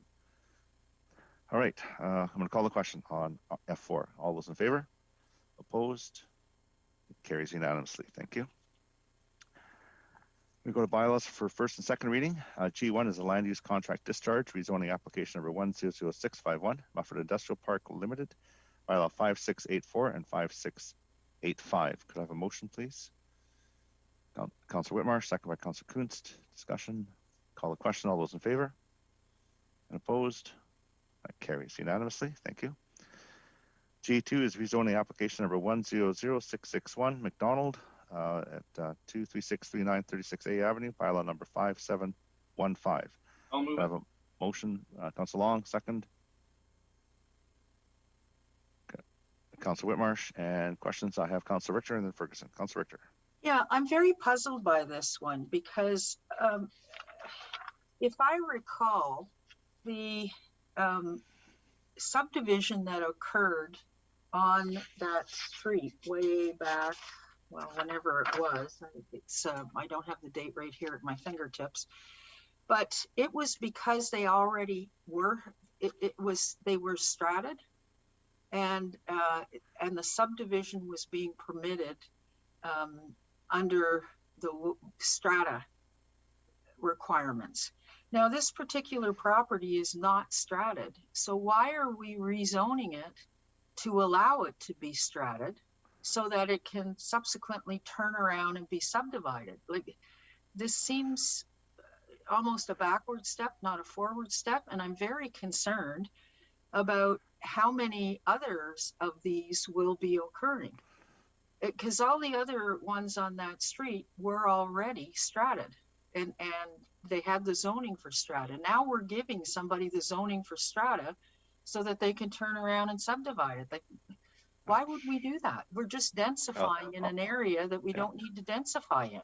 I'll ask Mr. Sefia. The way I understood the report was that these lots can be stratified to put two dwellings on. What they're doing now is coming for rezoning, so it doesn't need to be stratified.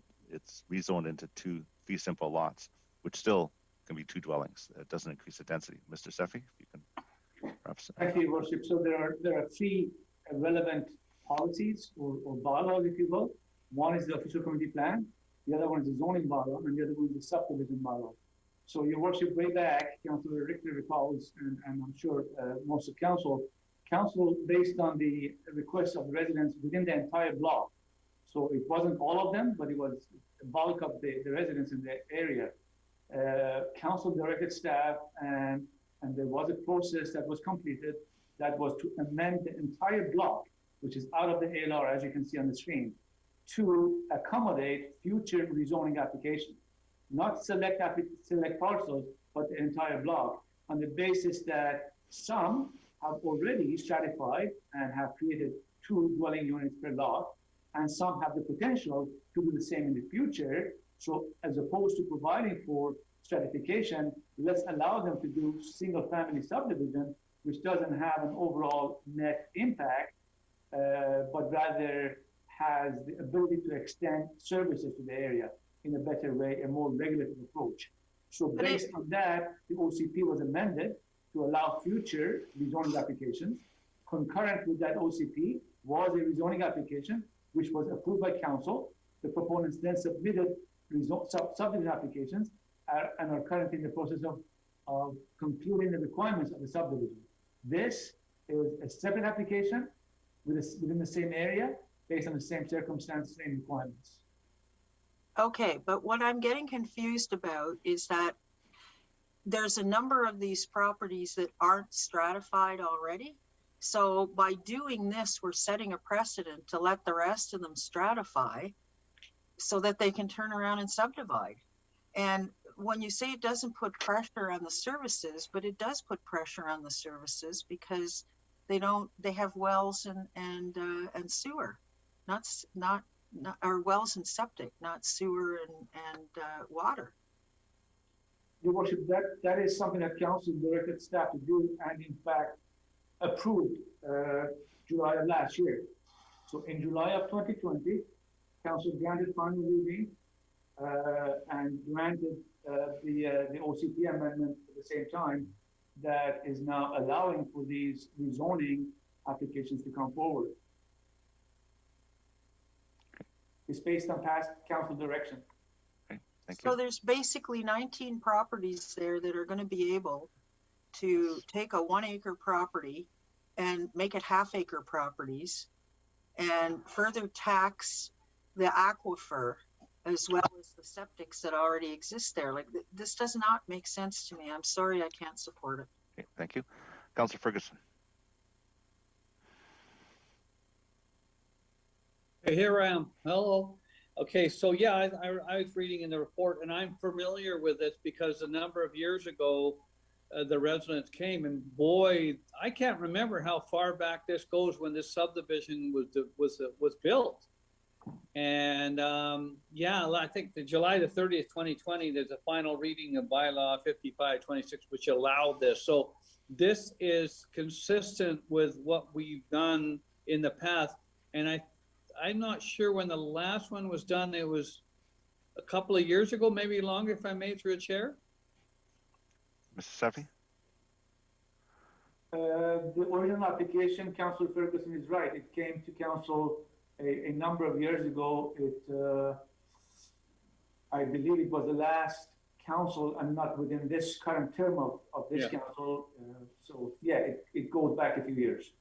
Yeah, I believe you. And then prior to that, I guess I don't even know when 36A was developed with those lots, but it goes back quite a ways. Anyway, it's consistent with our July 30th, 2020 motion. Thank you.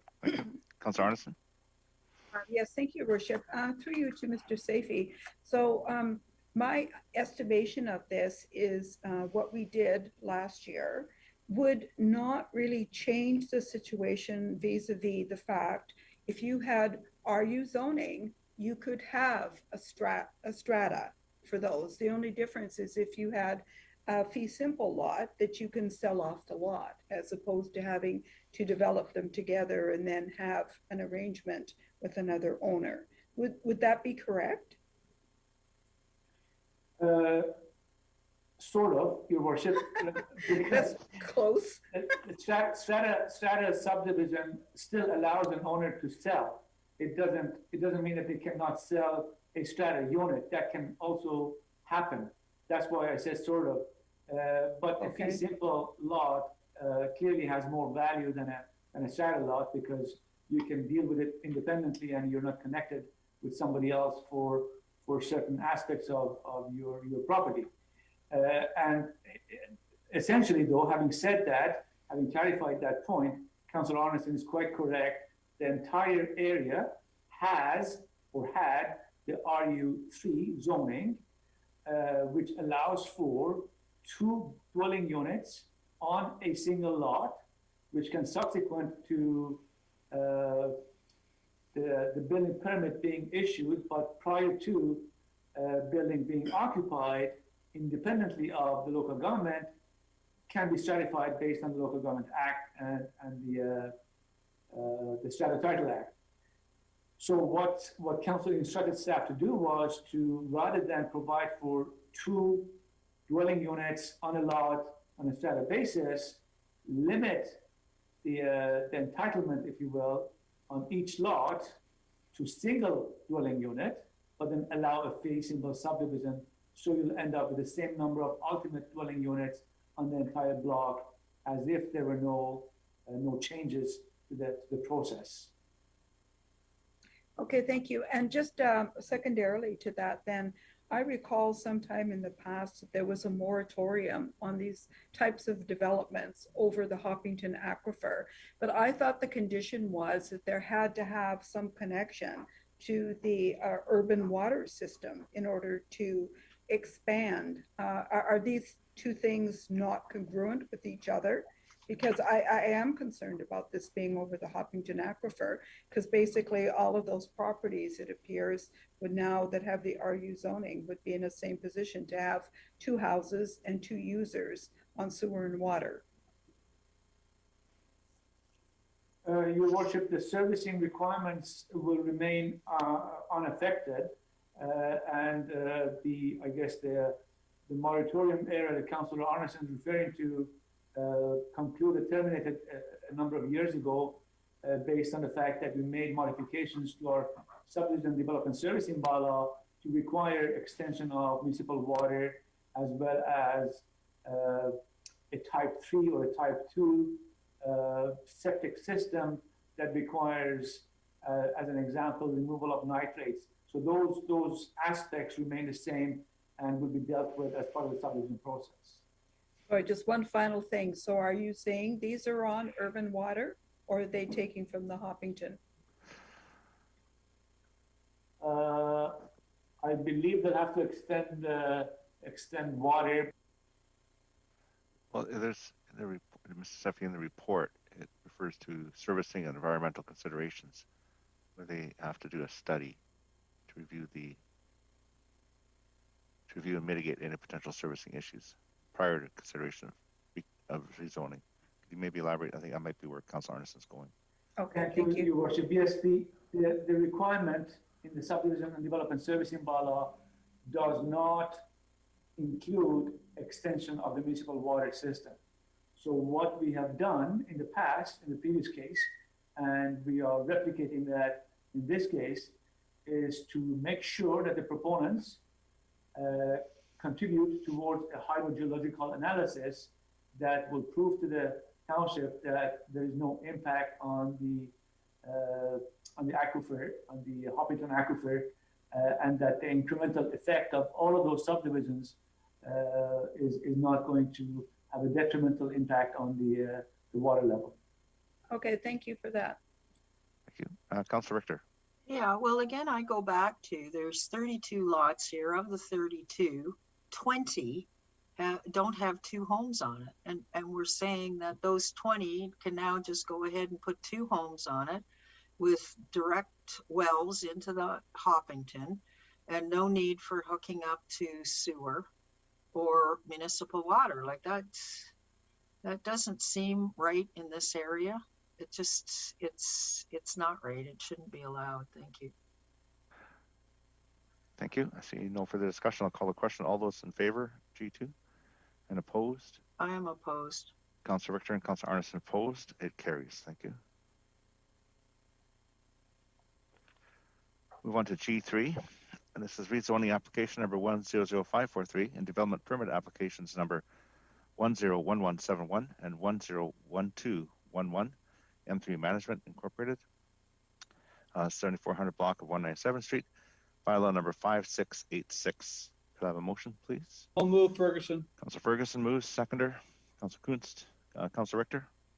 Yeah, again, this is the one where they're not putting forward the DP for duplexes, but at the same time, they're reconstructing water courses. So my question is, does the lack of DP for the duplexes have anything to do with the reconstructing of the water courses? Mr. Sefi. No, Your Worship, they're independent and not affected by each other. Good, thank you. Thank you. Yeah, I'll call the question. All those in favor and opposed? Councilor Arneson's opposed, and it carries. Thank you. G4. rezoning application number 100612 and development permit application number 101166, Centera Developments Limited, 19781 80 Avenue, bylaw number 5709. Can I have a motion, please? Move. Councillor Whitmarsh moves it. Councillor Long seconds it. Any discussion on G4? Call the question. All those in favor? And opposed? Councillor Arneson opposed. It carries. And move on to bylaws for consideration at third reading and for final adoption. I1 is rezoning application number 100636, Agritex Industries Limited. It's bylaw 5704. Could I have a motion? Councillor Kunst, and second Councillor Long. Discussion. I'll call the question. All those in favor? And opposed? Carries unanimously. Thank you. Bylaws for final adoption. J1 is solid waste management bylaw update. Bylaw 5467 and 5705. Could I have a motion, please? Your Worship, did we Yes. give that final as well? Or you said it could get final, but We did. We did. It was moved third and final is what good I and called final. for. Okay, thank you, thank you. Thank you. Yeah, that was on I1. Okay, so J1. Could I have a motion on J1? Councillor Woodward moves. Councillor Arneson seconds. Any discussion? Call the question. All those in favor? Opposed? Carries unanimously. Thank you. And we have correspondence. We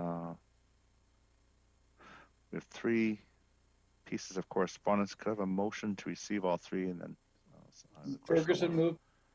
Okay, Councillor Ferguson moves. Seconder. Councillor Whitmarsh on receipt. All those in favor? Opposed? Carried. The K1 is there's an ask there for a 10-minute presentation to council on June 14th, 2021. So I guess there's a couple things we could do. We could ask them to come as a delegation for 5 minutes, or council could wish to invite them for a presentation. So I will look to council. Council Move Long. for the delegation to come. Okay. Yeah, I was going to move that, and I'm also on another one, Your Worship. I think. Okay, so we'll start with this one. A little extra time, yeah. So Councillor Ferguson moves the delegation to come. Councillor Long, do you second it? I see hands up, but just discussion on this, maybe just on the delegation. I don't see any. Call the question. All those. Oh, No, I've okay, got okay, it. sorry, because their hands stayed up. So Councillor Richter and then Woodward. Richter. Yes, my question on this is that there was a very well-explained response from Mr. Suffy to Councillor Arneson in the items distributed on May 27th on page 151. I believe it was item number 11. And I don't understand. It seems like there's nothing we could do. Why would we ask them to come and make a delegation? Why not just send them this letter that Mr. Suffy has prepared? Yeah, I don't have an answer to that. I think it's up to council. Okay, I'll go to Councillor Woodward. I just want to clarify what the mover's intending. So they're intending to invite them to file as per the standard procedure for 5 minutes or for more than 5 minutes? I believe you said presentation, which should be the 10 minutes. Is that correct, Councillor Ferguson? Yes. Yeah. So they're wanting to give them each 10 minutes. Is that just want to understand what I'm voting on? That's all. Okay. You said delegation, which is 5 minutes. So I'm just curious. That's right. So this is a request for a presentation for 10 minutes. So that's what's been moved to give this organization a presentation for 10 minutes. And then we're voting on the second one separately then. Well, point of order, Mr. Which one's Mayor. the second one? There's no second one.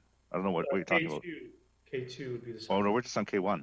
Yeah, okay. I thought they moved both at the same time. So. No, I'm doing it one at a time. We received all of them, but we're just going to, it's just K1 room. Thank you. Just right now. a point of order, Mr. Mayor. I Yes. believe the motion was delegation, not presentation. It says requesting approval of a 10-minute presentation, and I believe Council Ferguson moved that, and he's affirmed that. So on That's correct. K1, it's as it states in your agenda. Can I speak to it? Yeah. Okay, Councillor Whitmarsh. Well, I had my hand up, somehow it went down, but I would like to speak to Okay. it. Council Long, go ahead, then I'll go to Council Whitmarsh. Well, okay, because I moved it along with Councillor Ferguson, but I understand what Councillor Richter says, and I wonder if we shouldn't send her the letter first, send the association the letter, and then they can see if they would want to still make a delegation, because I think it's quite right. I think perhaps this delegation request or presentation request was made, and then the letter was sent subsequently. Maybe staff can confirm, and even Councillor Arneson, because that would be redundant to have them come if we've already given them a reasonable response. So So maybe we could postpone Yes. this and give them the letter and say, and then Yeah. send others. And then we just amend this to say that have them respond once they've received the letter on this. We could amend that, and then we go ahead. Mr. Seffi, do you have any comments on that letter? Any comments on the letter? No. Has the letter been sent to this organization? Yes. Or do you know? Okay. Okay, fine. Councilor Whitmarsh? Yeah, I guess that was my comment as well. I think we should just send the letter, and I don't think we need a 10-minute presentation regardless. Even if they didn't want to come, it should just be a delegation. Okay, Councilor, thank you. Councilor Richter? Yeah, I mean, the letter here that's in our package, item 11, page 51 from May 27th, it was sent to Councillor Arneson, copied to Patrick Ward and Mr. Backen from Mr. Seffi. It doesn't say anywhere that it's been sent to the group. I think it should be sent to the group. And after that, if they still want to speak, they could put in a request for delegation at that point. So there's a motion on the floor. So how about we take an amendment to add to this motion that prior to them presenting that they receive the letter and let us know that they received the letter and confirm that they still wish to present. Okay, so if we can amend it, then that might clarify. I'll move exactly that, Your Worship. Okay, Councilor Long moves it. Councilor Ferguson seconds it. I see Councilor Long's, Councilor Richter's hands up. You still wish to speak? I'm up for okay. K2. Okay, we'll go to the next one. Okay, on the amendment, all those in favor? Opposed? Carried? Carries. Thank you. Motion as amended. All those in favor? Opposed? Carried. Thank you. So make that as clear as we can. On K2, we received the correspondence. There's also a request, a similar request. So, Councilor Long? Okay, this is the one on the shared water, right? Yes. Yeah. Well, Your Worship, if we were in our council chambers, I would bring council's attention to the mural in the back that shows all of the fish on that wall, that beautiful mural that we haven't got to see for quite a while, because this is what the shared waters is all about. And I would also highlight reconciliation in action here. So it's a great alliance that is being created here, and I think a presentation is what they're asking for. I guarantee you it won't be very long. I spoke to the opponents, and they need a little bit more than 5 minutes, but they won't need much more than 9 or 10. So I think council would find it very interesting. It's a very so do you want to move I'm making that motion that we would invite them to a presentation, and I guess it would be in the I'll second it. wherever staff feel that it's appropriate. Okay, so moved by Councilor Long, second by Councilor Ferguson. Councilor Richter? Yeah, I query how much of an impact we have on Boundary Bay. I would think that Surrey and what Surrey's done in the area in terms of all their industrial development would have a bigger impact on Boundary Bay than anything we've done in the township. So, like, have they talked to Surrey, or are they just coming to talk to us? And why would they want to talk to us? Like, what impact do we have on that? Gee whiz, can I speak? I believe it's because of the waters that flow through Langley end up in Boundary Bay. Councilor Long, did you have any further background on that? We play a tremendous role in the waterways in the region. The township is doing fabulous work. If you read the letter, we're being lauded for the work that we do in terms of water. So it's not that they're going to be beaten on us or anything. It's to form this alliance, and we are strong members of that alliance in that we have so many waterways in the township, and also the involvement of the First Nations. All right, thank you. Thank you. Okay, I'll go to Councilor Woodward. Yeah, I was just going to ask how urgent it is, and maybe staff can just take direction to not put it on an agenda where we have hours and hours of other presentations like we had today. Maybe just put it on a light agenda. That'd be great. Okay, I think staff can take that as direction. Yes, thanks. Councilor Ferguson. I think it's important to note that when we ask folks from the Indigenous community to come, and I know that Mayor Harley has been asked to come, sometimes they just like to be asked, and I think this is an example of that, as well as in the correspondence from Christy Jeto. And so, I mean, I think it doesn't hurt. Put it on an agenda that I believe makes sense. But I think it's the right thing to do, so I will be supporting it. Thank you. Thank you. I'll call the question on K2. All those in favor? Opposed and carried. K3, given this some thought.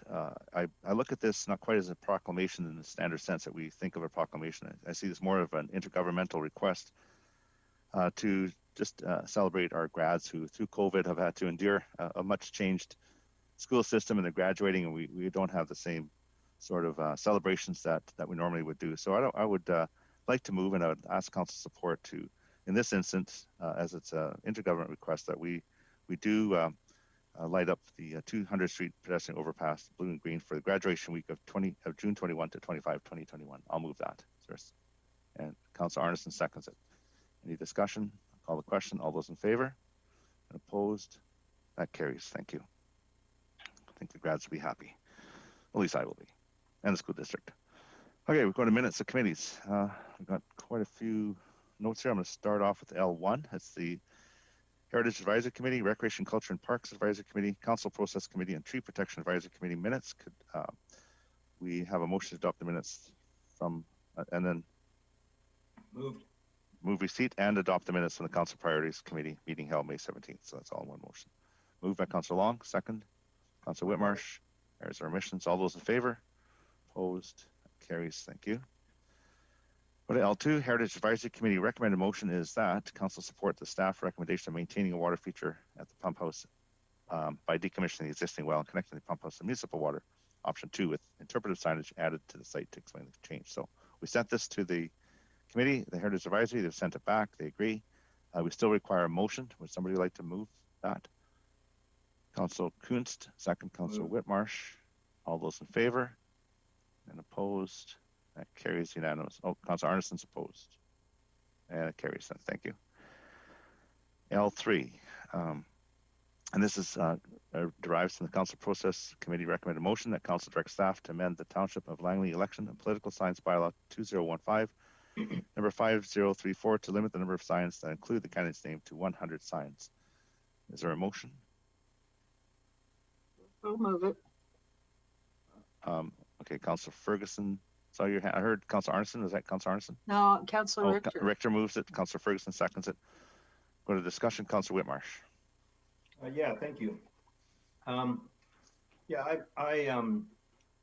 I'm not going to be supporting this motion. I think that we already have a lot of limits in place on election sign. We limit how far we can go from intersections. We limit how the size of the sign. We limit where they can be in terms of roundabouts and those sorts of things. And I don't think that we should be selectively choosing one area of an election to limit. We don't limit what people do in newspaper ads or sticking door knockers on door hangers onto people's doors, or we don't limit pamphlets or brochures or internet ads. We don't limit that. So I don't think we should be choosing one specific area. We also limit the thing by signs by putting it to 21 days. So we have a lot of limits in place already. And we need to make people the most aware of the election we can. We need to increase voter turnout the best that we can. We need to give everyone an equal chance of running an election.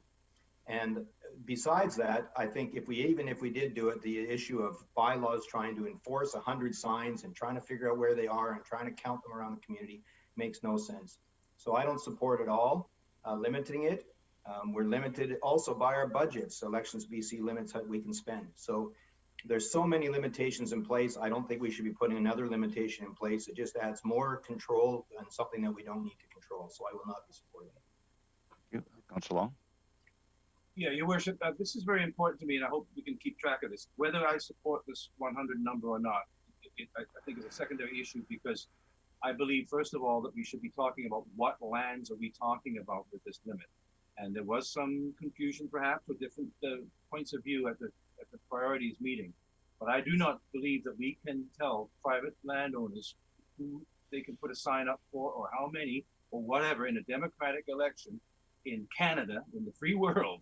We're not going to be able to put this kind of a restriction on private land. So I would move an amendment, regardless of how the motion goes after that.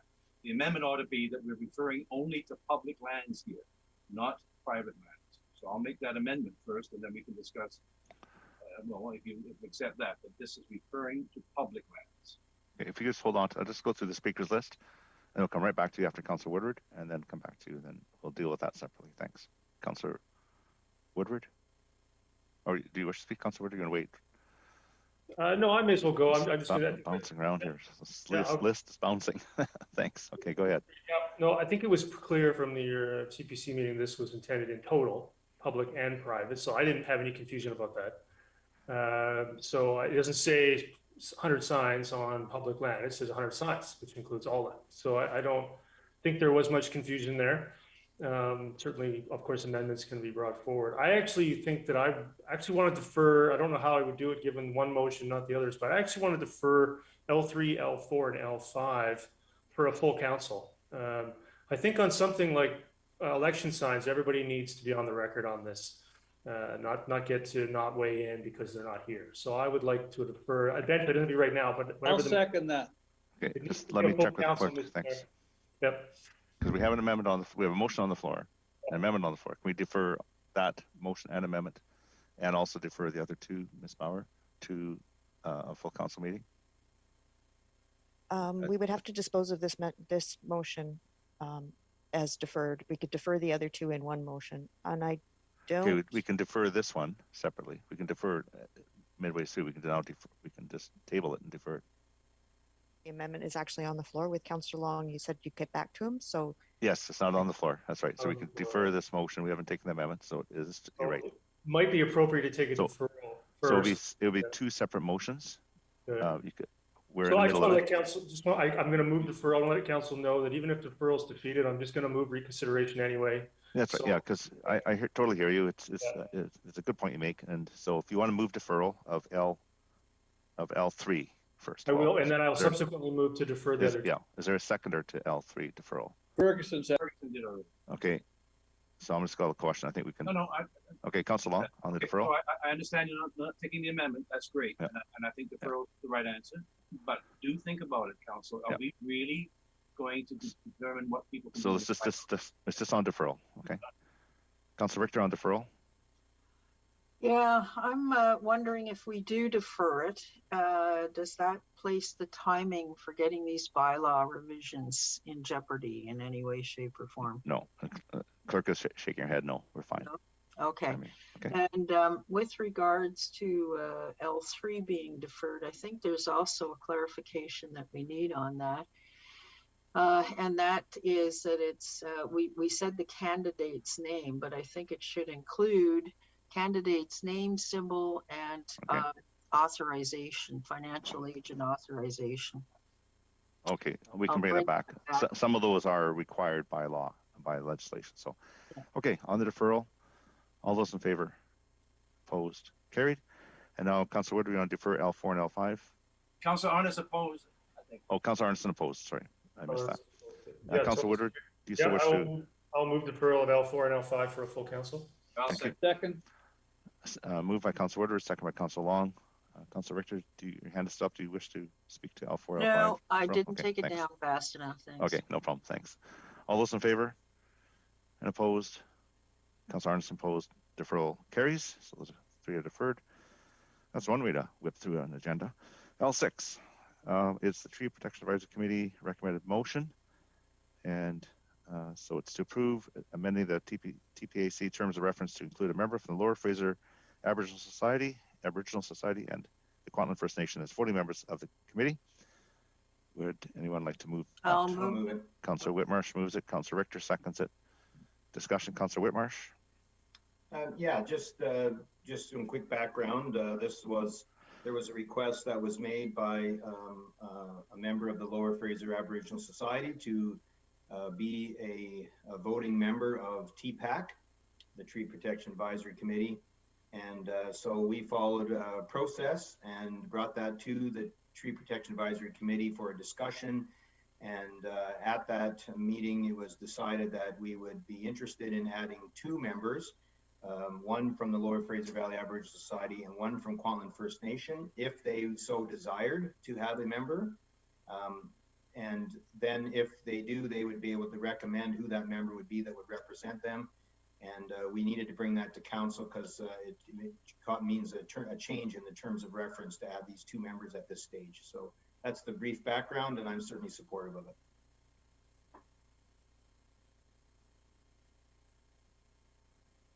Sorry, Mary, you're muted. Here I'm trying to tell Councillor Ferguson he's muted, but he couldn't hear me. Councillor Ferguson, go ahead. Yes, I'm not muted anymore. I just wanted to ask, I know when we do the introduction of the council meeting, Mr. Mayor, you usually discuss the fact that we're on the traditional territories I know of the Kwantlen, Catesy, and Samiamu, and I was just, my question, I guess, to the tree committee folk is that we're still on their nation as well. I know these things can be complicated, but that's what is announced at the beginning of the meeting, and I just wondered if there was a need to have an invitation sent out to them as well. I don't know who would answer that question. Councillor Whitmarsh is the chair, so perhaps Councillor Whitmarsh could just explain. Yeah, I mean, I just give some, I guess that it wasn't discussed that we would have one from each of the different nations that are part of our community. The Lower Fraser Aboriginal Society does represent many different nations. And so the idea was that the Kwantlen First Nation sort of is the largest group in the township. And then we would have someone who is from the Lower Fraser Aboriginal Society that represents many different nations. And so that was, I guess, the discussion that we would add 2, not 4 or 5 new people, but we would add 2. So I guess I'm open to anything. It's not hard and fast, but that's how the discussion went at EPAC. Well, yeah, I don't have any objection to that. I'm just saying at the beginning of our meetings, we acknowledge, the mayor acknowledges the fact that we're on Catesy, Kwantlen, Semiam, and of course the nations of the Coast Salish. So I mean, that was the only thing. I think in future we should have to be cautious about what we do, especially with the United Nations human rights regarding Indigenous peoples and what we're doing with treaty talks and other things. That's all. Thank you. Thank you. Councillor Woodward. Councillor Woodward? Yeah, no, thanks. I was just going to add that it I don't just direction, but it would be, I think, helpful for any new members. And I think Councillor Whitmarsh has also mentioned this, just to get maybe an hour or 2 of staff time as part of this to get them up to speed on where the committee's at, because there's quite a bit of work's been done, and it's been great to be a fly on the wall with that. And I just think that that would obviously be necessary given the high productivity of this committee, which has been fun to watch tonight. Okay, thank you. Councillor Long. Yeah, Your Worship, I mean, I had the same comments about the Casey First Nation because we've met with them and they've been very active in our community. So I don't want to cause a division of any kind here, but if the Lower Fraser Valley, or the Lower Fraser Aboriginal Society represents all the First Nations, would that not suffice? And was there a request, if I can go through you to the chair, Councillor Whitmarsh, was there a request by Kwantlen specifically, or was it, because we might have this might be a situation. Councillor Whitmarsh. No, there has not been a formal request from Kwantlen First Nation to add a member. I think that in the discussions that we had at TPAC, there was a sense that, maybe that's something that we should have considered early on in the process when we put our terms of reference together as a council, and we didn't. And so the opportunity to invite 2 members, and I think the idea was that rather than having 1 member who would have certainly their unique perspective on trees and tree protection, that it would be helpful to have 2 members of the First Nation communities to give their input. And so I think that's how we got to 2. And so I guess there was a discussion around the Kwantlen First Nation being one of the largest group, the largest nation in the township of Langley. And so I think that was how the discussion went, but there has not been a formal request from the Kwantlen First Nation. And they may, when we ask them if they'd like to have a member, it's possible they may decline. We would open it to them if they would like to, but it's possible they could decline that. Thank you. Well, okay. It seems a little awkward to me because I think the Casey are very active as well, and then the Matsqui actually, right? We have Matsqui lands in Aldergrove, South Aldergrove, that's under the Matsqui First Nation. Okay. Thank you. Councillor Richter. Yeah, I just wanted to say, based on my understanding of what the committee decided on, what was really exciting was that this there was a request received from the Lower Fraser Valley Aboriginal Society to be included. And in my recollection, that's the first time a nation or nation representative group has ever asked to participate in something that we're doing. So I think it's good that we're doing this to include them. Okay, thank you. Councillor Arneson. Yes, thank you, Worship. And just, to highlight some of the points, I think for me, in retrospect, one of the things that became evident is approximately halfway through our work plan, it was somebody reaching out from the community that made us aware that they wanted to participate. And I think that what we need to do is to have a future discussion about having that as part of all of our task force, that we should look at reconciliation and as an opportunity to, instead of just broadcasting about, who's expert or interested in this subject, that we have a specialized invitation for our Indigenous partners. But having said that, I think there was a certain, from my point of view, pragmatism involved in this, because time is of the essence. We are approaching summer. We're trying to get some input and incorporate an individual who unfortunately has not had an opportunity up until now to participate. So as Councillor Woodward pointed out, there's going to be a steep learning curve to get that person on board. And I'm just challenged a bit to think about the prospects of potentially waiting. And, I want to send out correspondence and make a formal request to see if individuals are wanting to participate, but there could be other methodologies for them to do that.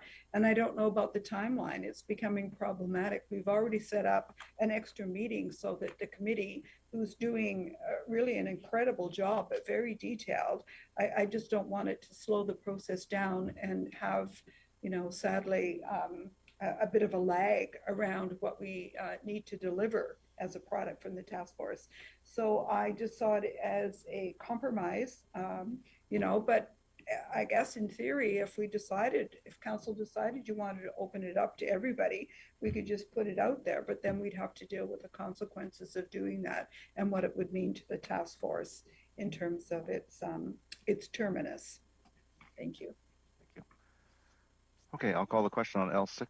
Oh, I see. May I have one more last question? Councillor Ferguson, go ahead. Sorry, I don't hear anybody on this council indicating that, we should reach out to others. I'm satisfied with the fact that the Lower Mainland folk represent an awful lot of the Indigenous nations within treaty and non-treaty nations. I just think it's very important that we're cognizant of those that are at the other end reaching out. And I'll tell you, Mr. Mayor, the response we have got from both the Indigenous Committee from Metro and others, that they really were happy to see the Township of Langley do an acknowledgement. So people are listening out there. Thank you. Thank you. Okay, I'll now call the question on L6. All those in favor and opposed? It carries unanimously. Got the mayor's report. And bring that up.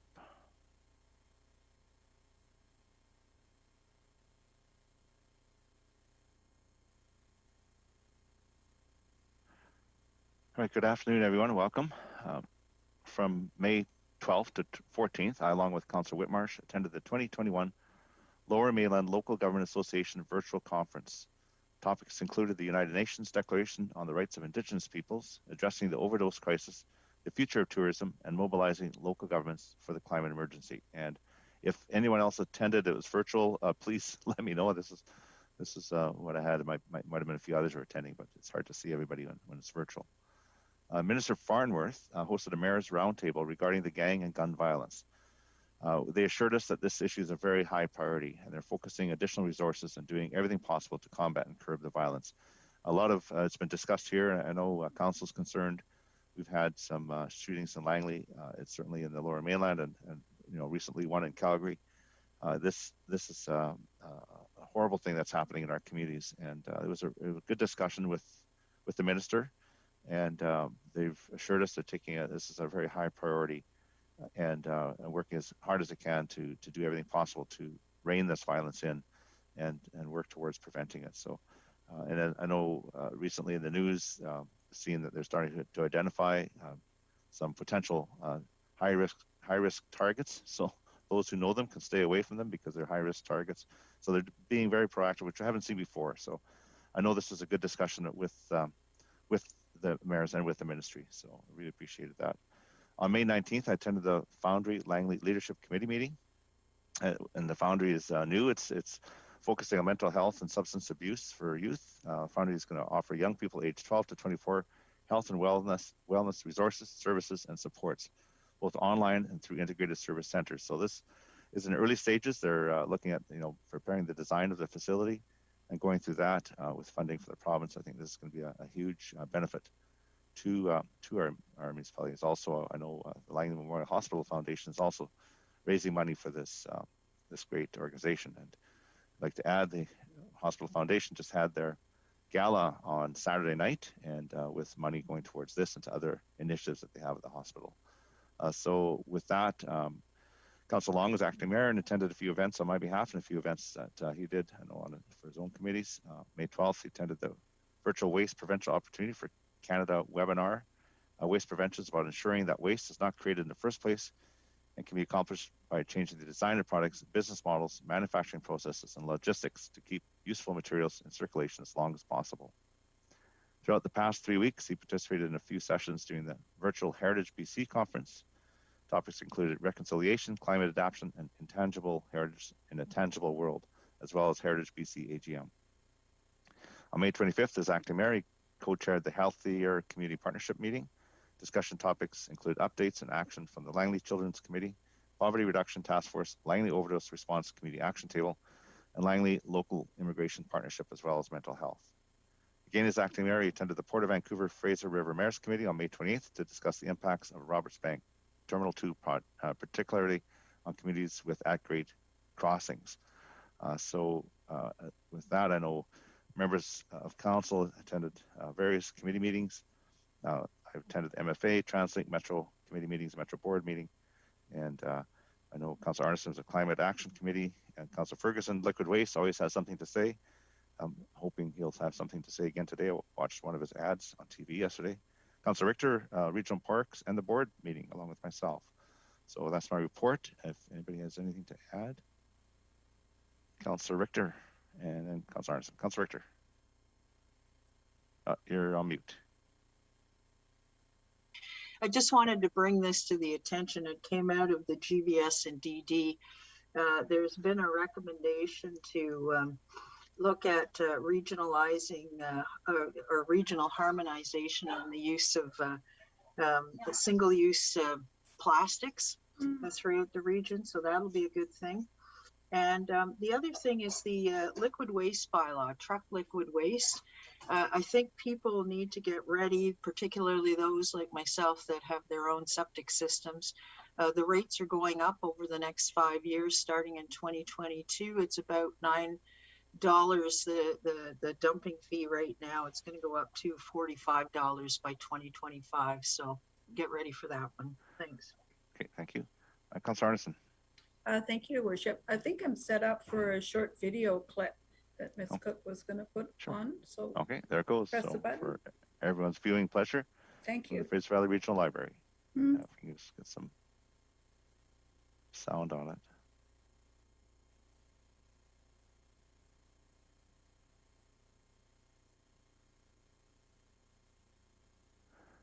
We're working on the sound. Just.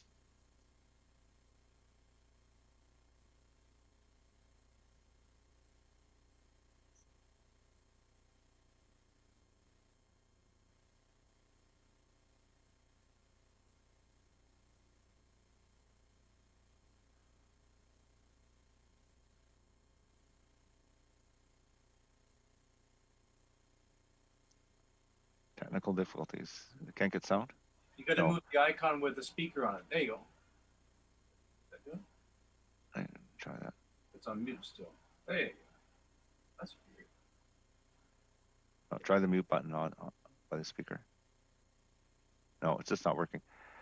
Can we distribute this link to council? We'll just. Sorry, Councillor Arneson. It looks like That's no problem. Just Okay. to let you know what it is. Sure. It's a summer reading club, and so this is a bit of a trailer to indicate that that's coming up, and so it's Crack the Case. Looks like a lot of fun. They've got a new software program that's actually done it with virtual badges and other materials, and opportunity for parents who can manage their kids' reading logs and challenges. So I just wanted to put out there, but there'll be a lot of information on social media and also going through the school districts to let everybody know that this is happening. And we'll distribute it. Thank you. Yes, thank you. Awesome. Thank you. Thank you very much. Councilor Ferguson, your yes, public I'm service not going to message. do it. I'm not going to do it now. I'm going to do. I wanted to say that on behalf of the Indigenous Committee, I was very, very happy to see a number of presentations on the United Nations Declaration of the Rights of Indigenous Peoples has been presented to many groups and organizations, which we're very, very happy about. And there's also Metro Vancouver Parks had been meeting with a number of Indigenous nations regarding park opportunities and working together. So don't know what will come of it, but there's a lot of positive things happening out there in the field. Thank you, Mr. Mayor. Great, thank you. Okay, so I'll move on to items from prior meetings. We have the Murrayville and Brookswood Water Quality Improvements Report.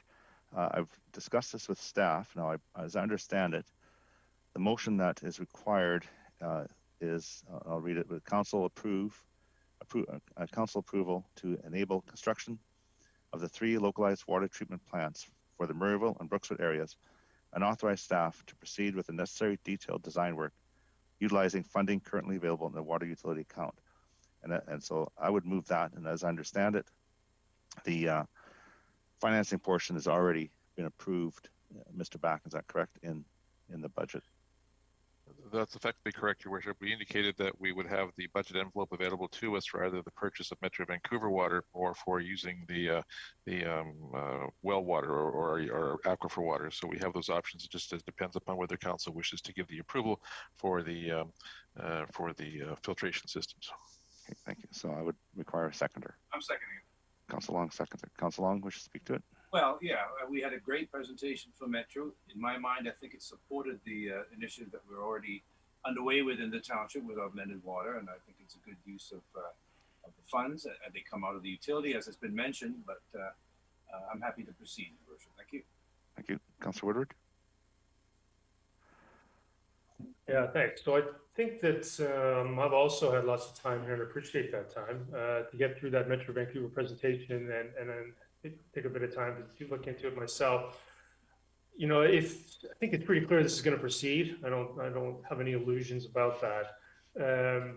But I did want to ask a question of staff, if I may, before it officially does. If there's any plan or any inclusion in this, and in the many reports on it and many discussions about this, to follow Metro Vancouver's lead on increasing the pH and alkalinity of the water to reduce the impact on copper pipes and hot water tanks and so on. That is the most persistent complaint I get from various people at various times, feel that it affects the fixtures in their house and the items in their house to the point where they install their own filtration systems, which I don't think that the resident should have to do. So I didn't know if it really includes that, or I can also follow up with another notice of motion on that. I don't know if it's excluded from this, the possibility that this can be added to this process. If these plants are going ahead and we're in the water treatment business, I'd like to see let's follow Metro Vancouver's lead on that if we're not already. Thank you. Mr. Sevi? Thank you, Your Worship, for the opportunity. Staff has been, for the past 20 years that I've been with the township, operating a system with the intent of making sure that it is the best it can be in terms of guidelines. What we are required as a municipality to do is no different than Metro Vancouver with respect to the standards that we are both, as purveyors of water, required to comply with in terms of Canadian standards. A long way of saying, yes, indeed, we do monitor, we do have the ability to adjust the levels of pH, as we do the ability to treat for other minerals that exist in our groundwater, as well as the bacterial contamination that sometimes occur based on the travel time that a section of water might have to convey from point A to point B. So all of those factors are considered. We do have the ability to monitor on a regular basis, and we do follow the best practices of not just Metro Vancouver, but the Canadian standards to make sure that not just pH levels, but every factor is looked at and considered to the optimum operation of not just our municipal system, but also private systems. Okay, so I appreciate that answer. I'm going to ask another question. I'm not suggesting that we're not meeting Canadian standards. I'm not suggesting that somehow we would never not do that. What I'm getting at is Metro Vancouver seems to be promoting publicly quite heavily that they're going beyond that in regards to pH and alkalinity for the specific purpose of not affecting infrastructure in the home or the building, such as hot water tanks, copper pipes, and so on. And so it sounds like maybe I'll just follow up with a notice of motion, maybe get a staff report on that to confirm whether or not, because in the township annual water quality reports that I reviewed, it seemed some of the pH numbers were on the lower side, but still meeting standard. I think that's where some of the complaints are coming from. And so if we're headed down this path, we're going to be investing millions of dollars in this kind of water infrastructure versus spending it on what I would think be other types of water infrastructure that we could have spent the money on. I would like to see us at least solve this problem as it's reported to me, and it may not be maybe anecdotal, but in the water quality reports, there were some concerns. So, Mr. Mayor, I won't try to frustrate this process or delay it any further. I'll accept the fate on this one, and maybe I'll follow up with notice of motion. Thank you. Great, thank you. Councilor Richter. Yeah, I found the Metro presentation very interesting as well, and I certainly did not take the same interpretation out of it that Councillor Long has. I think that Metro does a stellar job of providing world-class water. The frequency with which they test the parameters of those waters are, par none. And the cost at which they provide the waters are very effective as well. From our own perspective in the township, I think we need, and I think we've needed for a long time, to stop drawing down our aquifers. We need the water in our aquifers for those people who aren't on city water, as well as for agricultural uses. And I'm particularly concerned as we're about to jump into developing Brookswood the same way we developed Willoughby, that pouring this $6 million into that is just going to draw down the Brookswood aquifers even more. And as was mentioned in one of the delegations tonight, the Brookswood aquifer is a very sensitive aquifer because it's unconfined and therefore susceptible much more to surface contamination. So I'm not going to support this motion. While there is an argument to be made for having redundancy in the system, I think we've already got redundancy in the system. And I think that our number one priority should be to stop drawing down the aquifers. And we should just simply take this $6 million and spend it on other projects that are more important in the township. So, and the other thing I want to know too is ever since we turned Murrayville over to 100% GVRD water, it's been so pleasant not to get the weekly complaints that we're used to getting because of the cloudiness and the coloration, the discoloration of the water in Murrayville. So I certainly hope that if we're going to spend this $6 million, we don't end up repeating the previous Murrayville experience, because that's not fair to them. That's not fair to anybody. Thank you. Thank you. Councillor Ferguson. Oh, I think that I think I'm impressed by the comments made by all. I think that it's been a good discussion. I think that some of us fall into the category of being scientists, and I, for one, am not a scientist, nor am I a water or aquifer scientist. What I have learned, there's at least 3 distinct aquifers in the Brookswood area. And one of them is a huge lake underneath us in Brookswood. And it could probably draw water for centuries. But I'm not a water scientist, so I just say that was one of my understanding. Another one is not very good at all. So depend on which particular one you're talking about. But we'll let the scientists determine that. Also, I actually believe that this is important. Water is important, and water quality is important, and securing the blended system is important. I believe that we are the envy, and those that are drawing water, and we're not alone, from a blended system are an envy, because what if something was to happen to one of our Metro Vancouver sources? Then we have something to draw upon. And that's important as well. We do have good quality water, and we also have a lot of private wells. Oh, and what I also find, and not just in Langley, people in Vancouver, they buy their Kanga systems and other water purification systems that they actually attach to their tap. People they spend a lot of money.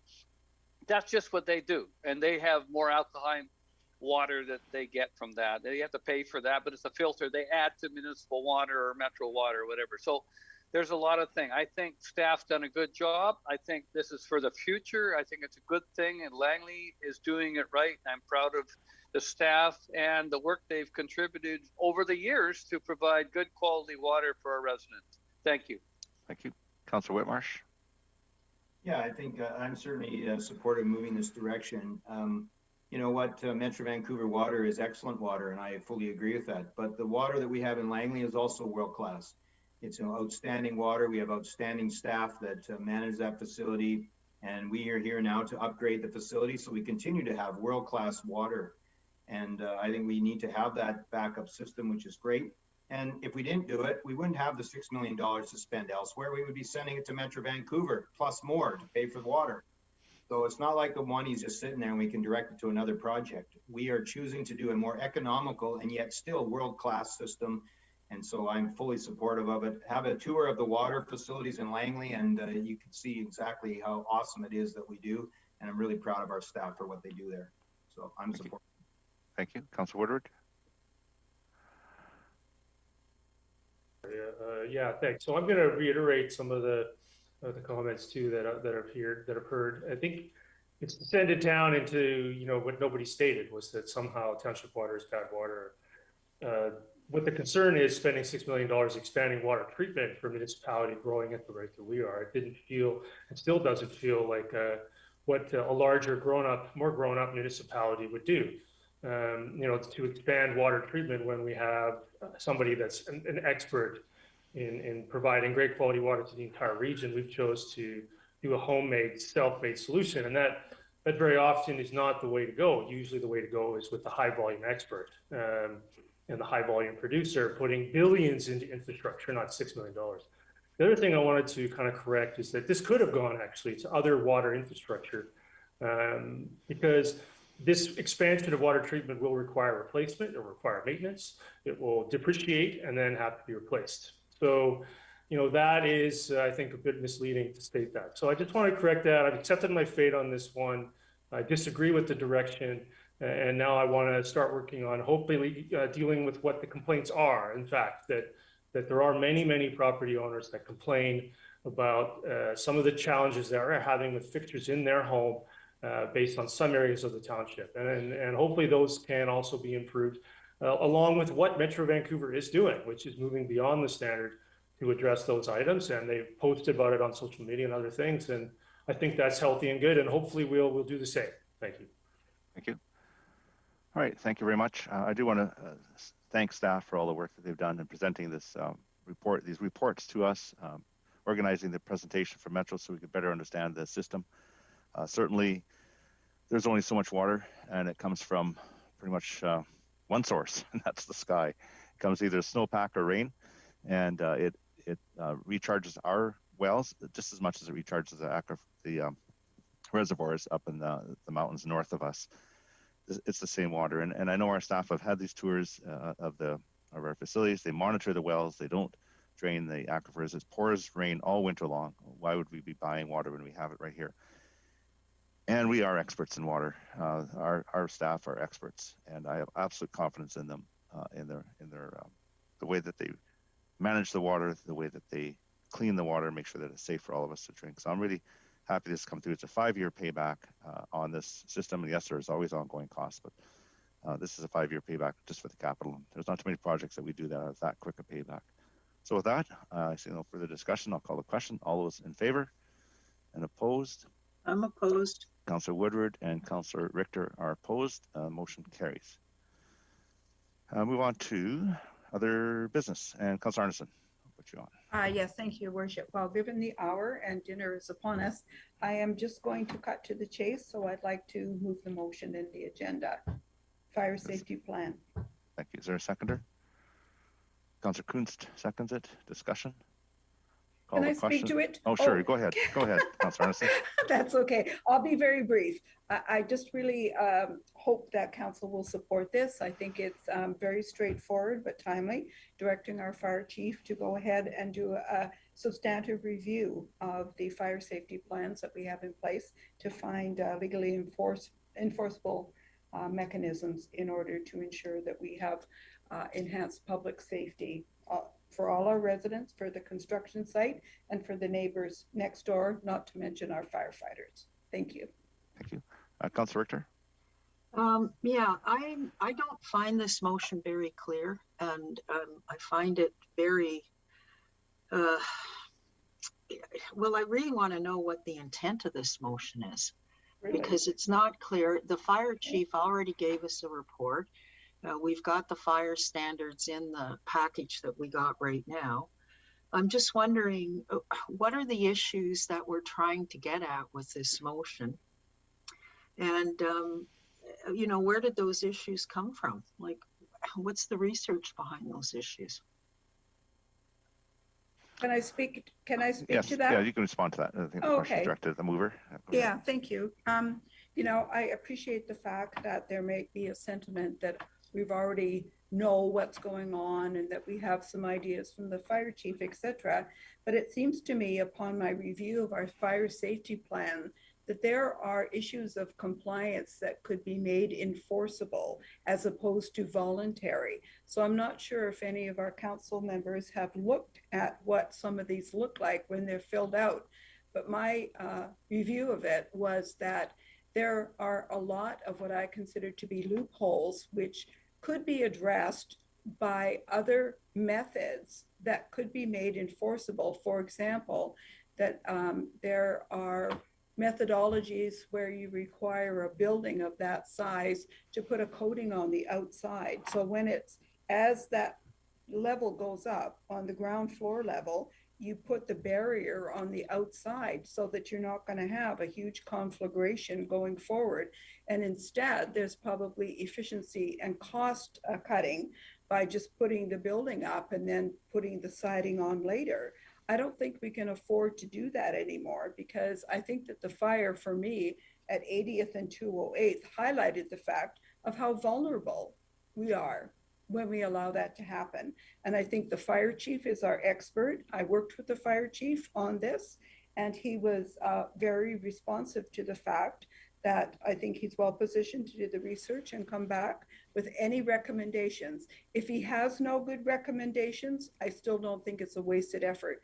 But if he has any that we could enforce as a local government, I think we would be doing a disservice to our community not to consider them. Thank you. Councillor Woodward? Oh, sorry, Councillor Richter, that was your question. Are you? Yeah, well, again, I go back to this, and you know, it's almost like a bit of a fishing trip for me, this particular motion. And I'm concerned that our staff are going to spend an awful lot of very expensive staff time answering questions they've already answered. So I'll wait for the other people to speak, Mr. Mayor, but I'd like to move a referral of this motion to staff for some sort of clear terms of reference, so that we've got this within a very specific scope and it's not wide open to a study that could potentially carry on for months. Thank you. Thank you. Councillor Woodward? Yes, thank you. Yeah, I actually just struggled to follow the motion at all. I mean, it's quite long. It's like a run-on. I don't want to critique it. I didn't really understand how, where it would go and what the extents would be. I just couldn't really follow it from affect policy changes, current regulatory framework, provincial statutes, like are we reviewing the BC Fire Code?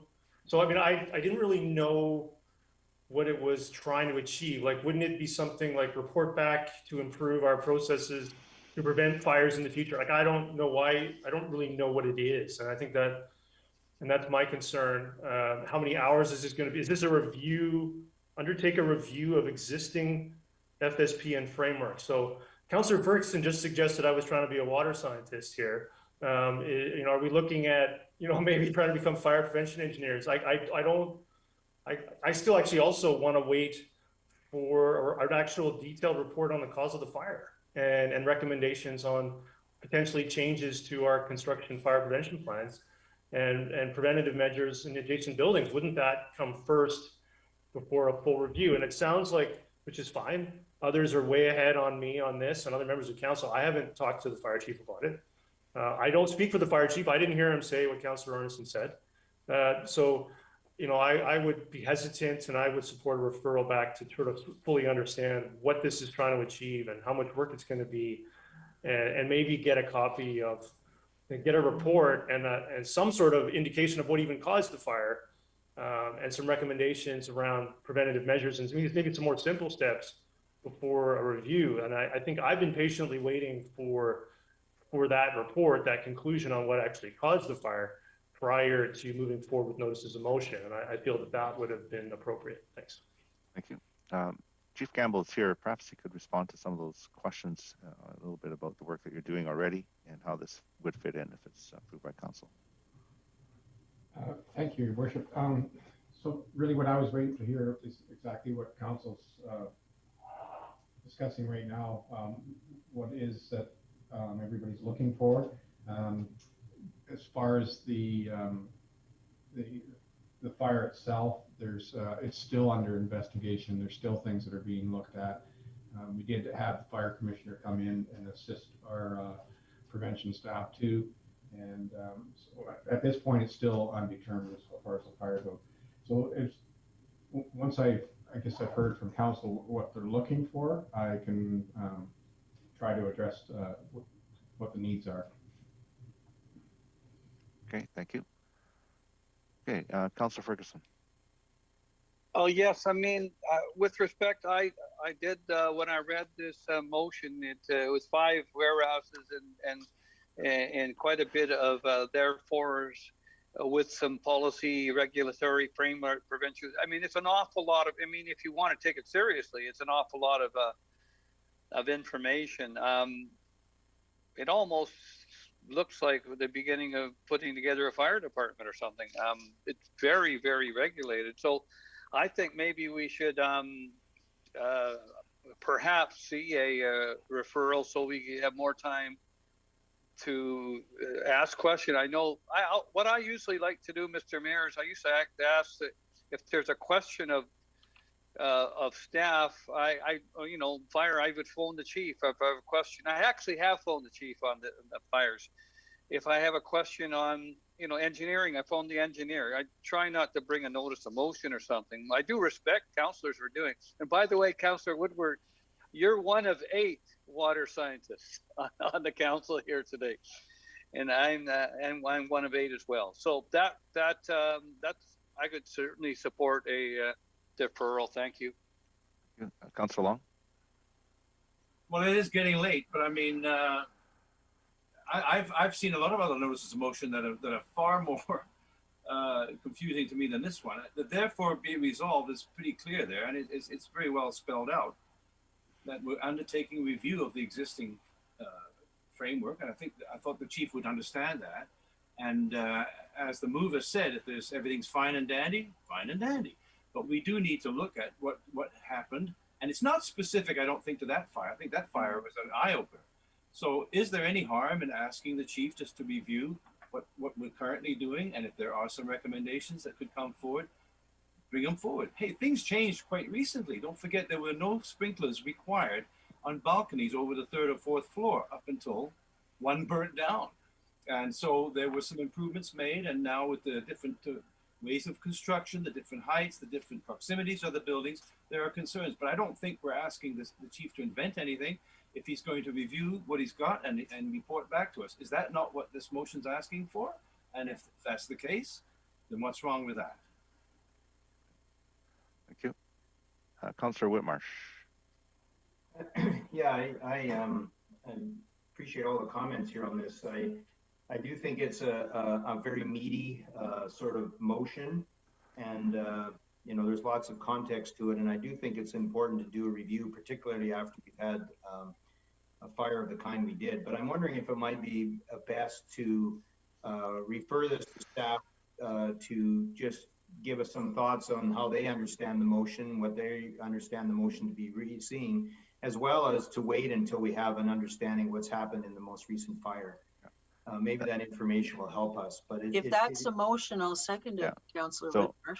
So I think what we could do is defer this till after we hear from the fire commissioner on the fire. I would vote for maybe a motion is to defer until we hear from the fire commission. Yeah. So I'll second that. Okay, Councillor Whitmarsh moves it. Councillor Richter seconds it. So on the deferral, I'll call the question. All those in favor? I'd like to hang on. Oh, okay. Well, it's just I don't know if on that's the deferral. I don't think the deferral is going to help the fire chief understand where we're coming from. A referral to staff would be referral to the staff would be better than a deferral. Yeah, but it'll come back to us, and that we have more information. The cause of the fire may or may not affect what's being. That's right. What in my mind is being asked for here. Here we're trying to go forward. How can we stop these kind of fires? And we might find out that, oh, well, that fire was unpreventable or whatever. So that isn't going to help us in what's being asked here, in my opinion. But we can revisit it at that time. So, okay, I'll call the question. All those in favor of deferral and opposed?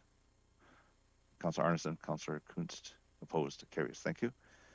Councillor Woodward, you got 32 seconds. No, just kidding. It's not controversial, but you know, you never know. I won't read it. I'll just move it, and hopefully it's clear. Thank you. Is there a seconder? I'll second. Seconds it. Councillor Kunst has. Very quickly. Sure, speak to it. Yeah. Yeah. So the intent here is, you know, and I discussed it with senior staff. You know, the idea here is to get something out to the public on what our timelines are. The province has done that. Others are doing that. And I'm fully assuming that a lot of works on this has already been done, because of course, you know, it's been clear COVID would hopefully come to an end at some point. We would have to reopen at some point, and there would hopefully have been some, you know, I would assume there'd been a lot of work done on metrics to do that, and when we would achieve opening and what phases, and get back to a fully open Township of Langley. And that's the goal here, is to just get some timelines. Not a lot of work, doesn't have to be a big report. Similar to the provinces, just some dates and I could align with theirs or not, whatever the EOC is looking for. Left it very flexible, but hopefully aligned with what the province's intent is, which is to give the public an awareness of what milestones are going to lead to what opening, and when some of these services that many love so much will fully return. Thank you. Okay, so just to be clear, it's basically a report on what staff are already doing. So just to come back to council, let us know kind of where we're thinking. But if it's in line with the provinces, theirs is kind of vague too. It was earliest date. So similar sort of thing is what you're looking for. So I just want to clarify, because I think it's good, Mr. Mayor, to get the intent correct. The idea is for the public to get some sort of very similar framework on when some of these programs are going to come back. I think a lot of questions about, you know, when are my day camps coming back? When is my active beyond the belt coming back? When is my daycare, township day, you know, all these programs that we have up and running. It doesn't have to be every facility down to every line item. But the idea that the province has done is showing what's opening up and in what timeline, and what's going to open up before another item opens up. And I think that's what I'm looking for, a public statement of some kind, so the public can start to plan to have their township reopen. Okay, but your motion says to council, so I'm just be clear on that. And the other thing is, what I was trying to say is that the province was earliest date. So I understand the rollout, but we can't say a date now, but it gives an indication. Is what you're asking for. I get that. Start telling people what our plan is. That's right. So, okay, Councillor Whitmarsh. Yeah, I think the explanation from Councillor Woodward was actually helpful here, because the motion says to outline to council, and I guess I feel that you know, we made a decision 14 months ago to follow the province in their guidelines. So I don't think that we're deciding today to now follow the province. We've already been doing that. That was already the plan. But I do agree with Councillor Woodward that a communique that would go out to the public that would outline sort of approximate dates in line with what the province is doing and giving people a heads up on what they can expect over the next 3 to 4 months is probably a good thing to do. And there's always caveats to it. We recognize that. If things change, we can pull back, but I agree. So I would be supporting this. Thank you. Councillor Long? Well, I don't support it at all. I mean, we have a provincial health officer that is ruling what we do, and we follow that. And we have given many months ago authority to the EOC to follow the PHO and do what is supposed to be done. So I've heard you say, Mr. Mayor, staff are already doing this. This is kind of redundant. And as you mentioned, when I read the PHO orders, I'm not very clear on what's going to happen because it's all tentative dates. So who knows what can happen? So in doing what you're asking to do in this motion is putting some expectations out there that may or may not be accomplished. Just leave it to the PHO, leave it to the EOC, and let's just stay out of some of these things. Staff are very competent. And when the provincial health officer lifts the emergency, which she's saying could be in July, then we'll get busy trying to open up our facilities. And they won't open until staff is ready, till we get all the pieces in there. So it is not for us to decide. Staff are doing it anyway. So to me, this doesn't make sense for us to get involved in this level. Thank you. Thank you. Councillor Woodward? Yeah, Mr. Mayor, I just can't help myself on occasion still. You know, the idea here is, I want to note for council's interest, I'm not writing the plan. I'm not saying what should open up when. I have no I just want to be able to start telling the public what's going to happen and when. And I think that that's very reasonable for the public to start to understand, you know, what's the plan? I mean, if John Horgan come up with a plan, I think we can come up with a plan. John Horgan wants to tell people that he represents what the high level intent is based on measures. I think we can do the same. I don't view this as writing the plan or running the EOC or any of that. I mean, sometimes I wonder why Councillor Long even thinks there is a council. Thank you. Thank you. Okay, I'm going to call the question on. I know what it's for and what it's not for. Anyway. Okay. Councillor Richter, I see your hand just. No, that was my mistake. Okay, I'm going to call the question. All those in favor and opposed? Councillor Long, opposed, carries. Is there any other business? Yes, please. Okay, Councillor Richter. Okay, now I'll put my hand up. Okay. In our items distributed today, or no, not today, on May 27th, but it also came back today. Item number 18 on page 60 was a request with regards to getting traffic calming measures on 206th Street between 88th Avenue and 87th Avenue. Basically because there's a park at the end of that road that is very well utilized by children in the area. And there's a lot of people who are running through that area in order to avoid a light. And recently there's been a cat killed, and there's a concern now that a child might be next. I'm thinking that I would like to get, and I know that there was a response sent to this lady saying we just basically don't put traffic calming measures in unless they're on a list, a priority list, and we've got a long list, etc. But I would like to hear from staff if this should be a priority area. If we are having trouble there and kids that are using that park are at risk, maybe we should be putting this particular stretch of road at near the top of the list to get to traffic calming. So do I need a motion for that, Mr. Mayor, or can I just refer to staff to report back on traffic counts or anything else that's of vital importance in that area? Oh, Mr. Mayor, your mic's off. Thanks for that. That's like the third time tonight for me. Mr. Backen indicates that he'll take his direction. Thank you, and report back. Thank you. Okay. Councillor Long? I'm ready to make a motion to go in close, but I thought I did see a response on that last one, and they are on the list of 100. Yeah, well, we'll get that sent to us then. But Okay. when you're ready, I'm going to add an item to the camera. Okay, so I see no further other business, so I need a motion to resolve in special closed. So moved. Councillor Whitmarsh, second by Councillor Long. And Councillor Long, you want to add something? Property item, thank you. Property, okay, thank you. Anything else? Councillor? Yeah, yes, I'd like to add, I think it's a personnel item. Personnel, okay. Okay, so with that, I'll call the question. All those in favor? Opposed and carries. And a motion to terminate. Councillor Oh, Whitmire. termination on behalf of David. He's out in the field. Okay, Councillor Long, I'll take that motion. And Councillor Whitmire seconds. All those in favor? Opposed, carried. So we'll now take a break, come back at 7:25, and we'll on the same link, and we'll do our closed meeting. Thank you.